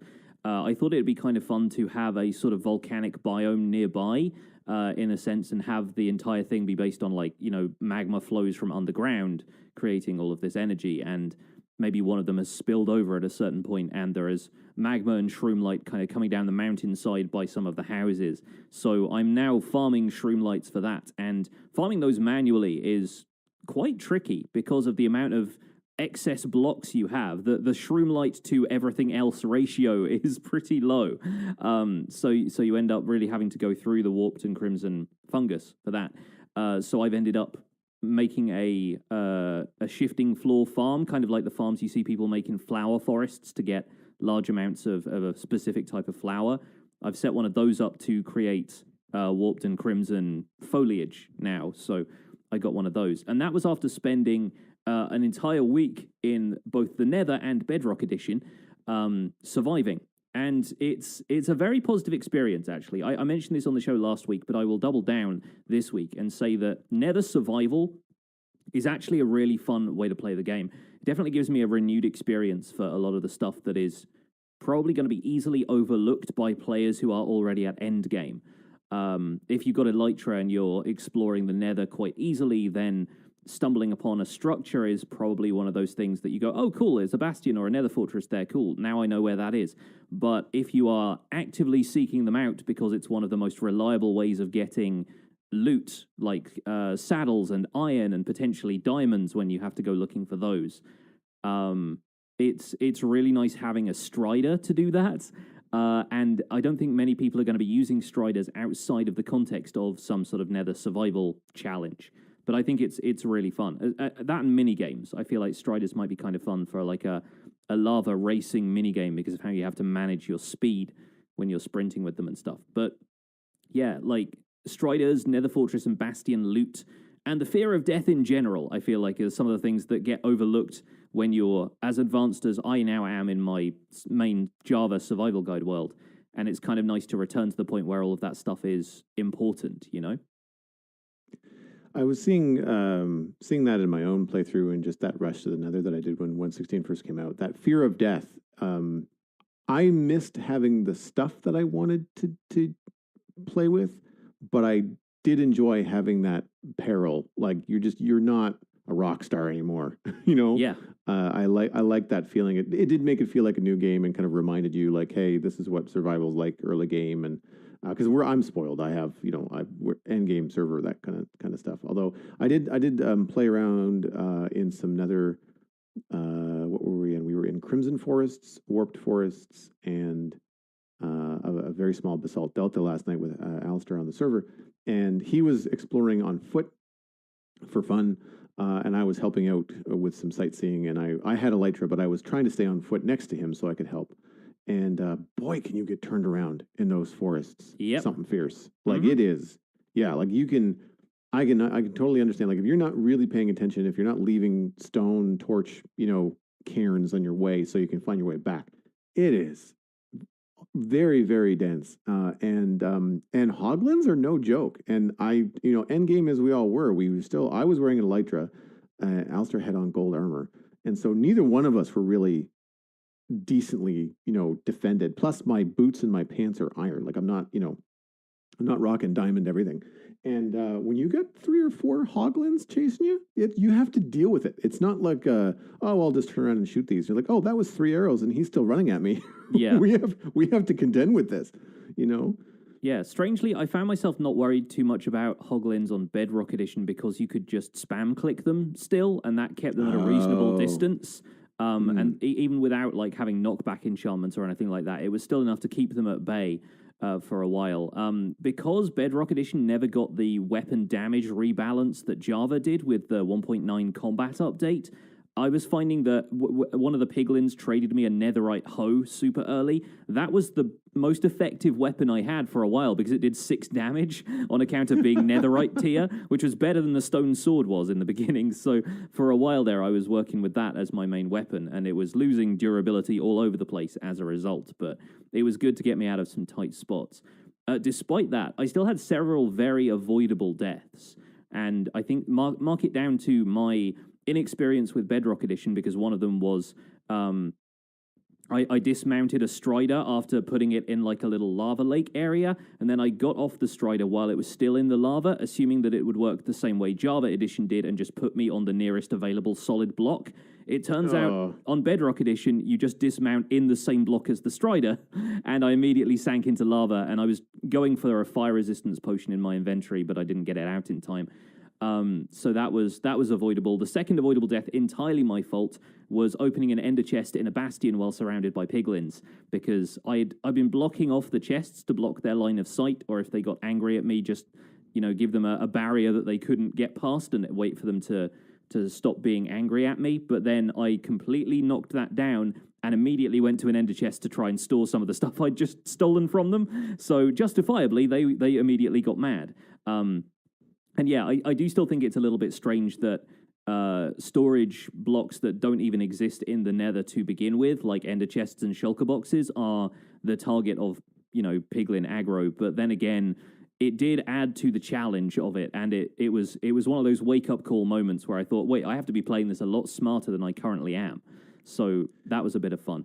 If you want to see the next level of this challenge, by the way, I would encourage anybody who's interested in checking something like this out to go and watch Sliced Lime streaming, because whenever he's, not on the Legacy SMP, which I believe he's a part of, he is streaming a half-heart hardcore challenge. Oh, right. Where you reduce your life points to 1 in hardcore mode. So if you take damage of any variety at all, even if you take like fall damage from falling 4 blocks instead of 3, then that's you dead. And I tuned into his stream a couple of nights ago now just to see what was up, and he's got to play the game in a very precise way. You can't be blasé about collecting resources. He spawned next to a Crimson Forest, so he was immediately able to get wood, but then of course the piglins could attack him more or less right away, so he had to stay around groups of zombie pigmen who would scare the piglins off for long enough that he could harvest a couple of trees, block off some areas of gold so that the piglins wouldn't see him mining that, and then get enough gold nuggets from those patches to make himself some gold boots. And he was having to be way more careful about the progression of everything. And from that point onwards, yeah, he managed to get himself a decent way. But then, of course, from there, you've got to look for blackstone if you want stone tools. I assume ultimately the goal is to either get to a certain level of tools or get back to the overworld, which can be done with wooden tools if you have the patience to mine gold with tools that break every so often and are kind of slow. But I like the concept of that. Probably not something I'll attempt myself because I will make too many mistakes. I'll be a little bit reckless or impatient when I play. I'll take some full damage, and then, again, some easily avoidable deaths will happen. But it's a really interesting... If you want to take that like hardcore challenge to the next level, or if you want to take Nether survival to the next level, really interesting way to play. I am tempted by something like a hardcore because for me, the idea of doing a single-player world is not as appealing because if I'm going to put that kind of a time investment into something, it's probably going to be the Citadel. But if it's hardcore, then it will ultimately have an end. And like you said, probably of my own stupidity. So it would be a short-term commitment, knowing that I probably wouldn't last that long. And again, like you said, might introduce some of those early game fear mechanics, where you really don't want to lose the progress that you've made. But yeah, I have watched some of the Slice Lime hardcore when he was doing overworld stuff. And even then, I was just like, dude, like, I don't know. I would be so stressed out this whole time, like he was doing a sugarcane farm or something and being very careful.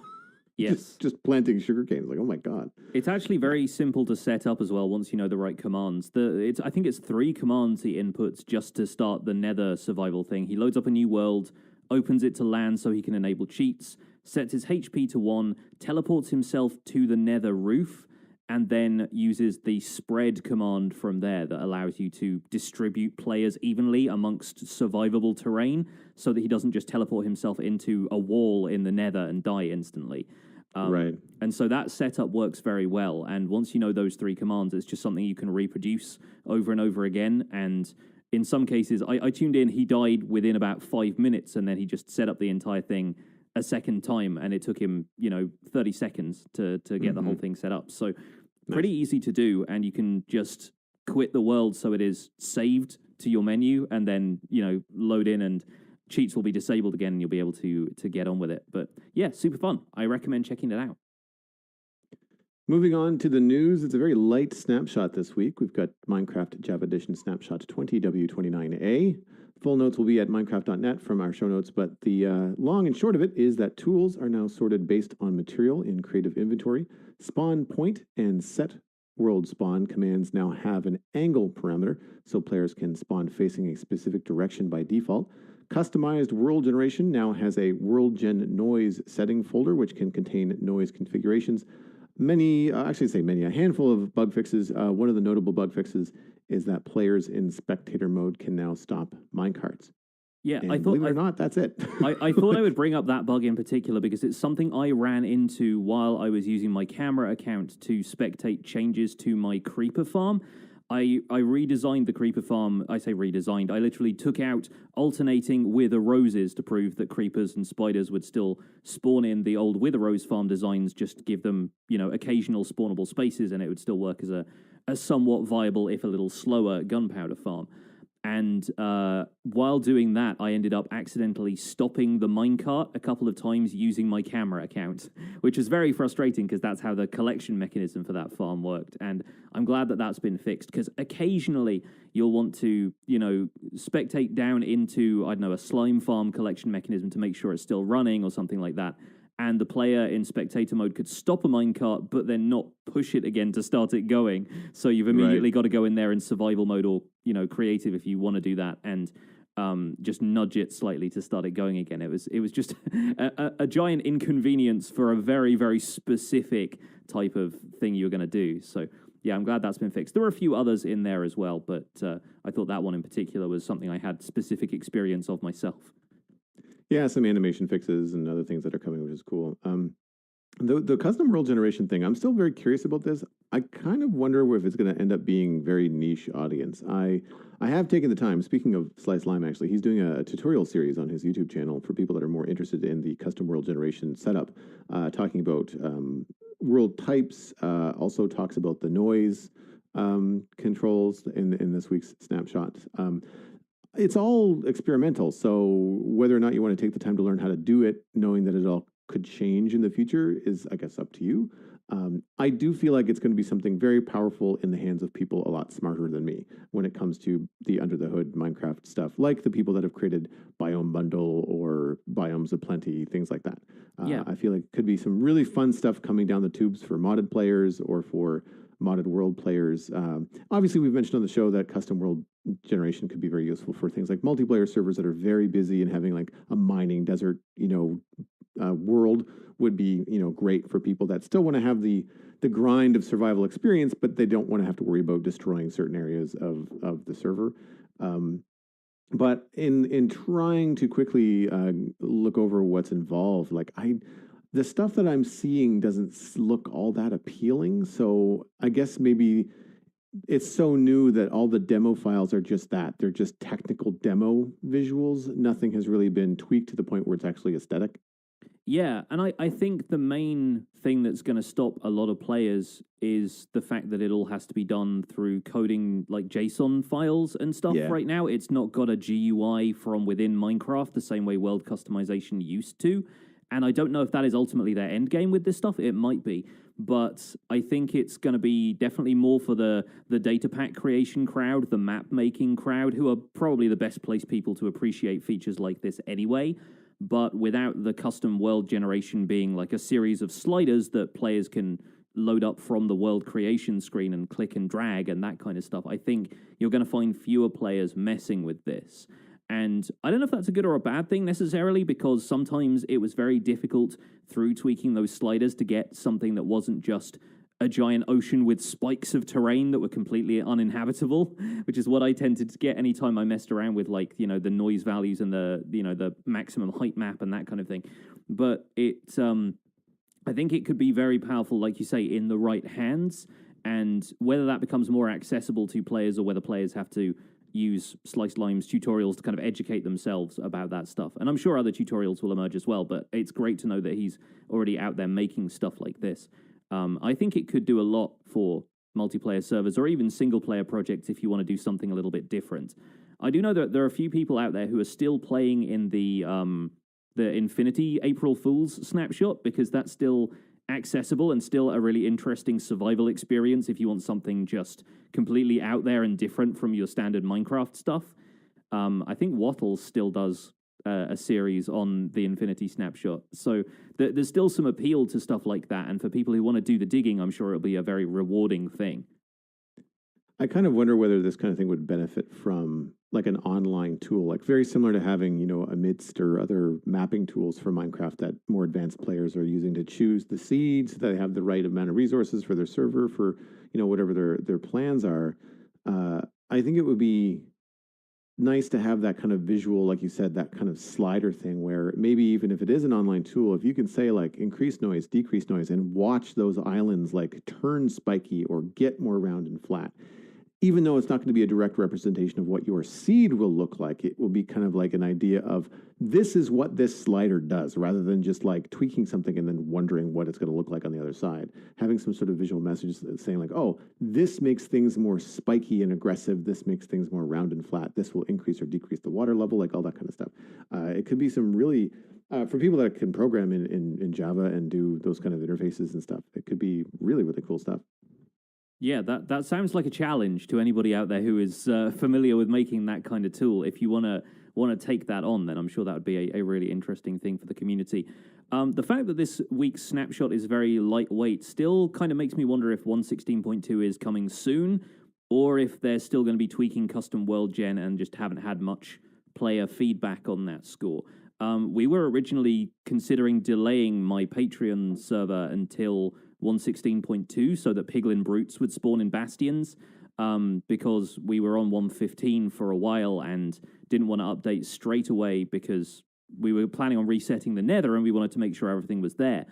And then the 0.2 release, when it was announced, I just thought, well, they're going to add the piglin brute and that's it. It's just going to be like, next week we're going to get this. And now it's been a couple of weeks on. They're working on this custom world gen stuff, and we've already migrated the server to 1.16.1 anyway. And I'm quite glad we decided to do that, because otherwise people could have been waiting indefinitely for this. But yeah, I do wonder what, at this point, if they feel like it is worth the balance of making sure all of this custom stuff is taken care of first, so that can be something the community plays around with while they continue to work on 1.17 in the near future. It is kind of strange that 1.16.2 didn't just come out and then 1.16.3 is the world gen Snapshot. You know what I mean? Like, I'm surprised they didn't separate that out, because the world gen stuff doesn't seem to affect the Nether at all. Yeah, I think it may just be a case of them wanting 1.16.2 to be like the last revision of this Nether update. Right. So yeah, I don't know. Maybe they think it's going to be worth releasing in the meantime, worth waiting for. We will see. Let's move on to chunk mail, though. Seeing as we had quite a light snapshot, we can fill up the rest of the episode with you guys' emails. If you would like to email the show and potentially get your questions read out on air, the email address is spawnchunkmail@gmail.com. Once again, that's spawnchunkmail@gmail.com. We are still receiving a couple of emails to the old inbox, probably people listening to old episodes, but we just use the old the spawnchunks@gmail.com for business and admin stuff now. So if you want to get your message read out on chunk mail, make sure it goes to the right address. This one comes in from Lisa. This is the first email we're going to read. The subject being bartering in Skyblock. Hi, in the last podcasts, you guys were talking about how overpowered piglin bartering is in the new update. What effects do you think this might have on Skyblock survival? With bartering, you can get lots of gravel, string, and other items that are usually quite difficult to obtain in Skyblock. And what other ways do you think 1.16 bartering has an effect on Skyblock? Thanks a chunk, Lisa. I like that. Thanks a chunk. I'm going to start signing off my emails that way. I like that too. I'm going to defer to your extended experience in Skyblock, because I fell off the Skyblock train, pardon the pun. However, having renewable gravel in the Nether in Skyblock further removes the need for custom drops like zombies dropping gravel, and I believe also gives you an alternative to quartz. And if you're running 16.2, then you'll get blackstone that way too. But you have more time logged in Skyblock. Like, is this a game changer, or is it just kind of like moving some of the existing map tweaks that exist now just to different locations? It's a bit of both, because quartz, gravel, and soul sand are all things that were added as data pack loot table drops for blazes in terms of quartz, gravel from zombies, and soul sand you got from wither skeletons. That is now all obtainable from piglin bartering. Nether brick is the other big one, because one of the issues that I ran into was building a nether brick platform for Nether Fortress mob spawns. And I don't know if this is actually a bug, or may have been a bug at the time that might have been fixed since, but if you are trying to spawn fortress mobs in that larger Nether Fortress hitbox, which is the only thing that it gives you access to, I think, in that Skyblock world, you have to spawn fortress mobs on a full block of nether brick. It can't be a slab at the right height. It can't even be a double slab that occupies the space of a full block. It has to be an original full block of nether brick, which is very frustrating, because I thought I was going to be smart with a limited resource, because you don't get any netherrack, of course, in the Skyblock world. You just get this tower made of nether brick that is effectively where the fortress hitbox is. I ended up rendering all of the nether brick I had mined out of that useless by turning it all into slabs, and so I had to mine some more out to make my spawning platforms in the first place. So having access to nether brick means a little bit more potential for making interesting nether brick spawning platforms for fortress mobs as well. Other stuff in that is the bartering loot table has changed a little bit, so there is some stuff that is no longer in the bartering table in 1.16.2. I have a feeling that string may have been taken out, or magma cream, I'm pretty sure, was also taken out. So there are some things that you're still going to have to get from that. But the other stuff that it gives you, stuff like gravel, it's going to be great to have a renewable source of that anyway for vanilla gameplay. But having it in Skyblock is going to be great. I think the new version of that map by Dr. Trog, the one that I found on Planet Minecraft, actually now spawns you in the Nether to start off with for the Nether update version of the map, and the first thing you have to do is get back to the Skyblock Island in the overworld. So instead of the race being get hold of obsidian for your first Nether portal and find a way to do that, instead it became about bartering with piglins enough and generating blackstone so that you can make stone tools in the Nether, and then finding your way back to the overworld from there to start the traditional Skyblock experience. So I'm actually considering starting Skyblock again, just to work with some of the new mechanics and see how all of that stuff gets affected. Plus my 1.15 Skyblock world, if I updated it to 1.16.1 or 2, I wouldn't have access to half of the materials like Nylium, so I wouldn't be able to get warped and crimson wood. So I think it's going to be a deeper experience now. playing Skyblock in 1.16.2. Piglin's definitely adding to that. They're effectively like the Wandering Trader is to Skyblock now, where actually they have a bunch of really useful resources which, outside of the context of it being a vanilla default world where terrain is everywhere and you can get that stuff from other places, Piglin's suddenly become a vital resource for getting some of the stuff that is otherwise not really obtainable.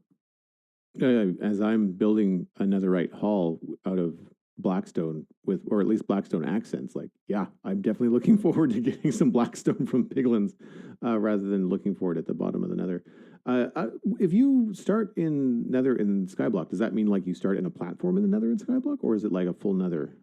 I believe you start in a platform in the sky. The changelog for the map says it's added additional islands to the nether now, which have the individual Crimson Forest, Warped Forest biomes and stuff in. So effectively what you get when you start in the nether is what you would get in the overworld, where islands are at a distance and you have to generate some stuff just to get around to those other islands. Fun.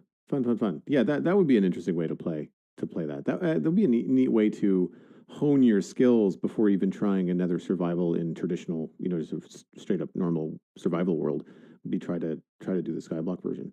Yeah, it's super fun. The other side of it being that you have to be pretty familiar with the mechanics already. Skyblock is always one of those things that's a kind of a challenge to how much you remember about Minecraft mechanics and renewable resources in particular. But mob spawning and stuff plays a huge part of that. So it's gonna be interesting to see how people adapt to a new generation of Skyblock with nether survival being at the forefront of it. Moving on to our next email from Logan Dude 10, finding ancient debris. Hi, Johnny and Joel. Me and a friend have been hyped for the Nether update and are super excited that it is now here. We really want to find ancient debris, but can't seem to find any. Any tips on what biome to go to or how to mine out large areas to find some? I did see Mumbo's netherite mining trip, but we don't have Grian to sell us infinite TNT. Love the show, Logan Dude 10. Sounds like a Hermitcraft fan if I ever seen one. What gave you that impression? Yeah. Yeah. So I've been seeing multiple different techniques of mining ancient debris, and having not really spent much time specifically looking for it, I do have some anecdotal stuff that I think might be useful for people that are seeing a lot of beds and TNTs and like all kinds of really crazy techniques. I've been straight up mining 2x3 tunnels at Y13 in the nether, spaced apart by 2 blocks, like a regular branch mine. I don't really know if I have any better luck in specific biomes that I quote unquote know are new. Because we updated the chunks on the Citadel, it's hard for me to tell whether a Nether Wastes is an old Nether Wastes or a new Nether Wastes. The only clue is like gold or blackstone present. Everything else looks the same when you're at Y13 and you can't see anything. So I have been getting, I don't think I've spent a lot of time in my streams mining specifically. So I've got 13 ancient debris from, I'm going to say maybe 2 to 3 hours of play in the basement of the Nether. The bonus when you do it this way is that you get lots of quartz and blackstone and nether gold and gravel. So if you take the time to mine those out, it will take the, we'll say, boring task of just straight up branch mining out of it, because then you have a break of mining in a straight line to then remove all the gravel or remove all the blackstone. And as a result, you're also mining vertically and diagonally in these random patches that kind of help you explore. I have been noticing that I've been finding more ancient debris when I have not been looking for ancient debris. Yeah. So Murphy's Law, things that can and will happen won't. I don't know. Basically, you just have to clear out a large area and eventually you will find some. I don't know whether strip mining, like completely removing entire swaths of the nether, is the best way. I can't be bothered to deal with all the fires that are left behind by beds. I don't have a TNT duper on the Citadel, so any TNT that I use, it's crafted, so I don't really feel like using it for mining, especially where I've got diamond tools and I can blitz through netherrack quite quickly. But I have found that mining higher tunnels, like don't just do like a little 1x2 or a 2x2. I find that if you go up by 2 or 3 are almost as high as your pickaxe can reach, you tend to expose a lot more. The one other benefit I find of doing branch mining is that any kind of pockets of lava that you hit are a lot easier to deal with than if you have exploded something and then you get lava that then fans out over 6 or 12 blocks, where it's just, you can just block it off, plug the hole, and keep going if you're doing branch mining. But I know you've been spending a lot of time on your streams mining for ancient debris. So what are your tips for Logan? I feel like this has become my specialist subject now because I've been putting in the time. As of this email, I have mined 634 ancient debris according to the stats in my Minecraft Survival Guide world. Weird flex, but okay. Yeah, I'm heading towards, I want to make myself a netherite beacon. I want to do the full netherite beacon thing, just because it also gives me something fun to do to chill out and just mine or blow some stuff up and talk to my chat in streams. So I've been doing this a lot on Twitch streams just for a few hours, a couple of times a week. And I started out doing the branch mining method, or at least mining long tunnels, and starting at Y16 and then doing a diagonal at Y14, so you still end up exposing all of the blocks around that area and just kind of mining holes, making it look kind of like Swiss cheese in the nether, but then you end up with as much of those blocks in that chunk exposed as possible, so you'll potentially end up finding the ancient debris if there is any in that chunk. And there should on average be 1 or 2 veins per chunk. Apparently, from what I read on the Minecraft wiki, and people have done an analysis of ancient debris spawn rate per layer, Y15 on average has the most ancient debris, so you should probably be mining around there. I've ended up mining out a lot of netherrack that way, and I decided that it was probably going to be slightly faster to locate it using explosives, because it removes the aspect of having to, churn through your inventory, get rid of all of the netherrack and the stuff that you don't want. And while most of that will just despawn on the floor anyway, it just clears out a larger area faster so that you can just get to mining specifically the ancient debris and specifically the stuff that you want. You do have to contend with lava, for which, I bring fire resistance potions with me now, most of which are just bartered from piglins at this point anyway, so it's mostly fine. And I've had decent luck using the bed method lately, but that's mainly because I haven't remembered to AFK at my mob farm to make more gunpowder to get myself some more TNT. And I've been doing occasional sand farming as well to get myself some more TNT. Went through about a shulker box of it on one stream, got 100 ancient debris just from that. So that's pretty good, but that requires you to be able to craft a shulker box of TNT, which means a lot of gunpowder farming if you have the multi-tier mob farm to be able to do that. And the bed method, typically from what I've heard people say anecdotally, I believe Nembon has a really good video about the best method of doing this, or one of the more efficient methods of doing this, which is to mine along a chunk border, just do a tunnel just big enough for the player to go through, sort of 1x2 tunnel, and then dig poke holes to your left and to your right, place a bed in each of those, and then explode those to the left and right-hand sides, and that way you're basically covering 2 chunks at once with the explosion. You've got, one bed blowing up a large area to your left in the chunk on the left, and then the chunk on the right also gets covered. And through doing that and just continuing a tunnel straight on, and then checking to the left and the right with the beds every 8 blocks or so, you end up blowing out a pretty large area and making sure that you cover a pretty broad swath of the nether. The other thing I've been doing is just digging a long tunnel, placing TNT all the way back down the tunnel, maybe you spaced 1 or 2 blocks apart so that the chain reaction will keep going, and then just lighting it at the other end with a flame bow and watching the entire thing set off in a chain reaction, which is the advantage of TNT, is the fact that you can be away from it for a good distance, unlike beds where you have to be up close and hiding behind a block so it doesn't just explode you, and the TNT chain reaction will just blow out a large tunnel. You deal with a couple of pockets of lava here and there, swim through them with fire resistance potions if you need to, and then all of the ancient debris is just hanging in the air ready for you to collect it. I think TNT is probably my favorite of the methods, but I think in terms of stress levels, it goes TNT, and then mining because it's relatively chill, and then beds because they generate a lot of fire and they explode in your face. In terms of profit, TNT and beds are about equal for me, and then mining takes a little bit. It takes more effort to get the same amount of ancient debris. It'd probably take about twice as long, I would expect. Ultimately, it's just about luck, though. You're going to get lucky finding specific blocks in specific chunks. It's much the same as mining diamonds. You never really know if the wall of netherrack is going to contain another ancient debris behind it or not. You just have to get lucky. And that's something that I've been finding too, is like I'm going looking for blackstone and then not finding blackstone and trying to figure out where the heck I can find blackstone. And it's like, oh, look, ancient debris. That's not blackstone. Yes. That's not what I want. And so they just, whenever you're looking for something, you always kind of find the opposite stuff. But yeah, in terms of biomes, I'll just say you find ancient debris evenly in basically any biome that you're going to mine for it, whether it's nether wastes or one of the two forests. Basalt deltas, soul sand valley should all have the same amount of debris in them in terms of world generation. I would avoid basalt deltas where possible if you're using explosives or if you're using the mining method, because the terrain is much less blast proof and it takes longer to mine because you can't insta-mine that stuff without a beacon.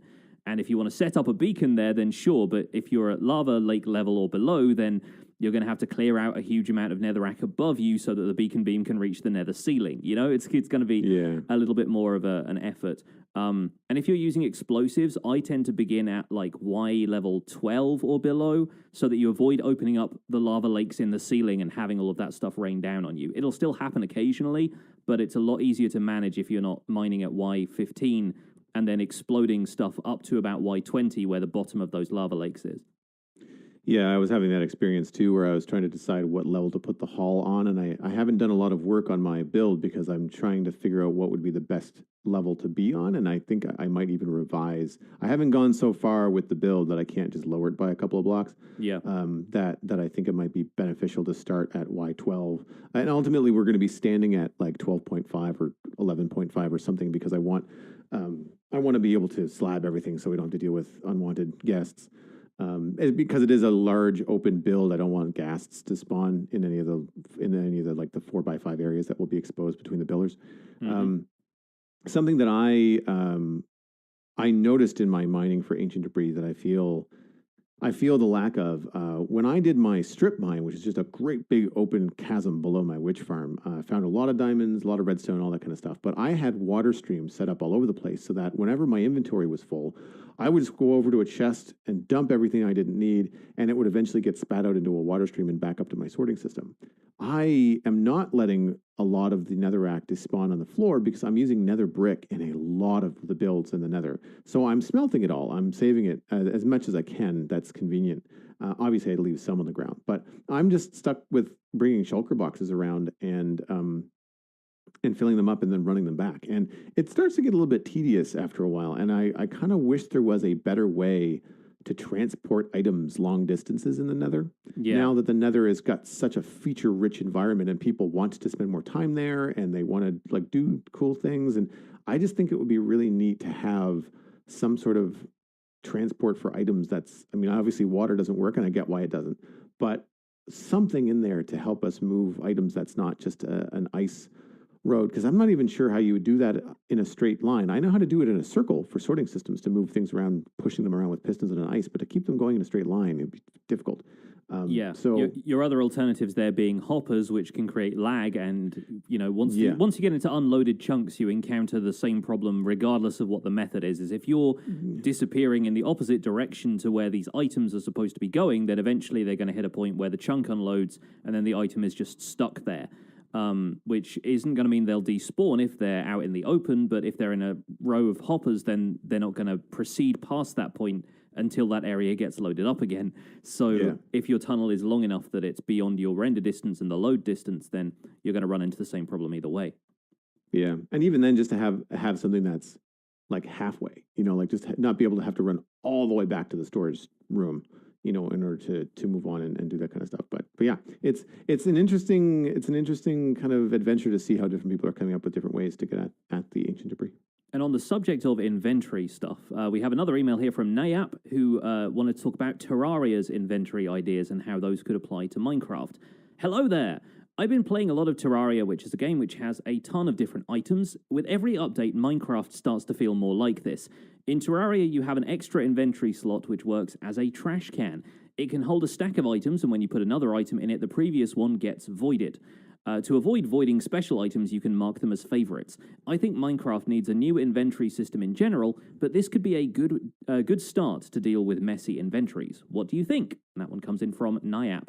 I've played a bit of Terraria myself. Have you played Terraria at all, Joel? Have you ever got into that? I've only seen it played every once in a while. I think I've watched a little bit of Python play it, because he's big into that. And I know that I've tuned into one of your streams at some point when you were playing it, but it was a long time ago. Yeah, it's been a while since I've really got stuck into Terraria.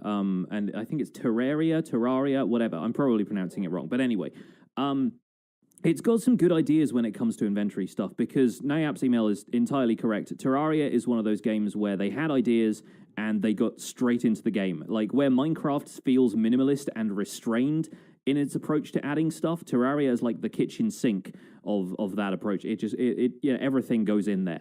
And so the inventory sorting system has to be pretty smart. And there are some aspects of it that work better because Terraria is a 2D game as opposed to Minecraft's 3D angle. But there are a couple of things that really work for it. There is a way of quick depositing items into nearby chests that already contain the same item. So you can go back to whatever storage room you have and just hit quick stack, and anything that is not marked as keep this in my inventory at all costs just immediately gets transferred to all of the chests around you. There is also, the trash can idea, and there are a few other things like auto-sorting that are built into the Terraria inventory as a standard feature.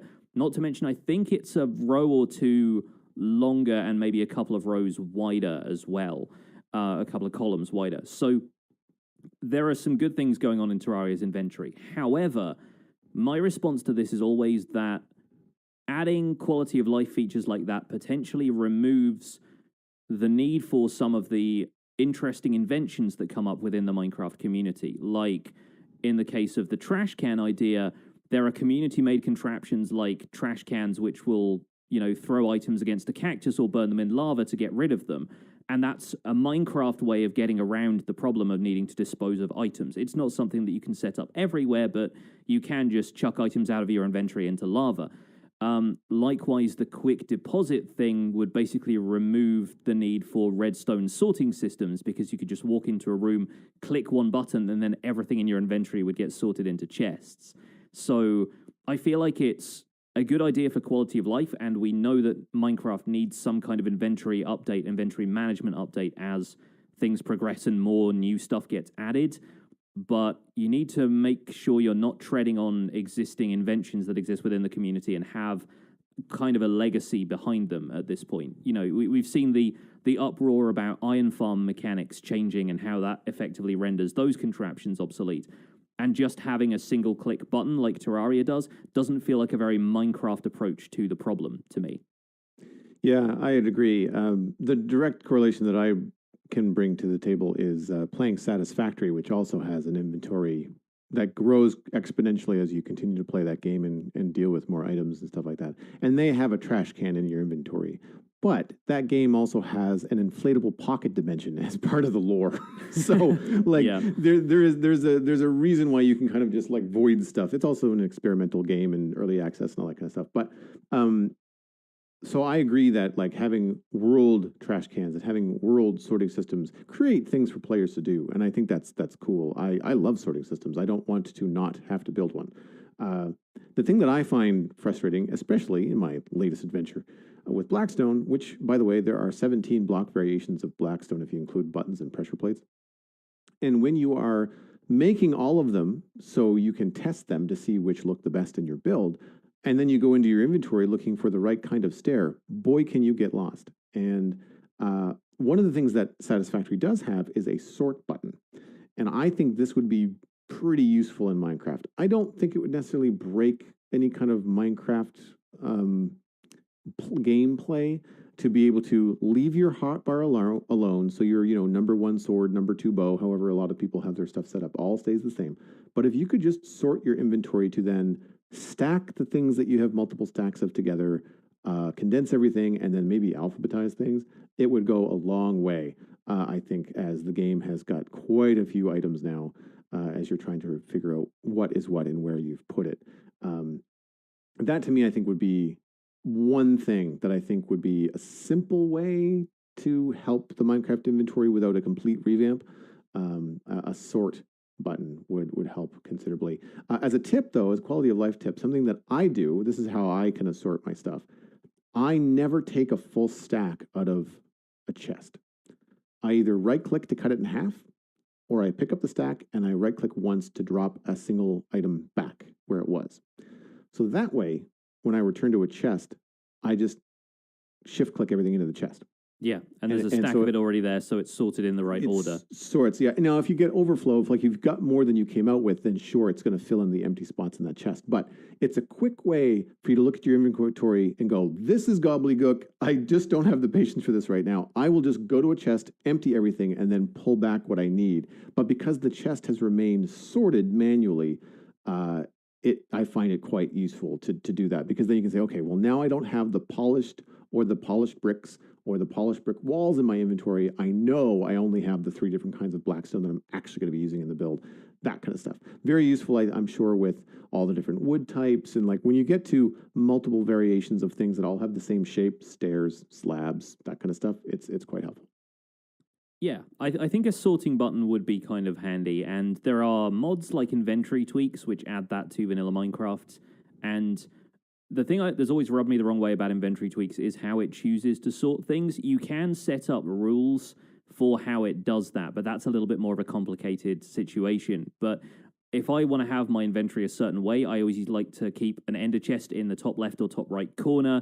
I keep all of my torch supplies on the left-hand side with, coal and sticks and that kind of stuff. And then I keep general blocks and stuff in the middle. Shulker boxes usually top row or on the right-hand side. And if you don't teach inventory tweaks how to sort stuff in a certain way, then it will rearrange it to whatever order it finds appropriate. And sometimes the categories it chooses are not the categories I would choose.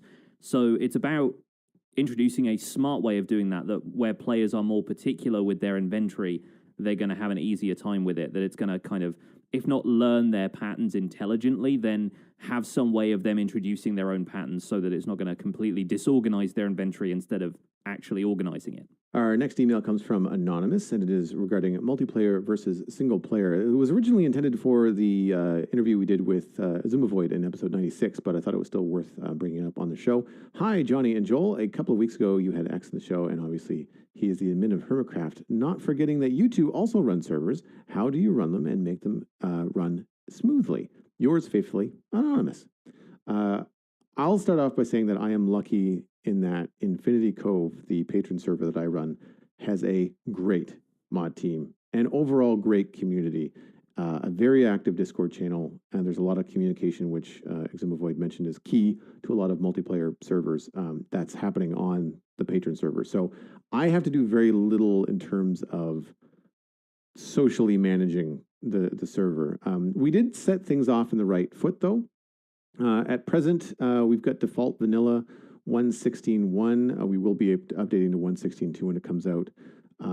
Talking about adding fabric for performance stability. There are around 20-ish players, and I would say 10 of them are pretty active. I don't think I've ever seen more than 6 to 10 on at once, unless there's been a very specific server organized activity where people are logging in on purpose at the same time. So performance-wise, we are not really taxing the current server setup we have. Lately, though, we have had some growing pains of people and coming and going from the server. It's not a criticism, it's just part of life. It's part of an ongoing server thing that you have to deal with. So we're currently drafting a policy on how to hold people's builds and spaces on the server if they're going to be gone for a long time or if they're going to be gone for a short time. We have an Infinity Cove charter. I believe, Pixelriffs, I stole this idea from you. That people have to read and agree to before they get whitelisted on the server. It is mostly just common sense written out so people can be clear on things, but there are a few rules regarding streaming, camera accounts, that kind of stuff that we have outlined. Just common courtesy things. But we are adding now, as we have more people and we're experiencing more fluctuation in the server population, to say like, hey, if you're going to leave, make sure you're clearly communicating in the Discord that you are leaving, if you're leaving permanently, if you care or don't care if the build that you did is consumed by other people. Because ultimately, as people leave and as new people come in, we're going to be running Shy on Space if people want to play with and build near one another. Eventually, it's just going to be kind of hard if people are avoiding this one area that's from someone from 6 to 12 months ago, because the server is now coming up on a year, I think, or 2. I can't remember. I think it's a year. So yeah, like as we've been growing, we're kind of flexing the rules and kind of growing with it. But ultimately, to run a smooth server from a social standpoint, it really does boil down to encouraging good communication. I keep tabs on some stuff, but honestly, like I just don't have the time. So I just trust the mod team, and they bring anything to my attention that needs doing. I haven't checked with you in a long time, Johnny. Like, how big is your patron server? Like, do you have a large mod team? Do you have a lot going on there? It's me and a couple of other people who aren't around all that much, but I'm lucky, again, in that being a patron server, also people, feel a little bit more invested because they are literally, investing their own money in order to be there. And it's a reward for people who support me on Patreon. So people are naturally going to care a little bit more about that stuff. And socially, the flare-ups we have been incredibly minor. We had one instance of griefing a while ago, and luckily enough at the time, I was running a brilliant Spigot plugin called Core Protect. And Spigot or Bucket or Paper will all, I believe, run Core Protect, and it's very, very good for sorting out instances of griefing because it logs all the activity. I think in probably a similar way to how a replay mod or something like that would log the activity, where it's actually keeping track of anything that has been placed or moved or any actions players have taken, and you can roll back a certain amount of time, so you can basically change a certain radius around you to how it was a day or two ago. So if somebody's shop gets blown up by TNT, then you can basically tell it roll back the last couple of days, and the shop will just be restored to the state it was a couple of days ago, which is a very, very simple, effective, easy way of dealing with it. It will also tell you who has placed that TNT if you query that, so then you can deal with the people who are potentially causing trouble. Outside of that, I took Azuma's advice and switched my server over to Fabric and Lithium when we updated to 1.16, mostly for better data pack compatibility. And at that point, we had a couple of reports of laggy performance, but I think that was mainly down to people loading new chunks in the nether. We eliminated that eventually by switching back to Paper, which is still potentially going to, conflict with some of the data packs we have installed, but that's relatively light. And Fabric wasn't compatible with Core Protect, and Paper was. So as a security plugin, I feel like that's the most important thing. My community has, I think, maybe 80 or so players who are whitelisted on the server at any given time, and they are, I'd say maybe, like you, we have 10 or so of them who are playing like every day at various times around the world, and there are probably a larger cast of 20 or so who will dip in and out depending on how much time they have. It's kind of hectic handling a community like that, but I'm lucky in that they mainly handle themselves.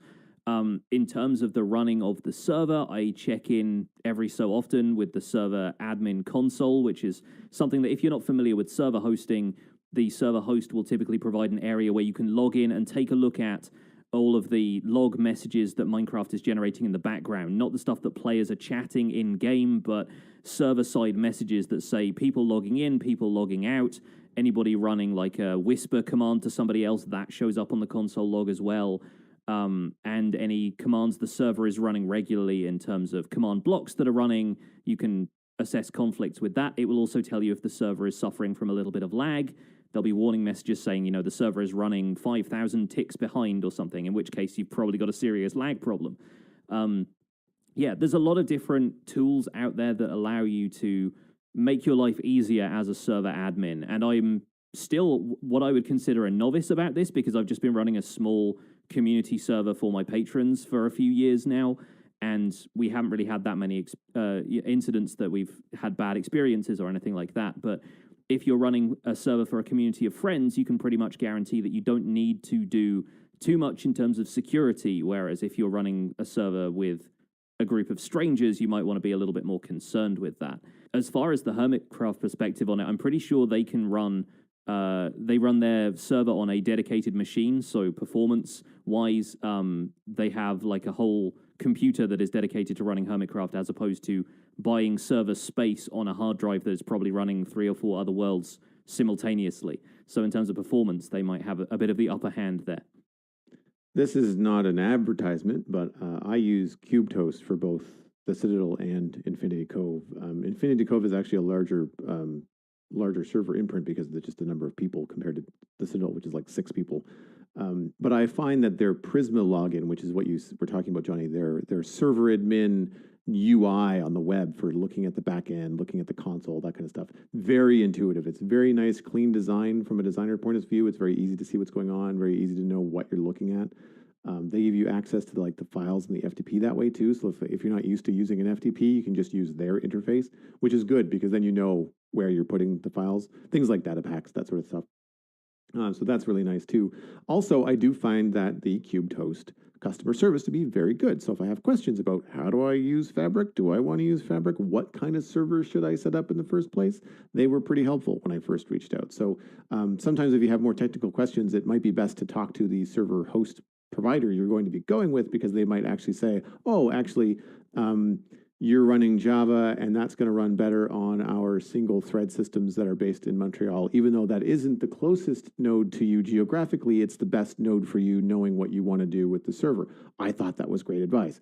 So stuff like that can be very helpful. Also, to expand on a point that Johnny made, in terms of people taking Patreon servers a little bit more seriously because there's money involved, I would say that's very true, even of just social servers. So when people are playing with me on the Citadel, I did ask that they commit a little bit of money, whatever they felt comfortable, just for server upkeep.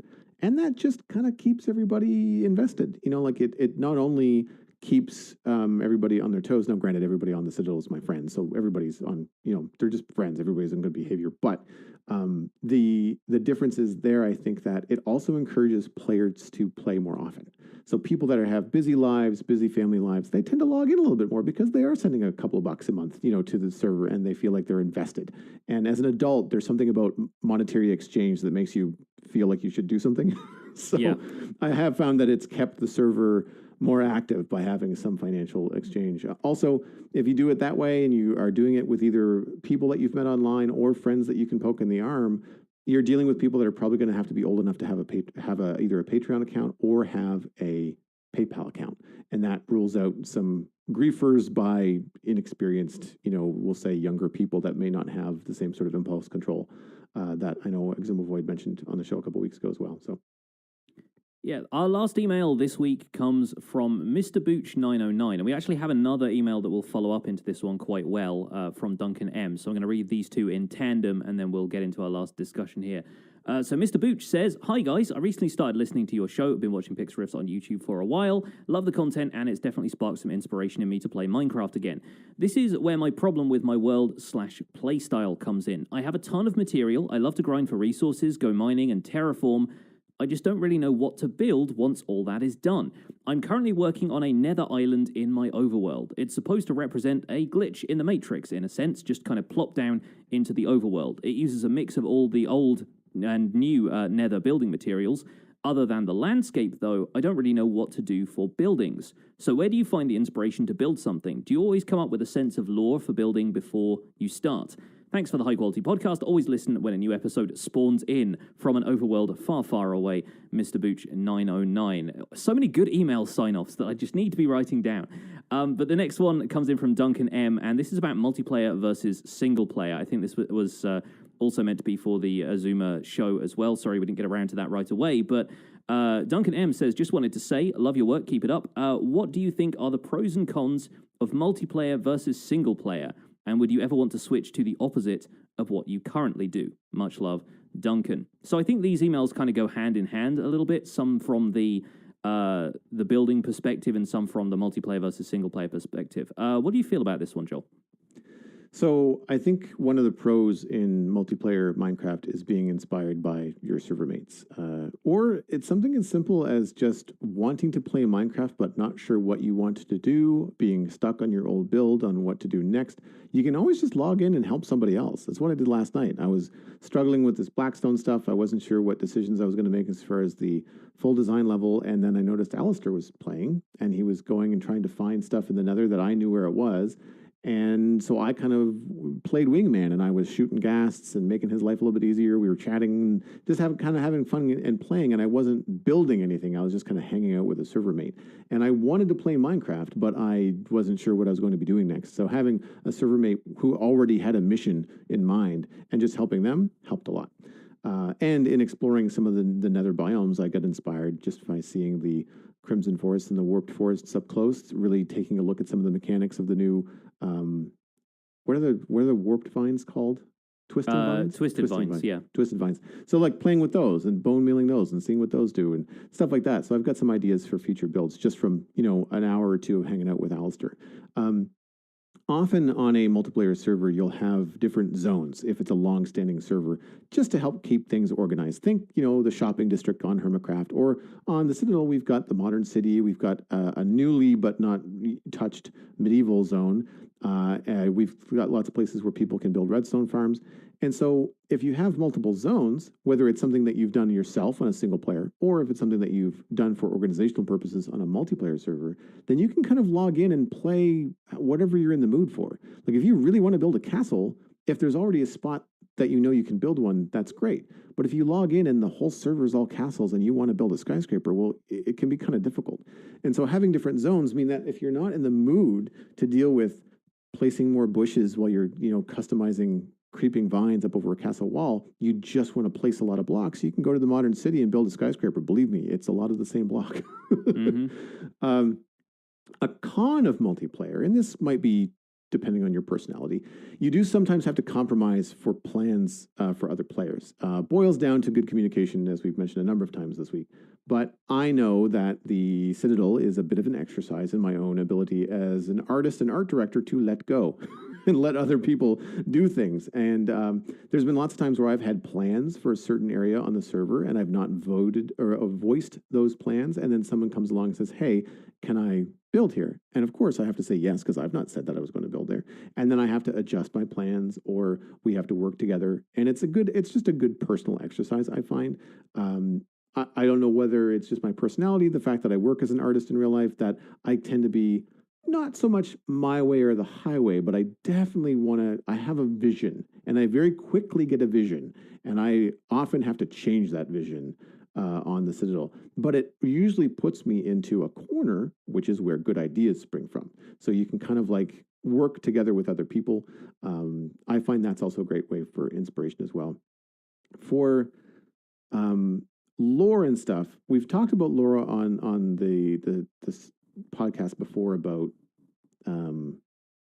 getting ideas and trying to having a throughput. If you're not a creative type, though, like if you're more of a technical Minecrafter, or if you just like the repetition of Minecraft, lore can be overwhelming, I find sometimes. So rather than just always focusing on story and stuff like that, you can just start with a loose sense of history. My city build, the Southport on the Citadel, doesn't really have lore. It's just, we wanted to build a city. I kind of wanted it to mimic real cities that we see in real life. Is a bit of a challenge. Most of those cities will start off as a smaller town or settlement and then grow into something larger. So there's no story in Southport. It's just a matter of like, well, it's a port city and it started off with a small town. So we're going to have buildings that look like they're from an older time period and then move forward into buildings that are modern. And that's enough to kind of say, okay, well, that section over there will be old. This section over here will be new. And that informs the kind of building you're going to be doing in different areas. And so just having that sense of history, I find, is a big one. If you were... sorry, go ahead. No, I think lore really isn't necessary to start building at all. And I think sometimes buildings can inspire lore and not the other way around. Like, if you just start with a building style that you like and you think, oh, I want to build a skyscraper, I want to build like a kind of rustic inn, then whatever you end up building sort of informs what else should be around it. Like, there's no need to build a skyscraper if there isn't a city around it, because a single skyscraper on its own just feels a little bit out of place and lonely. If you want to build a rustic inn, then that's going to be a place people will travel to. So you maybe want to have a couple of other dwellings nearby, and it's got a road that passes through. You maybe want to build a stables, and that can grow out into a town from there. You just have to think logically about the kind of stuff that would be around that in the real world. You're obviously working with a fantasy kind of footprint there with the Nether stuff, but you think about the structures that are in the Nether already.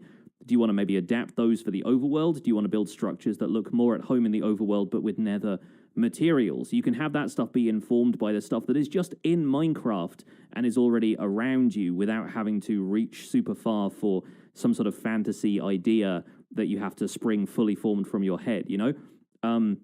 I think it sounds like you know what you want to build, referring here to Mr. Booch's email. It's just a matter of having confidence in the idea, because you've got the idea of the Nether, just being plonked into the middle of the overworld on an island.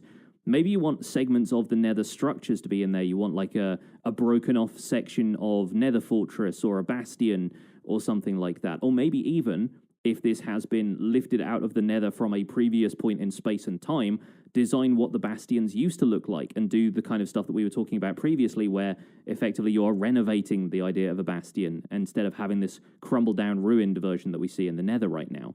And it may be a case that if you're on a single player or a multiplayer server, it might be fun to bring other players in, especially if you're not confident in your own building skills, but you have a friend who is a dynamite builder. Superb opportunity for collaboration, and then maybe you can do them a favor by helping them terraform something that they're not, super great at doing, or just gather resources for them if that is your jam.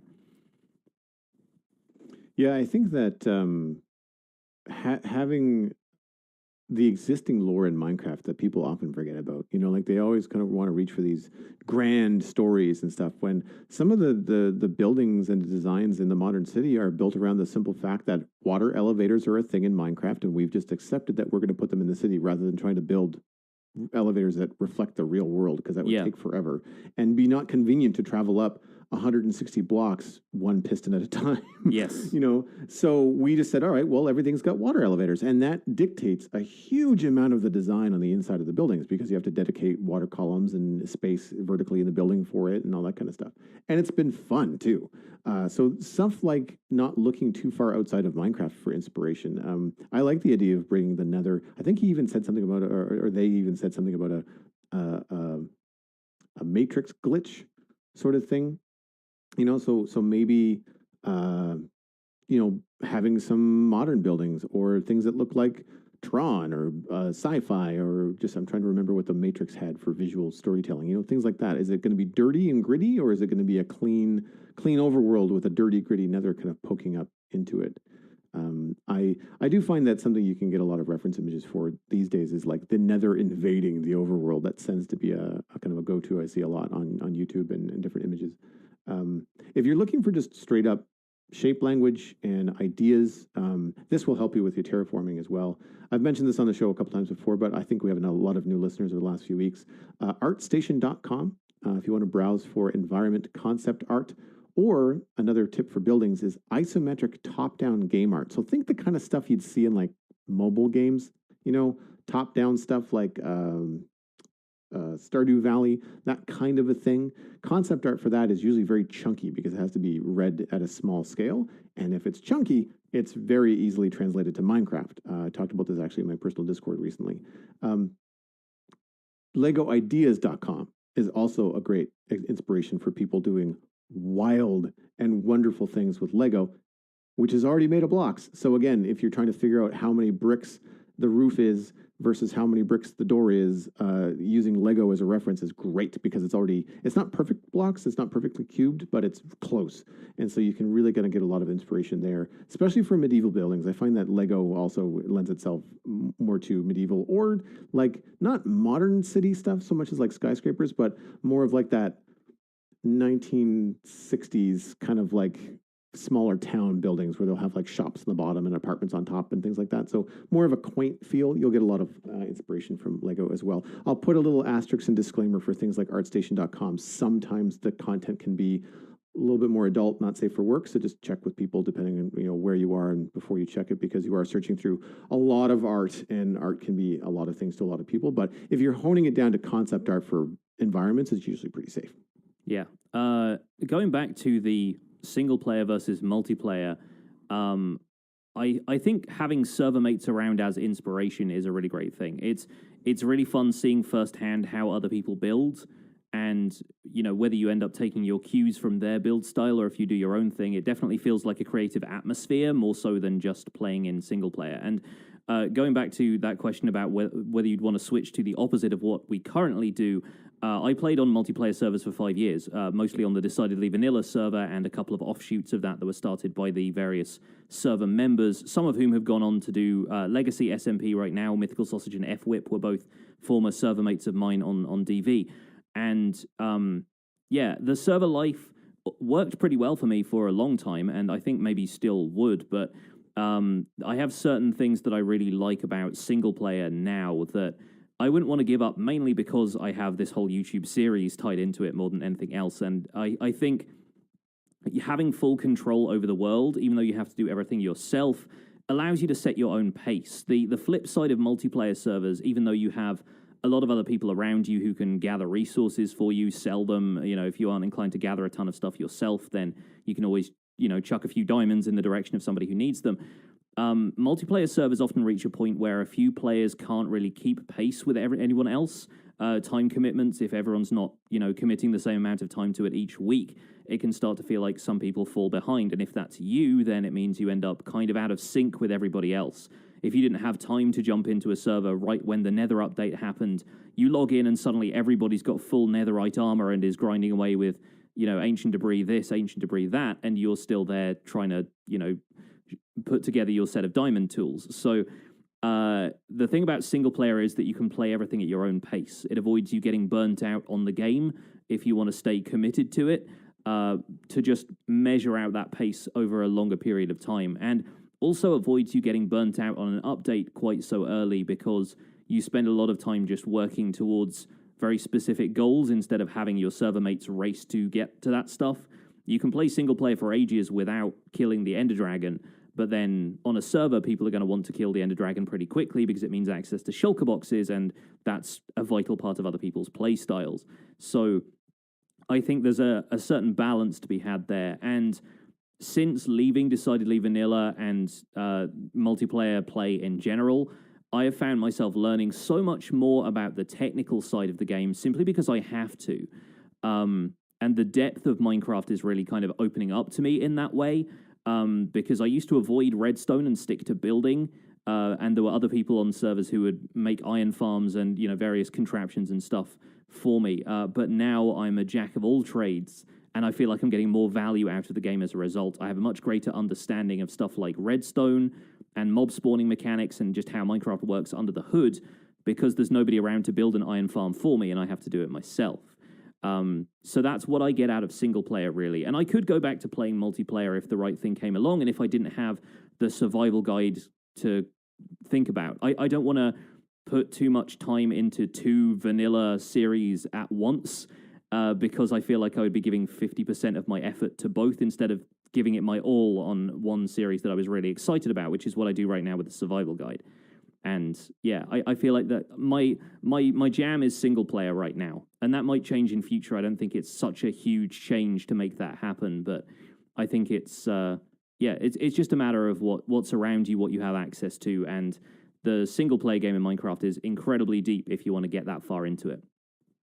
One last point before we wrap things up. I think that you can also control that yourself to a certain extent, in terms of whether you or not you want to keep pace with everybody else. Stephen, one of the server mates on the Citadel, has been away for a while and he's back. But he's been away for a year or more, like he's behind in terms of if he looks at it too broadly, he feels like he hasn't accomplished much. But that's the thing about the server, is that you can play however you want. So there are certain things that he's not using. He's not using certain farms that we have because he feels like he wants to, as you mentioned, learn how that mechanic works in the game, decide whether it's worth it for him to build his own, or be just like, this isn't fun, / I don't have this much time, I'm just going to go to Joel's farm that he said that I can use and get the stuff that I need. And I think that's great because it means that, for servers that have time constraints, because let's face it, Minecraft is a time-intensive game no matter which way you play it, you can choose to play at your own pace depending on the community. And then if you need to, or if you're just like, oh, I just don't have time this week, I really need these hoppers and I just don't have the time to grind for iron, then you can go and use the modern iron farm or whatever that maybe you didn't build yourself, but it can kind of get you up to speed as you see fit. And there's a wonderful gray area with Minecraft in that you can really kind of play it however you want. But with time constraints, that's what keeps me from going back to a single player. I think personally, from an artistic and a creative side of things, I would like a single player. What I don't like is I've invested 3 years in a server and I have all the things that I need at my fingertips. I don't want to go back to square one. I just, it's because I would just get frustrated. It's like, my block palette is now 4 things. Yeah, you're like, I have to build with oak wood again. Are you kidding me? Exactly. And so that's what restrains me. It's not that I don't like the single player aspect. It's just a time investment. And I think I've said a number of times before, either on this podcast or on my own streams, where if I was to go do a single player, I would want it to be very different. Like I did a short Skyblock series.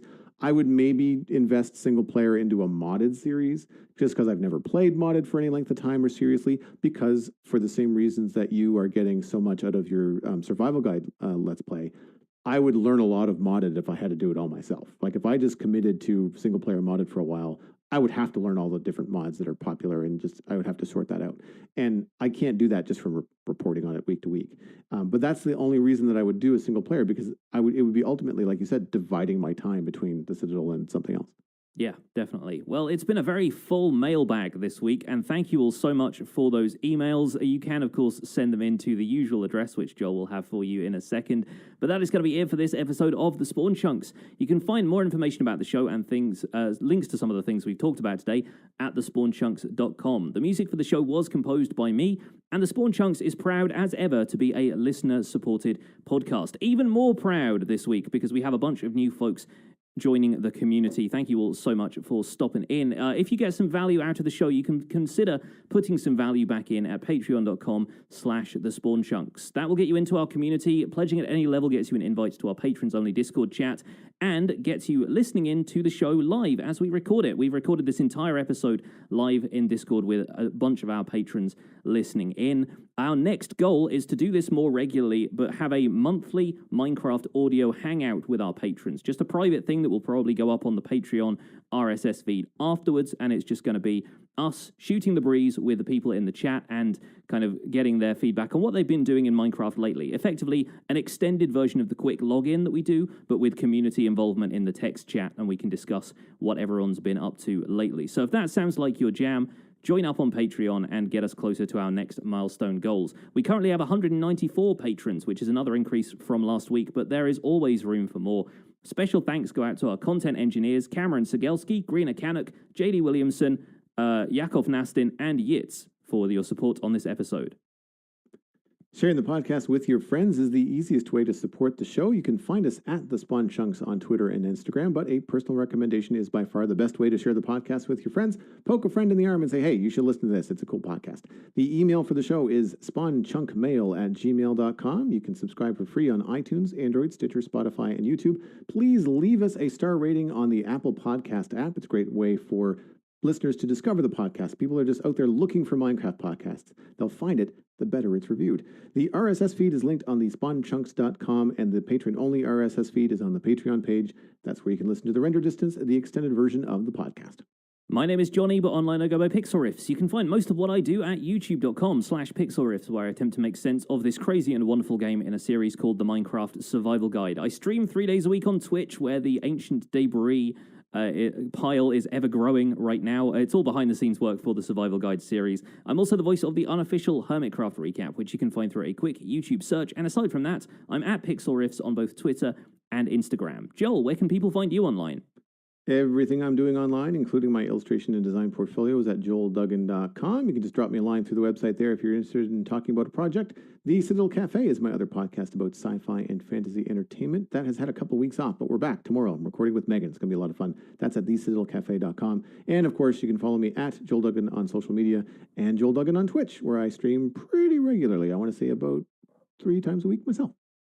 Thanks for visiting the Spawn Chunks. The world outside is infinite, but the mail still gets delivered.